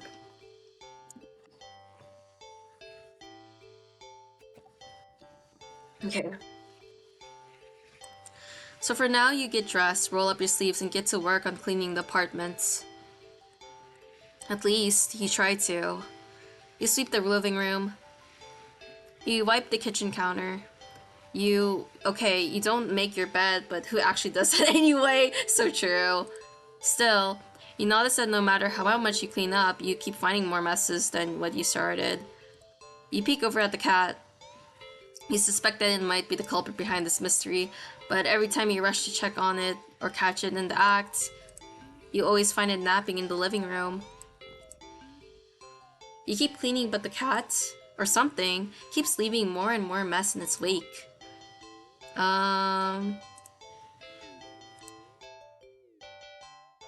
Okay, let's catch it in the act. How are you supposed to finish cleaning up if this little imp is making a menace of itself? No. You know the cat's the culprit. You consider locking it up in the bathroom at least until you clean the rest of the apartment, but it just doesn't seem fair when you don't actually have any proof. You need to investigate this further. You need proof. Not just for the sake of your sanity, but more importantly for the sake of cleanliness. You start to clean again and peek behind you, catching mere glimpses of a paw here or a tail there. But as with earlier, when you rush back to the living room, the cat is still sleeping. Okay, you wanna play cat? You wanna play cat? Then let's play. This time you decide to lay a trap, one your feline friend won't be able to resist. You tackle the kitchen island counter and give it the works. It's glistening by the time you're done. It's so clean, you drop kick anyone who even thought of eating off of it.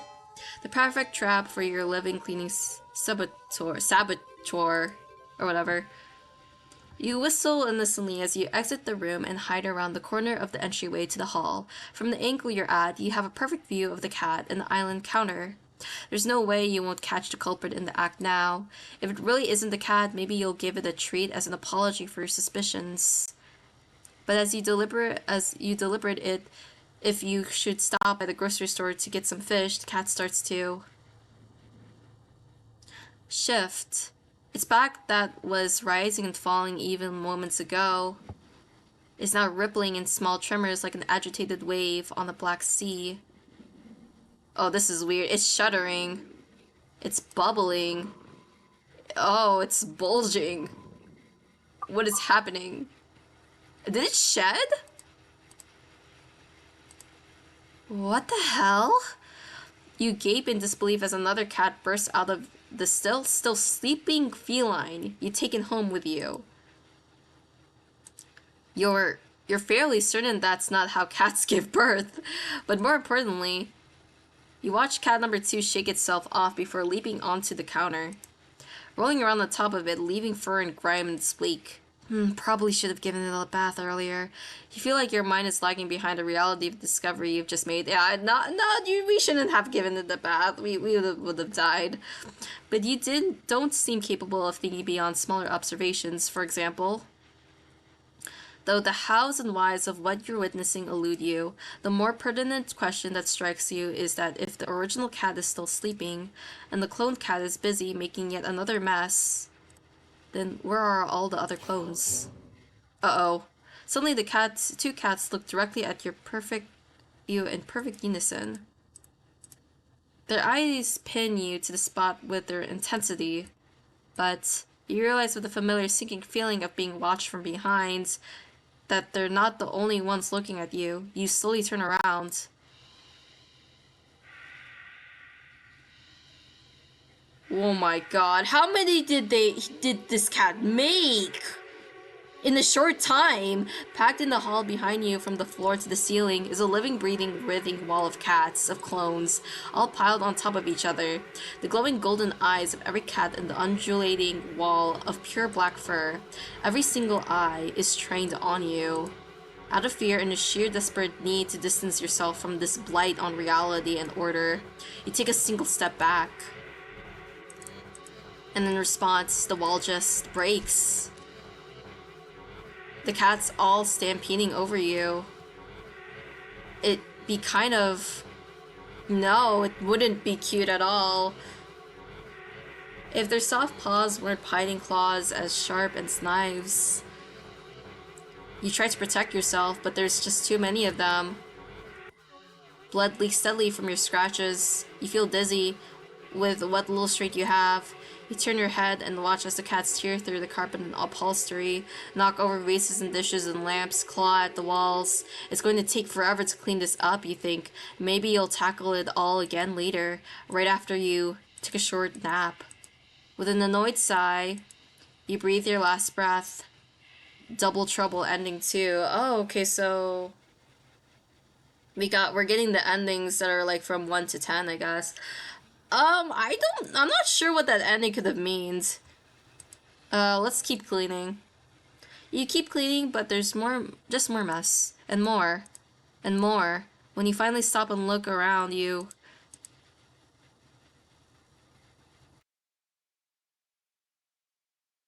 you don't even recognize your home anymore. There's piles of junk everywhere. Do you even own this much stuff? You don't remember ever buying or receiving most of it. The piles tower over you. Like half of it, and I'm really confused. So, okay. Right now, I'm doing the options where, I'm not hanging out with the cat anymore. And then, I guess, I'm not sure if you saw, like, the last ending, but the last ending, apparently, like, we were cleaning our stuff, and we thought, like, the cat might be messing with our whole apartment, because every time we clean, it was still a mess. And then all of a sudden, there were cats coming out of the cat, like, our original cat, who was sleeping, and then apparently, like, there were also multiple cats that were created from the single cat that was sleeping, and then they killed us. I'm not sure what that would have meant, but it was strange. And the piles tower over you. I mean that. So like fish ending. Yeah, I guess it was like fish ending. It's just I guess they came out in a different way. The piles tower over you. You feel claustrophobic.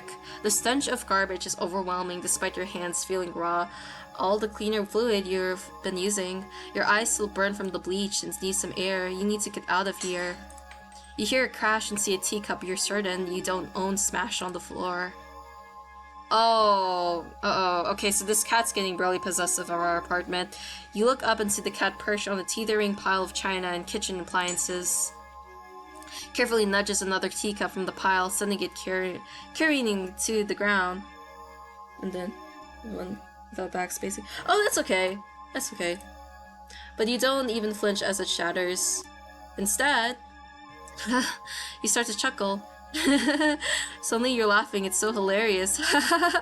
The tears start running down your face. I knew it, it was you. I did this. You did this, didn't you? You pick up the largest piece of ceramic from the broken teacups. Didn't you? You throw it at the cat. The cat dodges by leaping off the pile. The pile sways. It sways. Oh, it's gonna crash into us. It's falling.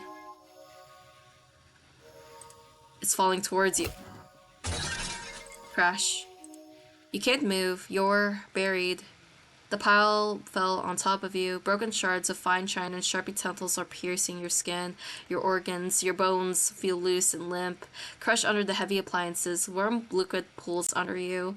With the last of your strength, you listen as the cat pads over to you before laying down and purring sleepily.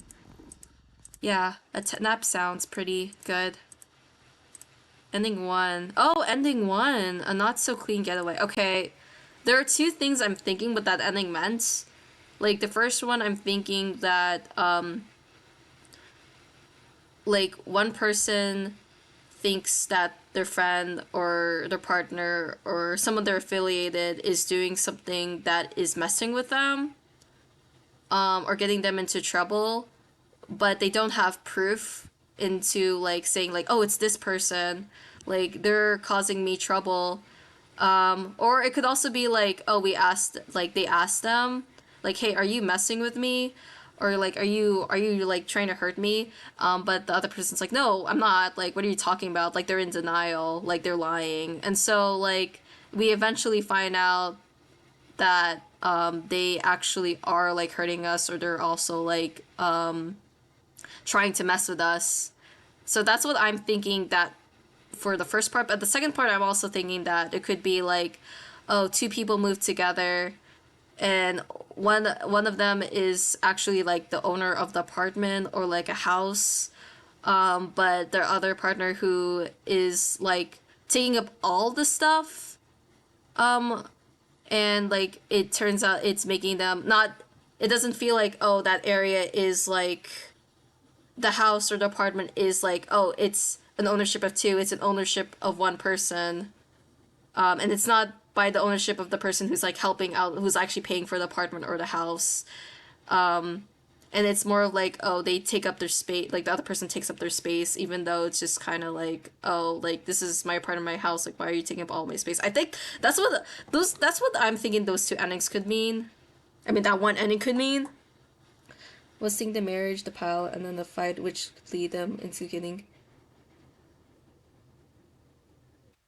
the bury the problems literally. Okay, yeah, that's also like a lot more accurate. Like the marriage thing, definitely feels like what it could mean.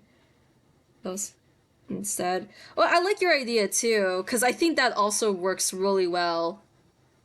Like, I think your meaning and like my meaning of like what the ending could mean could still work. You know, because these endings are like, I don't think there's like a specific like real meaning to what the ending could be. Um. Okay, where am I? Okay, clean the apartment. We did clean the part. Now we just watch a movie. You're not tired enough for a nap, but you're too lazy to get started on any of your chores. So you decide to watch a movie. You get dressed in your favorite pajamas, make some popcorn with an obscene amount of butter, and head over to the armchair. Oh, that's okay. Um, thank you for the follow. Hey. Only to discover that the cat is already napping in it. You frown a little in thought.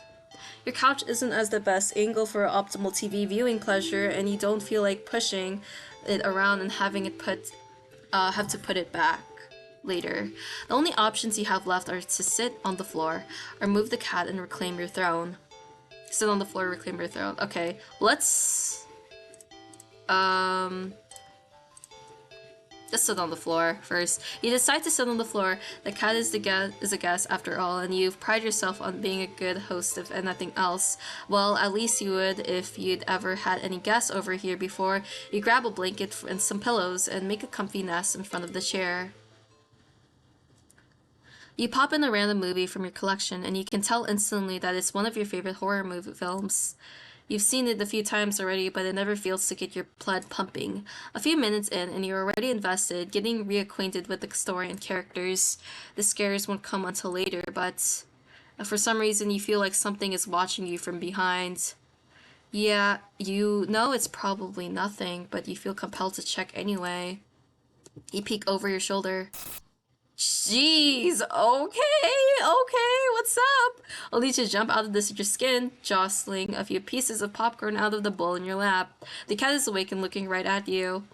You take a calming breath, recovering from your heart, nearly lurching out of your chest, and immediately feel foolish. It was just a cat, of course. It was so quiet you'd forgotten it was right behind you, even though it's the whole reason you're sitting on the floor in the first place. You shakily pick up on the remote, intending to rewind some of the parts you missed. However, as soon as you press the rewind button, the TV shuts off. You blink confused. Nothing else turned off. The kitchen's dimmed light was still on. The digital clock was still glowing, and the movie player was still rewinding. The power clearly didn't go out, so why? You feel a chill run down your spine as you catch the cat's reflection in the dark TV screen. It's still looking at you. Cats stare silly. It's kind of their thing, right? And you're a new addition in its life, of course it's going to study you closely to see if you're trustworthy. As you mentally reassure yourself, you turn the TV back on. What? The TV's on, but the movie isn't what's playing on screen. It's... What is that? It's you. Oh! You watch yourself frown on screen as you feel your brow furrow in tandem. It's like footage of you in real time, like you're being recorded. You feel the familiar sensation of your mind focusing on small details to avoid the bigger picture of your current situation, avoiding the questions of how this is happening, of who or what is doing this, and why. Suddenly, you merge self smiles and waves at you all and on its own. You don't wave back, too stunned to move. You on the screen doesn't seem to mind though. It then stands up, it walks out of frame, and a terrified yell rips out of the mouth before you can think to stifle it. On screen in the chair is the cat, but it's wrong. Oh, whoa, what's happening with you? It's become a large, swollen mass of black fur. Its switching pulse arithmetical with its slow, almost methodical breaths. Its mouth is a yawning entrance to a black abyss, framed by a set of teeth that look very, very sharp. Glowing eyes bulge all over its body. It's still looking at you. It doesn't even acknowledge your on-screen persona as they walk back into frame and pet it almost lovingly. Then, the you inside the TV touches one of the cat's fangs. You flinch at the sudden sharp pain in your palm. You look down and sure enough, your hand is bleeding. You're not particularly afraid of the blood, but for some reason the sight of leaking out of you sends another chill down your back. A thought, clear and terrible, flashes across your mind. It's not just the mutated cat in the TV that's watching you. Is it? Don't look behind you, don't look behind you, don't look behind you. Don't look behind you. You watch helplessly as your on-screen self smiles and nods at you almost encouragingly. You stand in front of the cat's gaping jaws. They look into the dark depths, and as you're torn between the horrifying realization of what's about to happen and the gripping wonder of what they see looking back at them from the deep, deep darkness, they jump in. Darkness's sudden presence is all around you, pressing in, holding you down, and yet you somehow also feel weightless. You can't tell if you're falling, but it doesn't feel like you're laying down on standing either. You feel warm, you feel cold, you feel everything, you feel nothing. You feel nothing. Ending 3 silent film. Okay. I don't think I know what that ending could mean. Okay, so reclaim your throne. You square your shoulders. Sorry, kitty, but that's my spot. You pick up the cat and place it on the floor. That one lost me too. Like, I'm trying to think what that could mean. Like, maybe what the TV was maybe what a reflection of what the relationship was, and it was like us being hurt by the cat. Like, it was a true reflection of our relationship. That's what I could think that meant. She might be venting to me though. Oh god. Oh. Did you get a good amount of sleep? You should probably take some nap. You pick up this cat and place it on the floor. It's probably upset with you. When you try to pet it, as an apology, it dodges your hand and scampers away. You shrug and put on a random movie before nestling into your chair. I think honestly, I don't know how long I've been streaming, but I know a lot of people finish like this game in like 3-4 hours. I'm almost done though. I don't know how long I've been streaming for. There's some horror film that you love to heckle from beginning to end. Nothing but an endless string of pointless jump scares. Did the writers not know the meaning of the word subtle? It's late, but I'm invested in this though. Take a nap if you need to though. What was that? What was that? Oh, was that the bathroom? The cat must have gotten into the medicine cabinet or knocked something over. Calming your thundering heart with a deep breath, you pause the movie and get up to investigate. Oh, the cat's mad. Okay. Well, the cat dashes between your legs from the hall. Fleeing the scene only makes you look guiltier, you know. You're even more reluctant to see the damage now. You just want to relax and watch your bad horror movie. You go into the bathroom and turn on the light. Just as you thought, all the stuff in your medicine cabinet is scattered on the tiles. You sigh. At least none of it looks broken or damaged. You crouch down to pick up everything up. Click. Oh no, did he lock us in? Did the door just close? Did you bump it when you crouched down? Or... well, at least the cat can't come in and make more of a mess this way. The lights. Did you just replace the bulbs? They weren't faulty, were they? You never remember to hold on to your seats or situations like these. You doubt you'll be able to get your money back. You stand up. Hey, welcome back. You shake out the pain in your knees from crouching open your medicine cabinet. This demon cat.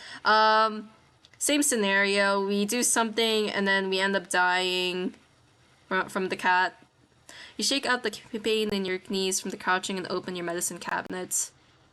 Carefully replace everything back where they belong, making sure nothing is missing. You close the cabinet door. Oh my god, dude, whoa! You jump back, slamming against the wall, covering your mouth. You look back up at the mirror on the medicine cabinet door to see... Nothing. Nothing. What the hell? Something was... You know, you saw something just now. You know you did, right? Okay, we definitely... Okay, I'm saying we definitely saw something. You... Okay, jeez. You rush out the bathroom and slam the door behind you without looking. You enter the hallway and... No. Hey, what's up? No. You shield yourself with your arms and... Nothing. Nothing again. You peek through your fingers and see... Just your usual hallway. That would have gotten me if my lights were off, dude. I'm like... I don't... Like, I think this would have been scary if I had my lights off too, though. But I don't know, I think I'm, like, unfazed by these... these jump scares. Usually with visual novels, you don't feel very good. You need to sit down. You carefully make your way back to the dark living room, trying not to overwhelm your senses any more than you already have. Maybe you should watch something a little more lighthearted, or just lie down instead. You don't know. It's a little hard to think. You just need to sit down, stumbling forward and reach your chair. But... What? What's going on? Oh. Hey. It's nothing. Nothing at all. Just a cat sitting back in your chair looking up at you curiously. Meow? But it's enough. Your heart lurched so harshly out of a mixture of fear and anticipation that it completely gives out. Your eyes roll up into your skull. What? You feel yourself falling back. Huh? You're dead before you end up hitting... What? Wow! What? Oh. Real subtle. Okay, that end part was goofy, but I think like the rest of the ending was like the rest of that scenario of that ending forward, I think was pretty messed up, because like what I got from that was just like, okay, like the symbolism of it is probably like in a relationship again a relationship, like one person, like there's somewhat like one person who's kind of like usually like the controller of the relationship, that like uses like takes not only like kind of controls what the other person is doing, but also kind of takes up their stuff as well. And I think this is supposed to be like a symbolism of like the person who's being controlled retaliating by like that seat, where like, hey, can you get off my seat? That's mine. And that's a sign of retaliation. So that sign of retaliation is getting the person who's controlling offended, so they do something bad to the other person. That's what I got from that ending. But the very last part of the jump scare seemed pretty goofy. I want to see what happens if you press this. I wonder if it's the same thing. Yeah, okay, it's the same one. What else do I need to do? Something similar, but like manipulators. That too, that could also be a good one. Let's take a nap. You're a little tired from the events of the day. Making life-changing choices, like committing to the responsibility of caring for another living creature, really wears you out. You could definitely use a nap. You head to your room and get dressed in your pajamas before you decide to grab a glass of water from the kitchen. You head back to your bedroom, ready for a much-needed nap. Whoa, only for the cat to race past you through the open door and jump on the middle of the bed. It takes its time kneading at the sheets before settling down and closing its eyes. Well, that was fast. You frowned thoughtfully. Now that your mind's on it, you find yourself really craving a nap in your own bed. There's no way you're settling for sleeping on the couch, certainly not the armchair, which means you should... Oh my gosh, there's more options. Okay, let's move the cat. You tentatively nudge the cat in an attempt to make it move on its own. It doesn't budge in the slightest. You push a little more firmly this time. The cat sounds annoyed with you. Oh, save. Again, you will sleep in your own bed. The cat opens one yellow eye and slides it up to look at you. Is its voice a little deeper than before? Move the cat. One more time, saving. Yeah. Move the cat.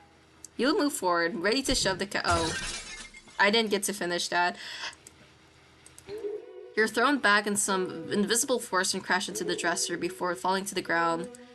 Wind knocked out of you. You look up in a daze. You don't quite comprehend what it is you're seeing. A strong swirling wind has picked up, throwing items all over the place, as if a miniature hurricane had just taken form in your room. And right there in the center of it all is the cat. Why is it floating? What the? It's coming. What is going on? It's like airbending, hovering in the air above the bed.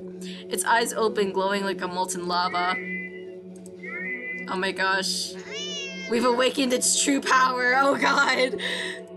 You watch as a vortex rips open the center of your bed, and panic as the swirling wind turns into a vacuum, dragging you towards the bed. Your nails catch and tear as you desperately try to cling to the carpets, the floorboards, any and every piece of furniture within your reach, bloody fingers slipping clumsily on every surface. But there's nothing you can do. As you touch the vortex, your body starts to disintegrate. Oh, that's gonna be brutal. Tiny particles of your body separating and floating into nothing.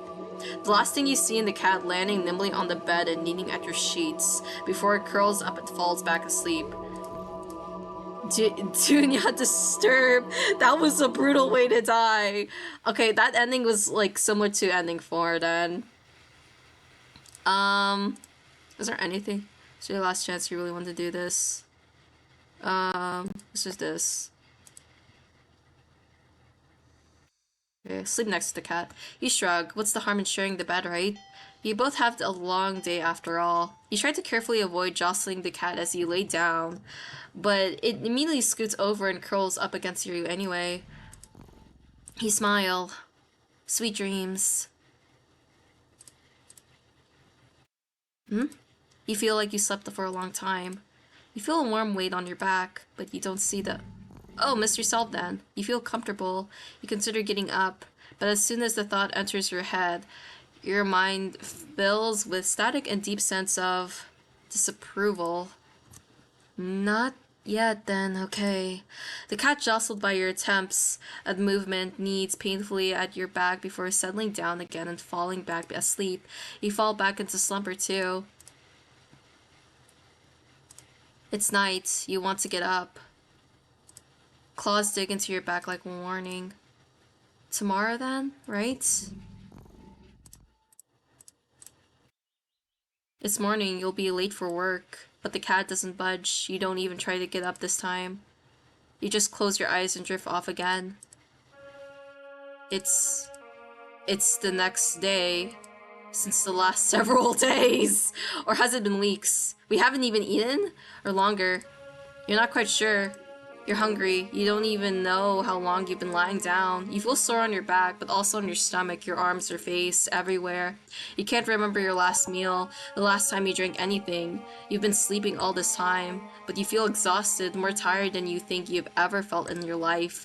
It feels like a giant hand is pressing you into the bed. You can't remember the last time you even considered moving.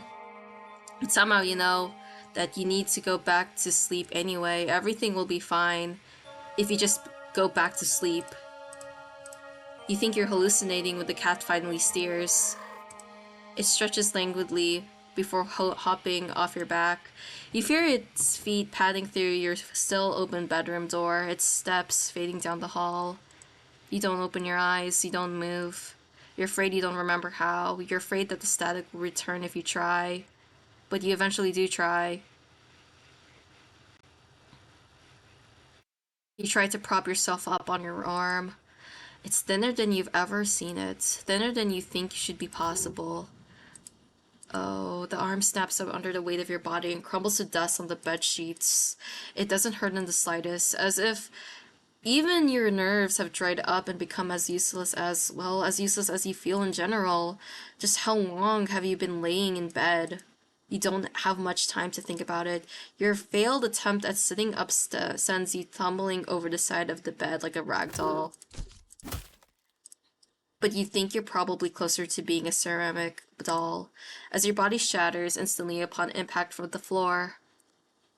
Your head rolls toward the door, letting you watch as the rest of your strewn body parts crack and crumble and turn to broken ruin as your consciousness begins to fade. The cat strolls into view, then poking and prodding at the remains of your brittle limbs. Bad kitty, you try to say, but you think your jaw might have snapped off earlier as well, almost as if sensing your attention the cat walks over to you, well, your head at least, and you watch with your final conscious seconds as it lays down, curling its body around you. It feels warm. Well, maybe another nap wouldn't hurt. Oh my gosh, a lot of these enemies are like saying like, oh, another nap wouldn't hurt, or like, let's go to sleep. Okay, just a cat nap. Okay, so that ending sounded like possessiveness. Oh, you've been enjoying yourself, haven't you? No, not really. I always see myself die. Yes, I as well. Still, all good things must come to an end, and I believe you are ready. Okay, it's because I think we got all the endings except 4. Hey, what's up? Okay, let's save. Let's save this. I don't think this is... Yeah, here, 9. Do not take that cat home. Sadly, as the cat... Wait. No, I realize I messed up. No, I'm not supposed to... not take the cat home. Right? Wait. Yeah, actually, no. Let me do this again. Okay, skip. You are ready. Only one thing left. So, what should you do with a cat that has been very, very, very naughty? Begin restoration backup.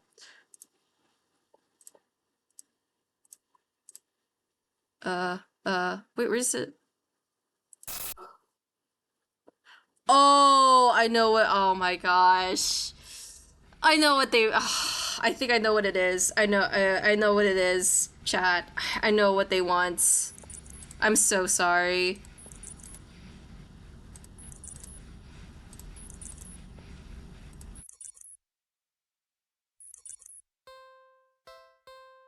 God. Oh my god.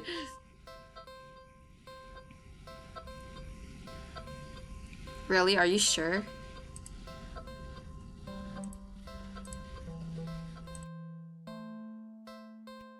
Let's say maybe not. Let's be humane first. Oh, okay, never mind. It just makes me go back.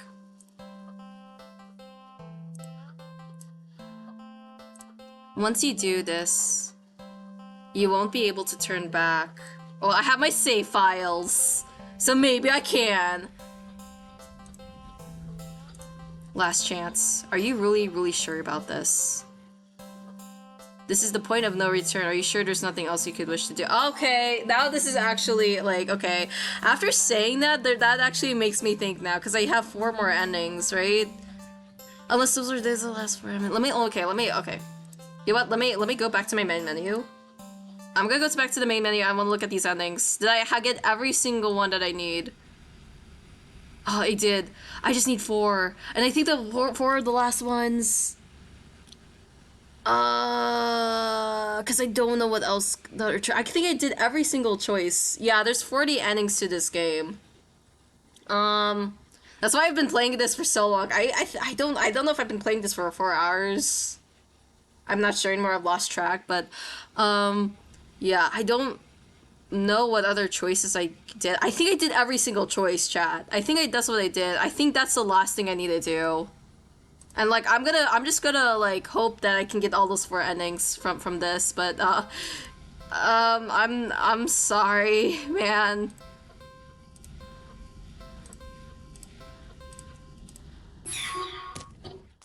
Oh.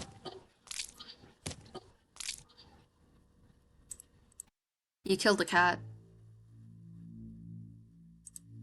Its corpse lays limp and lifeless in its now blood-stained cardboard box. What would you like to do? Check pockets. There's no point. The cat is dead. You dig in your pockets anyway. Left pocket. String. Useless. Right pocket. chocolate. You eat the chocolate. You have your phone. Take a picture. Why? No points. The cat is dead. What do you like to do? What are you looking for? The cat is dead. You look away. You look at your left and right. Nothing but trash. You look up. The sun never reaches in here well enough, but you can tell that it's a beautiful day today. You look behind you. Nobody saw. You look down in front of you. Oh yeah, the cat is dead. What do you like to do? Leave. You're done in here. I turn around and leave the alley. At least you try to. As you stand at the edge of the alley's entrance, you see that nothing exists behind. It's just an empty black void. You turn back.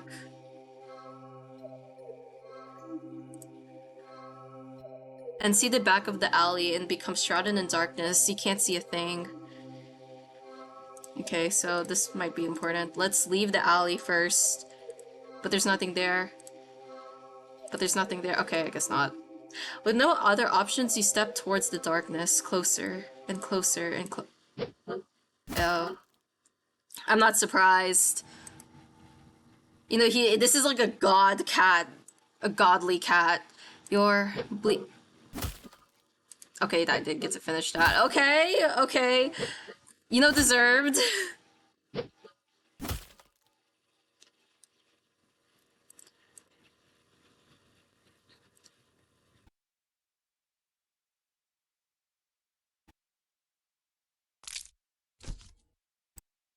You collapse to your knees, the front of your body is slashed open, leaking blood and guts and organs down your torso and over your lap. Don't you know that cats have 9 lives?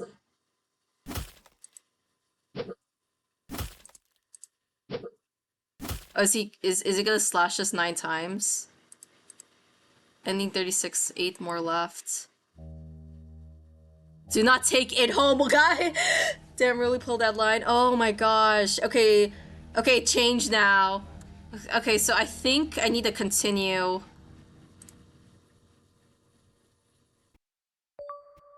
Another one. I never believed in unconditional love. Not even as young as I was on the day that changed my life forever. Still, I always assumed that they would come to the closest to granting it to me. It's what they always say, right? What a parent's love is unconditional. The wounds that they'd inflicted on my skin and my heart had long since scarred over the day they dealt the final blow. Oh no. And all it took were 2 little words. Get out. The day they finally turned their backs on me and abandoned me. That was the day it found me. It offered me an unfathomable kind of love. A love that could be limitless, endless, powerful, all-consuming. A love unmatched. A love unlike anything that could exist in this world. But there was one thing that the love it offered could never be. Unconditional.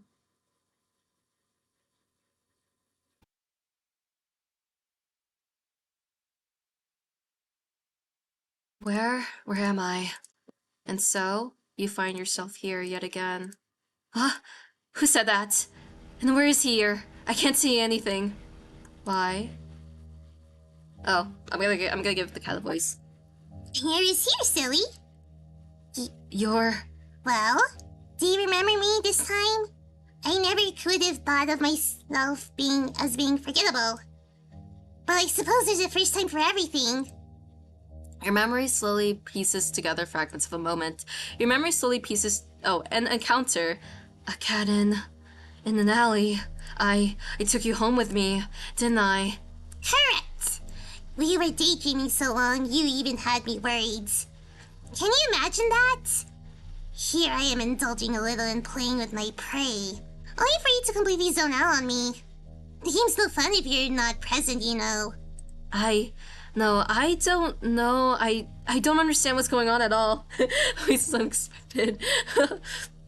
Curious as you are, I should have expected that you'd have questions. Well, I suppose you've put me in a good enough mood to be generous and hear you out. Oh, we were like letting them play with us.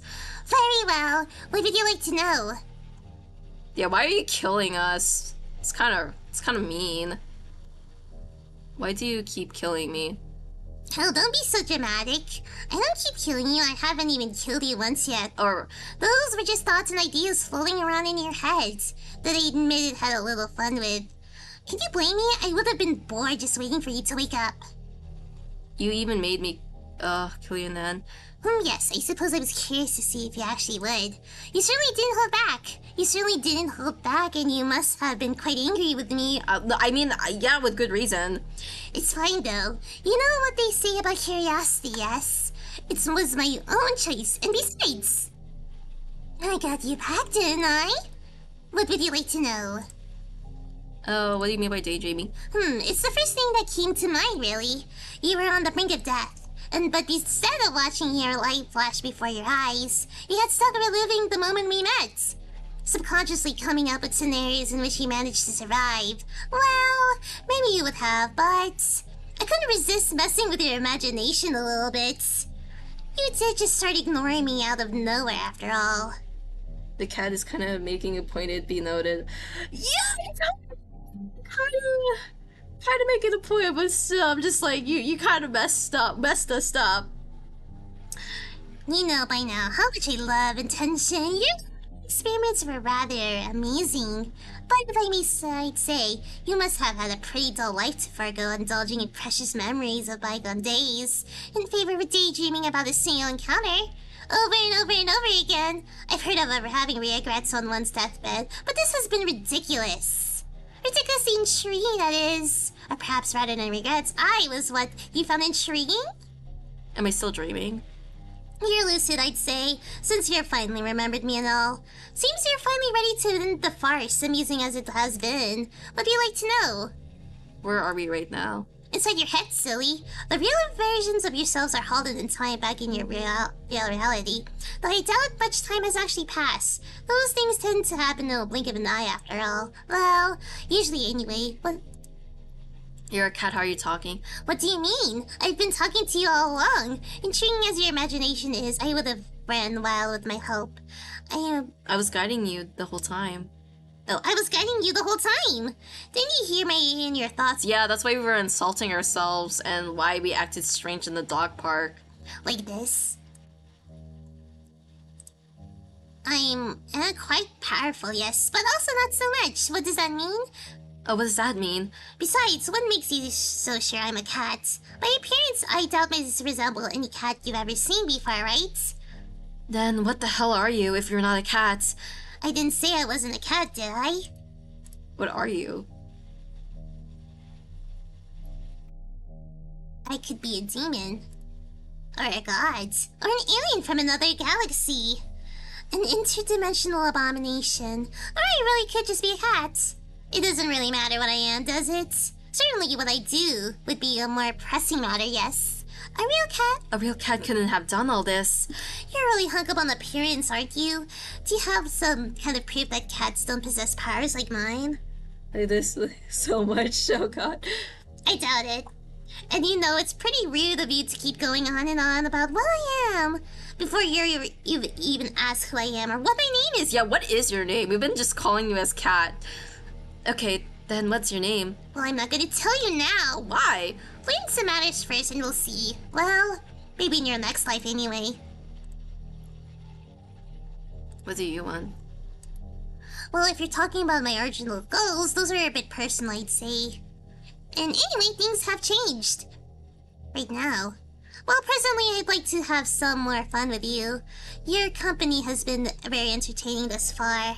Given my time, and under different circumstances, perhaps we could have even been... Well, all good things must have come to an end. You can't truly want to spend what little time you have left in regret and delusion, right? Alternatively, I'm also quite hungry after waiting so long for you to wake up. At this point, it could go either way. Have I satisfied your curiosity? Curiosity now? I just have one more question. Why me? Oh, I just have one more question.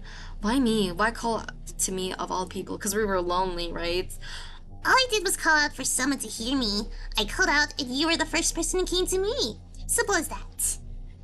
Were you hoping for some special reason? I'm afraid I don't have one. Everything I've come to like about you were things discovered after our initial encounter. So there's no big reason for any of this. The reason is far less interesting than the results that came about from our interaction. I only called to satiate my hunger, but in doing so I found something far more valuable. I know for a fact that regardless of how this plays out, I will never forget you. What do you mean? I've taken a liking to you, human, and so I'll grant you another chance. Another choice.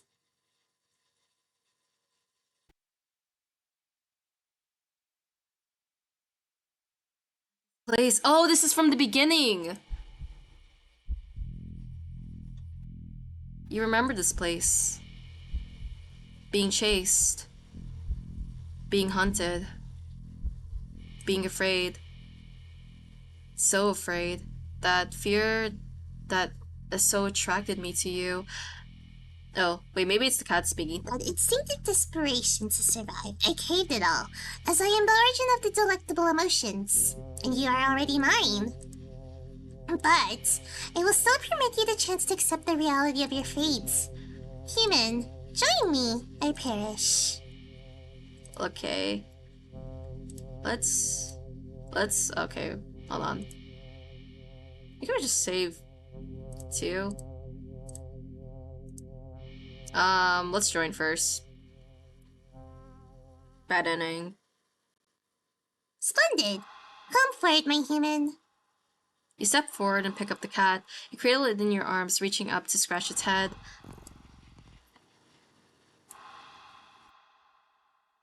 Suddenly, but you start to feel sleepy, but the sudden wave of fatigue doesn't cause you to sway on your feet or stumble at all. What's happening? Shh. Don't worry. You no longer need to worry about anything anymore. Just sleep and dream those sweet, sweet dreams for me. We're gonna have a bunch of nightmares. Excellent. With this, you will soon become a part of me.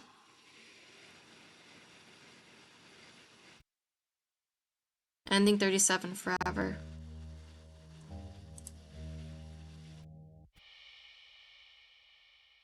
I see, then there's nothing left to say.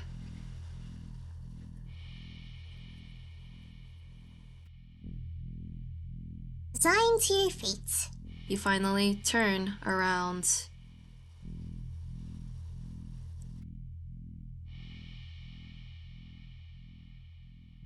Enormous, shapeless, billowing like thick smoke in the wind. The shadow-like entity towers above you, so high it looks like the sky poured it down to earth, is still pouring it even.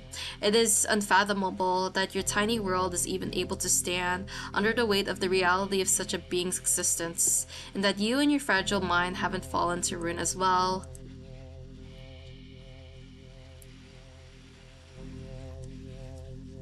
You step forward into the monstrous miasm.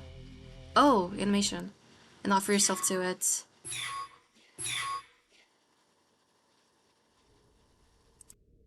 Darkness. Surrounded by pure and absolute darkness, you are very suddenly hit with the feeling that you are not alone. Like you've stepped into an unbearably, impossibly crowded space. Your ears even start to ring with the sensation of countless conversation. Words, whispers, screams, all overlapping, but you don't actually see or hear anyone or anything. You're alone, even as your senses lie to you, trying to make you think otherwise. You're more alone than you've ever been. Lies. Lies, lies, listen, please. Is someone really... I can't see you. Where are you? Nothing. Nothing left to see. Only hear us. Listen, please. Are you all trapped too? Is this place? No place, us. All you see, hear, feel, is us. Us and it. We are victims, prey, like you. We are many, beyond counting. Our bodies gone with time. Wills left behind. Us, we became what you see. This place is us. You need your help. But what can I do? It too greedy. Make mistake, ate too many. We are many. Now strong. We are strong. Made it strong, but make mistake. Mistake, error, flaw. Oh, like there's an ending 33 that's an error. Weakness. Then why not escape yourselves? Too long here, too long. One. We are one. With it. Bodies lost, minds, wills, us, all corrupted. No body. Can't escape. You too, you, we, it, one. All of us, all now one. But you, new, fresh, body. Still have body. Escape is possible. Because still one with it. Even just you if escape with mind, with body. It would unravel. Lose power, lose strength, lose us. Us. Set free. Forever, finally. Escape. Help. How do I do that? Remember, it lies. Hidden in truths. Lies. Lies. Escape, push forward. It lies. Persist. Persist. Persist. Persist. Oh, I have to click on that. You ignore their words. Oh, it's the cat talking to us! Deep down, you know, there's no way someone like you could win against something like it. The cat. Oh. A pointless effort. The hopes of those words, their vows, it will all be wasted on you. So, you accept your fate and choose to perish. Damn, that cat is manipulative. You're not sure how long it takes, but their pathetic pleas eventually grow silent. You almost wish they would have simply turned into insults and threats. This endless silence, it bears the weight of their guilt and shame, long after your body fades away and becomes one with me. Ending question perished the thought. No, this is just another daydream, isn't it? You're lucid again? In here? But how did you... Well, when you've been dreaming about the same day over and over, you kind of start to notice the patterns. Listen, I'm nothing special. I don't really have any friends. I don't like crowds or going out most of the time. And more often than not, I'm alone, even in my home. One bedroom, one bathroom, and one me living alone in it. It'd be easy to just say that I don't have much to lose. My life is admittedly pretty boring, but it is my life. And if this is my dream, then you're not calling the shots anymore. I don't think you understand what's going on here. No, you're not the one who's getting it. You called me. You're the one who needs me. Whether it's to eat me or kill me or make me yours forever, it doesn't matter. I'm done here. I'm going home. You forget yourself, human. You ungrateful little creature. I gave you my patience, my attention, my love, and you think you could just leave? I didn't have to, you know. I could have just eaten you on whatever I liked, but instead, I gave you time to understand, time to accept what was happening. I gave you a choice. You, an unremarkable little nothing of an existence whom I even noticed was missing if I'd just taken you as I pleased, dreaming away about endless possibilities, never having to worry about permanent consequences ever again, about choosing wrong. A little world all your own inside your head. I offered it all to you. I gave you the choice to join me and have it all. Need would be the god. Honestly, slay on that though. And you refused. Bro, like this cat is manipulating us from what like what they're saying right now. That's so manipulative. You say that your brother died, didn't you? And yet you're trying to go back on your choices, only to continue to reject me. To reject my love. So foolish, so ungrateful. Just like the others, you don't even know what you want. Another bundle of contradictions. You wish your solitude, yet you fear being left alone. You fear being forgotten, undesired, unloved. And yet even I thought I love you and desire you.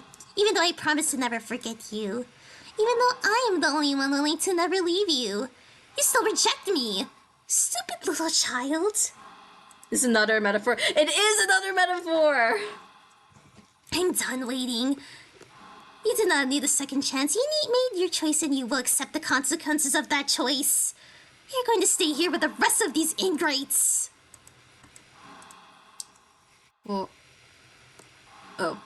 That's taking too long. Forever. Ever heard of changing your mind? Such a thing doesn't erase your original decision. It has been permanently etched in you to reality. Do you think yourself so important that you are above facing the truth of that reality? No, but that doesn't mean I can't do my best to make things right. I'm still here, aren't I? That means I can always make more choices, better choices. You gave yourself to me. You're already a part of me. This might be your pathetic little delusion. But don't forget that I'm the one in control here, human. Oh yeah, that's right. Those twisted choices in my dreams were all you, weren't they? We help. Running. Endream.exe. What's... Persist. What are you doing, you useless traitors? Stop! I think it's about time I started making my own choices.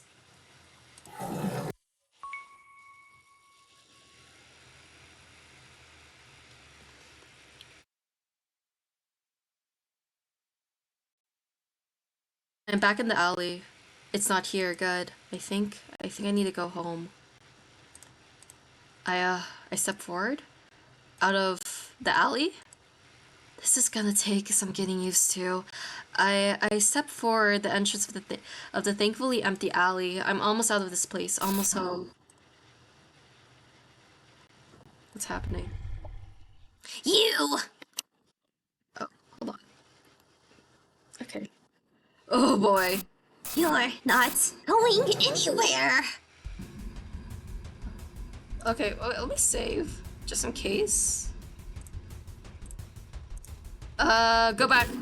What? Don't give into it. Oh, okay, wait. I'm gonna try. Let's do this first, because it's bad ending. Right? No. Oh man. Okay. Go left. Damn it. Okay, so it's right.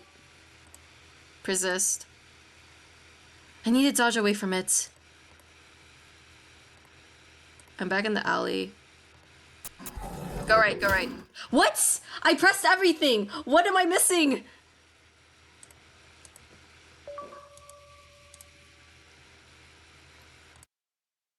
Yes, I know. Go left. Oh my gosh. Oh my god. I pressed go back. Is it that? Oh my god. Okay, let's go back. What? That was the first thing I pressed. Go left. Oh my gosh. This is gonna be trial and error. I need to dodge it from it. Okay, so go back. Go right. Go home. Damn it, I override my choice. Where the hell do I go? I go to the dog park. Anywhere but here. Go back. Go right. Damn it. I hope I don't need to do the whole thing again. I'll like, bruh. I'll be like, bruh. Dog park. Go back. Go left. Okay, I guess just go back then.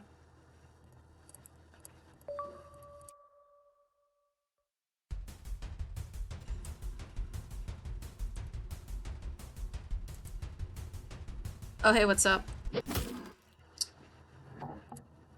That was a nice dog, though.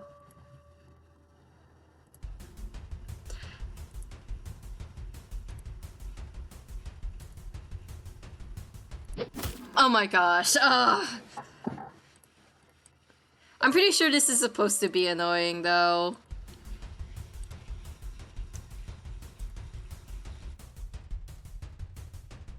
I said... Go right? Wait, no, I pressed go right. Oh my god. I need to remember. It's go left. It's go back, go left. Hey. Go back. Go back. Go left. Go right. Go back. Okay. Go back, go left, go right. And then...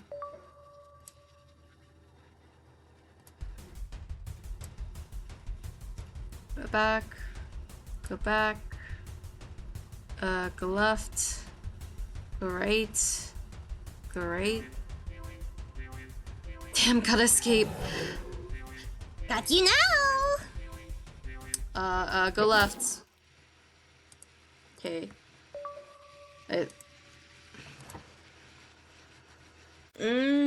Yeah.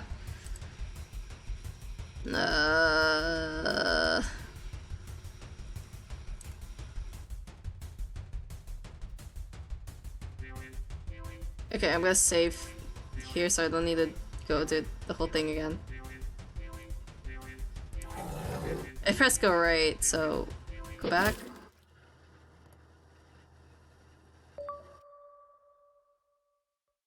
Load. So it's go left then. What? It was go back? I thought I pressed go back. What?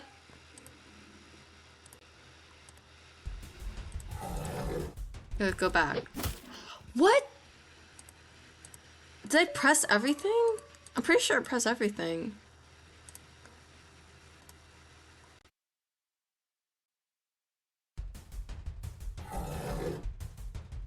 Bruh, okay. Let's go right. Let's go right. I didn't even get to press. I'm timed. I don't see a timer. Okay.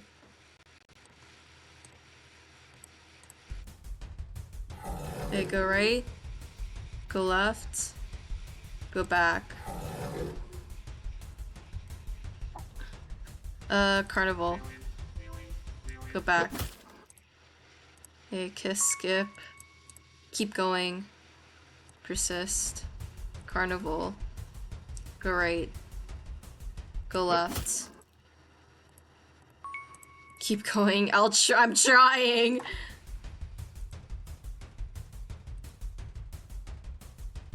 Go left. I'll try. Persist! We need to get all the endings. Yeah, I did go left, right, so go right. Go right, go right. Go left. Go right, right, left. Oh my gosh. Okay. Right, right, left. Right, right, left. Right. Right. Left. Go back. How do I get out? Okay, let's save here.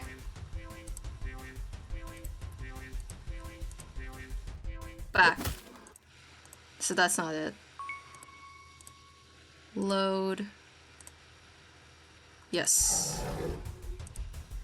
Left. No. Okay. Load. So it's right. It has to be right. Right. Right. Nope.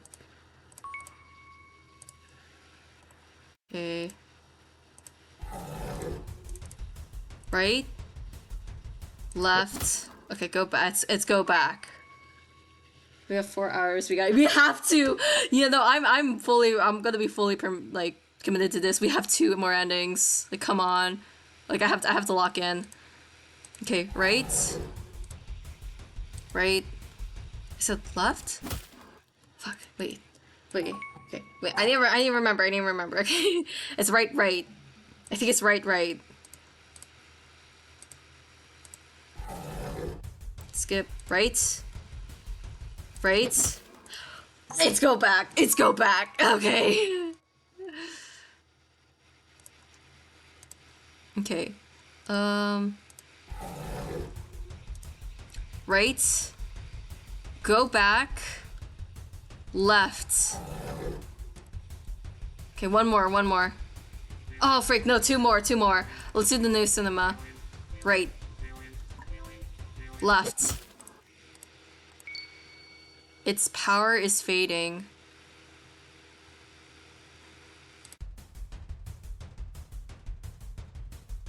Right. Go back. Right, back, left. Right, back, left, back. Right, left, back. Right, right, left, back. Right, left, back? Right, left, back. Oh, that's a cool emote.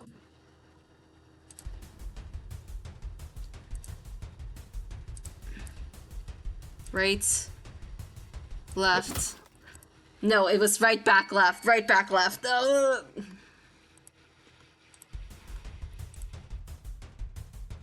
Right, back, left, left, right, back, left, right, back, left. Let's do right, back, left, right. Right, back, left, right, back, left, right, back, left, right, back, left, right. Okay, save here. Dead end, where do I? Found you! Right. Okay. Boss fights are directions. Yeah. Oh, yeah. Here. Okay. Okay. So that's not right. Let's do left. Left. It's back. Okay, it's back.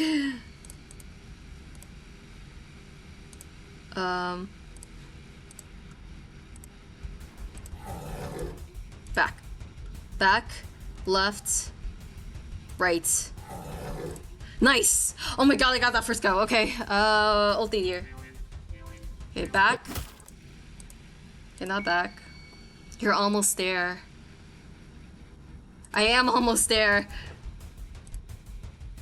Left. Right. Back. Left, right. Okay, so it's left, right.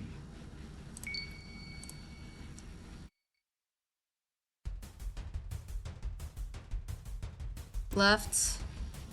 Right. Left? Left, right, left, right. Okay. Yes. 3. Captain! Stop running! Back. Okay, save file. Back. Wait, no, I pressed back. What am I doing? What am I doing? It's not what I'm supposed to do. Left. Okay, so it's right.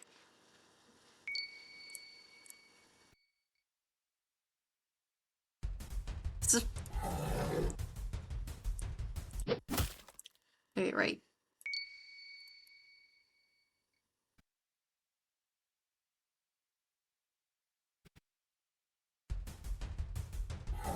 Right. Back? So the cat is like, we don't know what it is, and it didn't really confirm what it was. It's like a god, or like an alien, or like something that is like supernatural.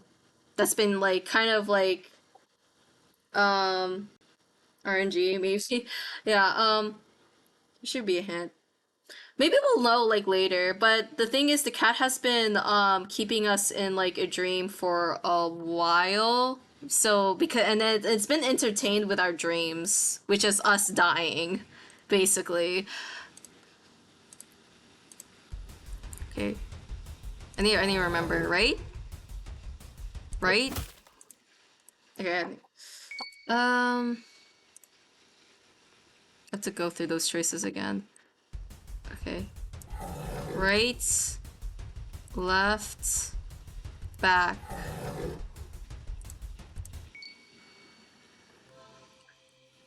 Did I do it?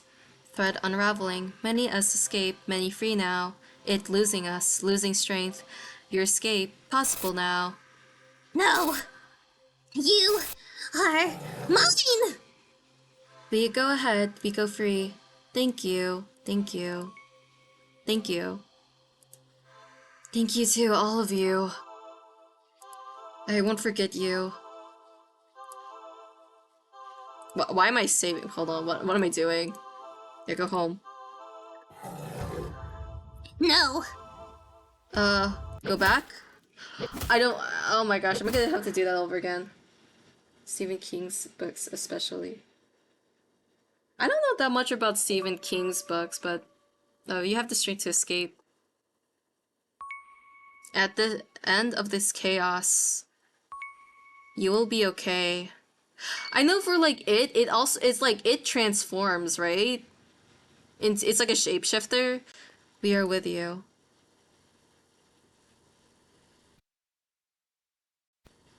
Okay, persist.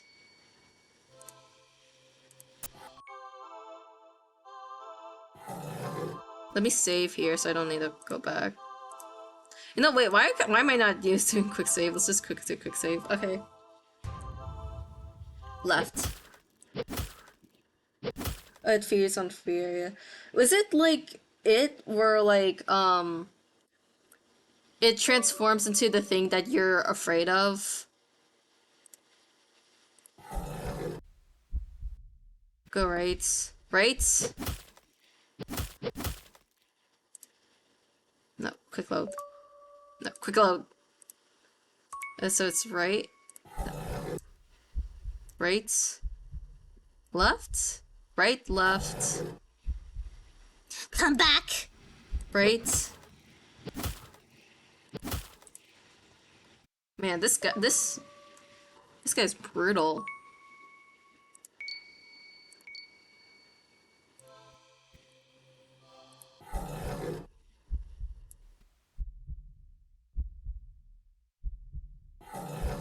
Okay, now I'm gonna let's quick save here. Back. Left.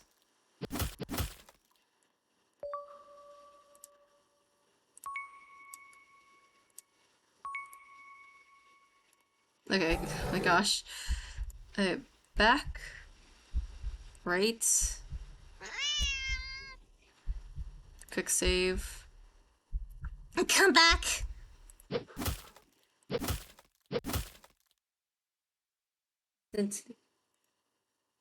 Oh, and the Bucks is like a demigod. Oh, interesting.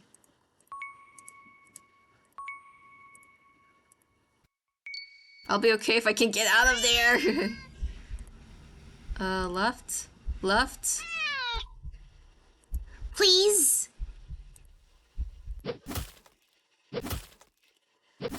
I'm not gonna lie, like this game is good, but I don't like this boss fight. It seems very, very annoying, and I know that's I don't I think that's partially a point here, but um it kind of like takes out like the seriousness of the story.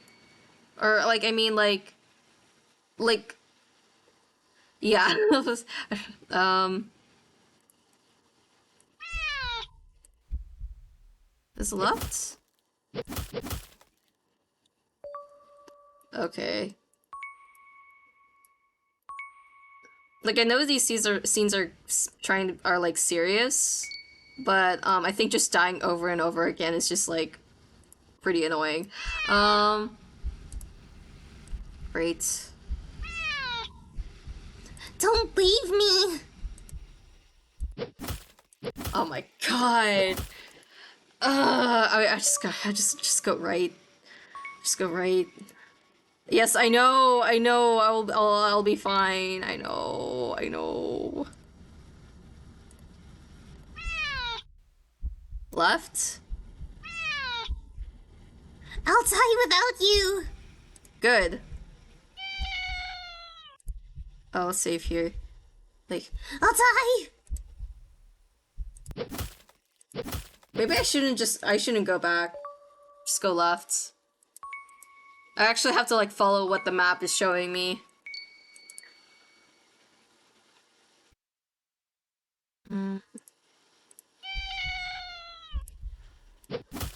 No, it's go right. Okay. Uh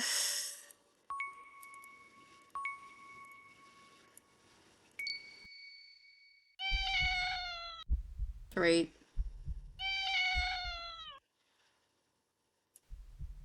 Push forward. Wait.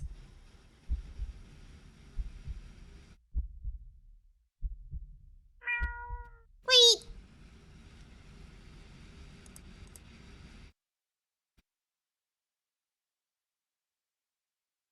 I'm back. We're back where it all began. The alley. And then the cardboard box at the back of the alley. My gosh, it's Miwo. There you are. You look nothing like the impossibly cute cat I met. Well, yeah, I still think it's pretty cute, I'm not gonna lie. You look, well, what feels like a lifetime ago. After escaping and releasing the wills of all your victims, all that's left of you now is an inky black blob seething up at me. The endless hatred pouring out of your singular eye doesn't scare me at all. Don't take this cat home. Don't leave. Honestly, yeah, too. If it wasn't that evil, I would keep it. You're mine. No, I'm not. You took them away. They were mine. And now they're gone. You took them away.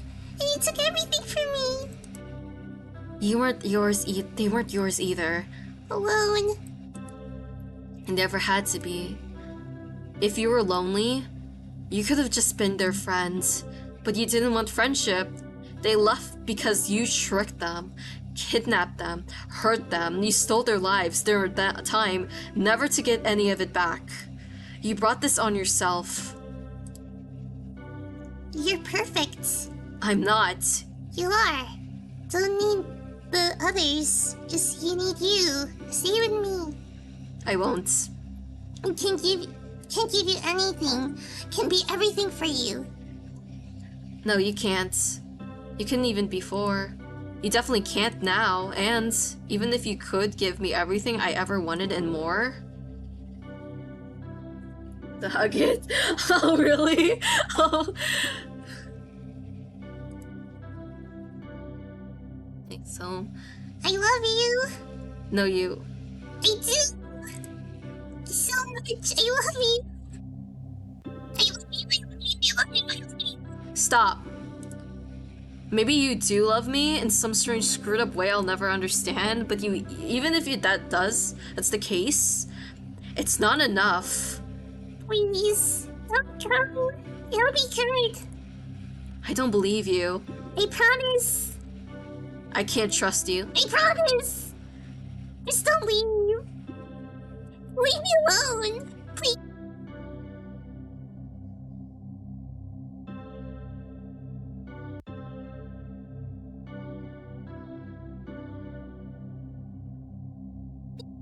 The train. It's like I think this is worse than the yandere from the train, from the Sahate station. I hate you. Now that I can believe. There's nothing left to say.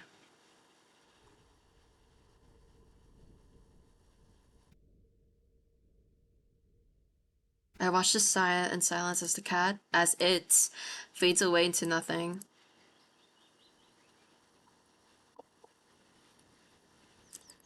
Goodbye. With one last glance around the alley, I turn.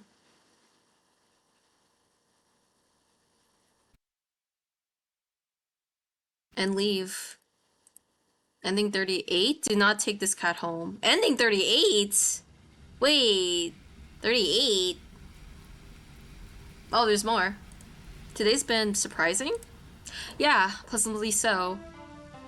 A day off that started with admittedly crummy weather led me to the older theater, where I enjoyed the movie by myself. My laughter filled up the empty theater. The rain had stopped by the time the movie was over, and I was in such a good mood I hopped over to the not-so-new cinema, not to watch another movie, but to play around the arcade, earning a few high scores. With the gamer in me awakened, I went to the carnival to play with some more, and was humbled fairly quickly. And I did manage to win a small stuffed animal in the ring toss booth. Oh, that looks like a cute plushie.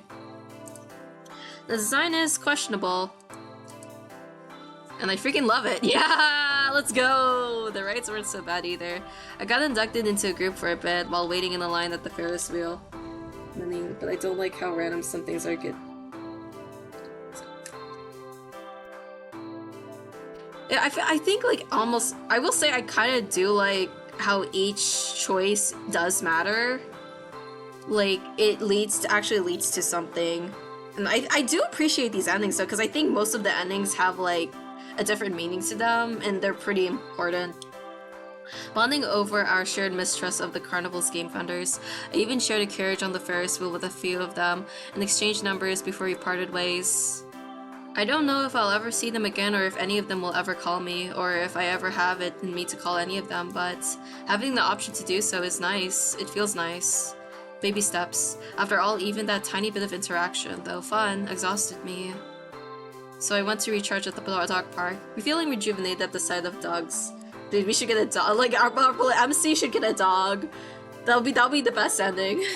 Old, young, big, and small. All running around. Happy and carefree. A few of the owners even let me take pictures. Yeah, today was a good day. So we got to do all the events that we were supposed to do in the dreams. I don't think about the cat or it, I guess, all that much these days. It was hard at first. In the immediate days and weeks that followed, what happened to me was all I could think about. There were days I blamed myself. Just ready for pets. Yeah, I guess. But it would be funny if MC got a dog at the end. To counter like, oh, keeping that cat. These I questioned my choices. I went back to the alley more times than I want to admit. The feeling that always went through me at the sight of that empty cardboard box was so indescribable, so overwhelming. I'd sometimes break down and cry right where I stood. It took a while, but eventually the strange emotion became clearer and clearer. Until I had the courage to recognize it for what it was. Relief. I'd been afraid to feel it for so long, terrified to let my guard down. But that sense of relief finally returned. Relief that it was gone. Relief that I was free to live my life. However simply or extraordinarily I wished. The ones it had imprisoned, I had never heard their voices again either. But that's for the best. Living here and now, never forgetting what they did for me, and what I did for them too. For now, I think that's enough. At least I hope so. And that wherever they are, they're finally at peace. I'm fighting for my own peace too, one day at a time, one tomorrow after another.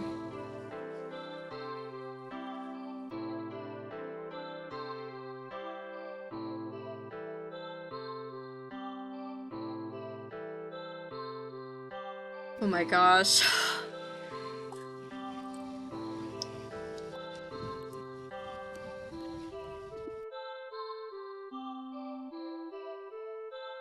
Finally, I head home to my little apartment.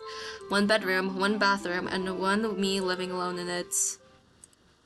Well, almost anyway. Almost! Huh? Wait, oh, wait, I shouldn't, like, okay. I'm home. We have a cat. Uh...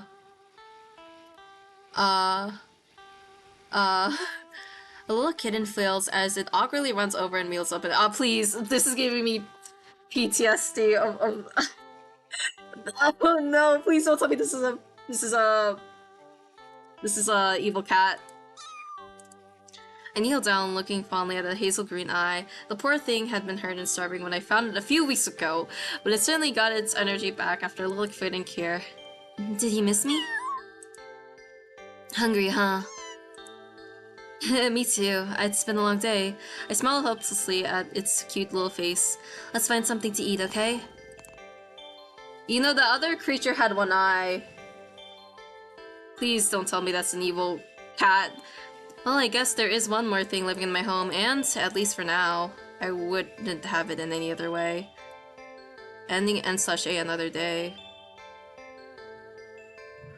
Oh my god. Oh my god. That was such a ride. But I didn't get all the endings. The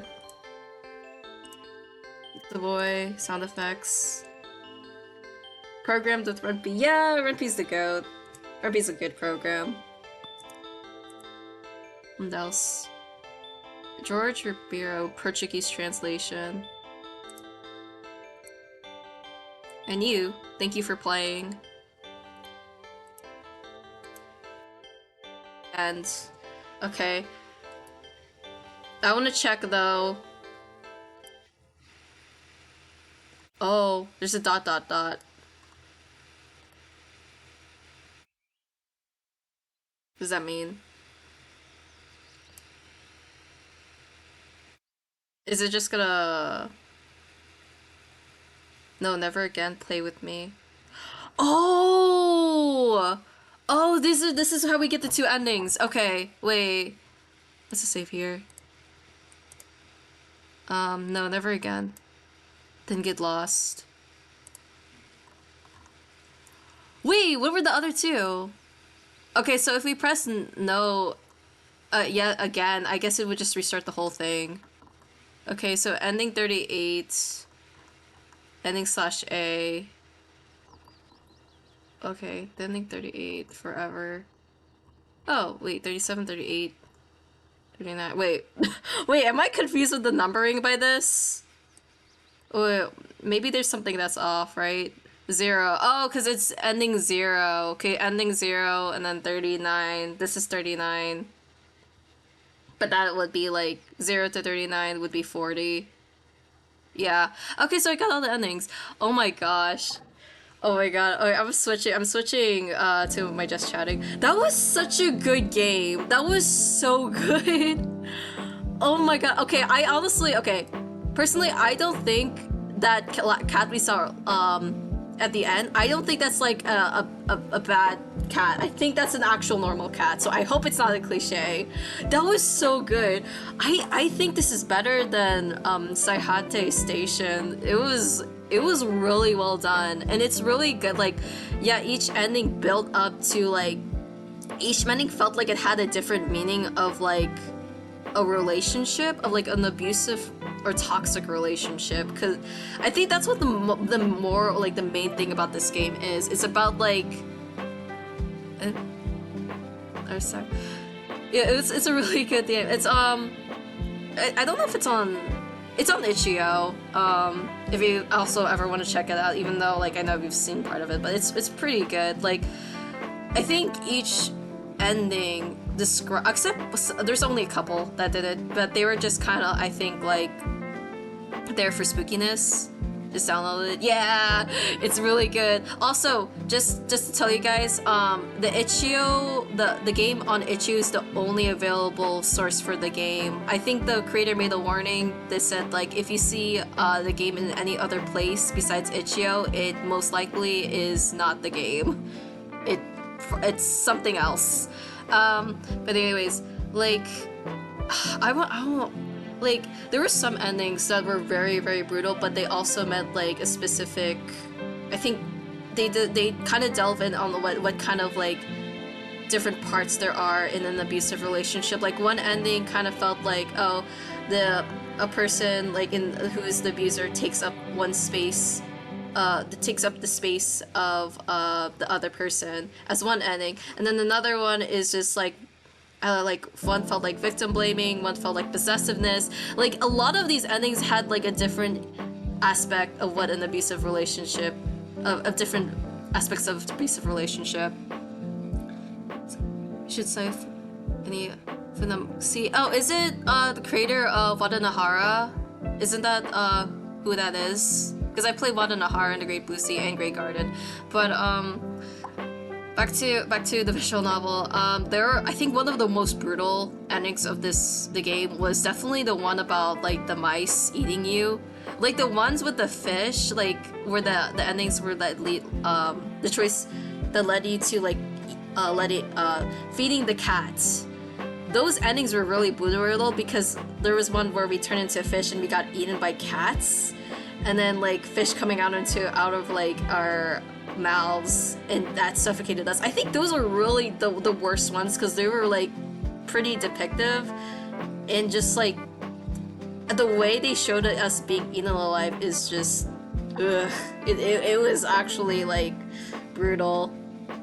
You know, funny there was one ending that wasn't like we didn't get harmed by the cats, but our decision was involved with the cat, and it was the mice ending where the mice ate us because we fed one of the mice to the cat. Oh, stuck. Night Spectre. Thanks for joining. Sorry, I was like talking, but yeah, I've tried those games out, but night. What else? Yeah, that one was the only ending where like the cat actually defended us, which it seems like it's nice at first because the cat the cat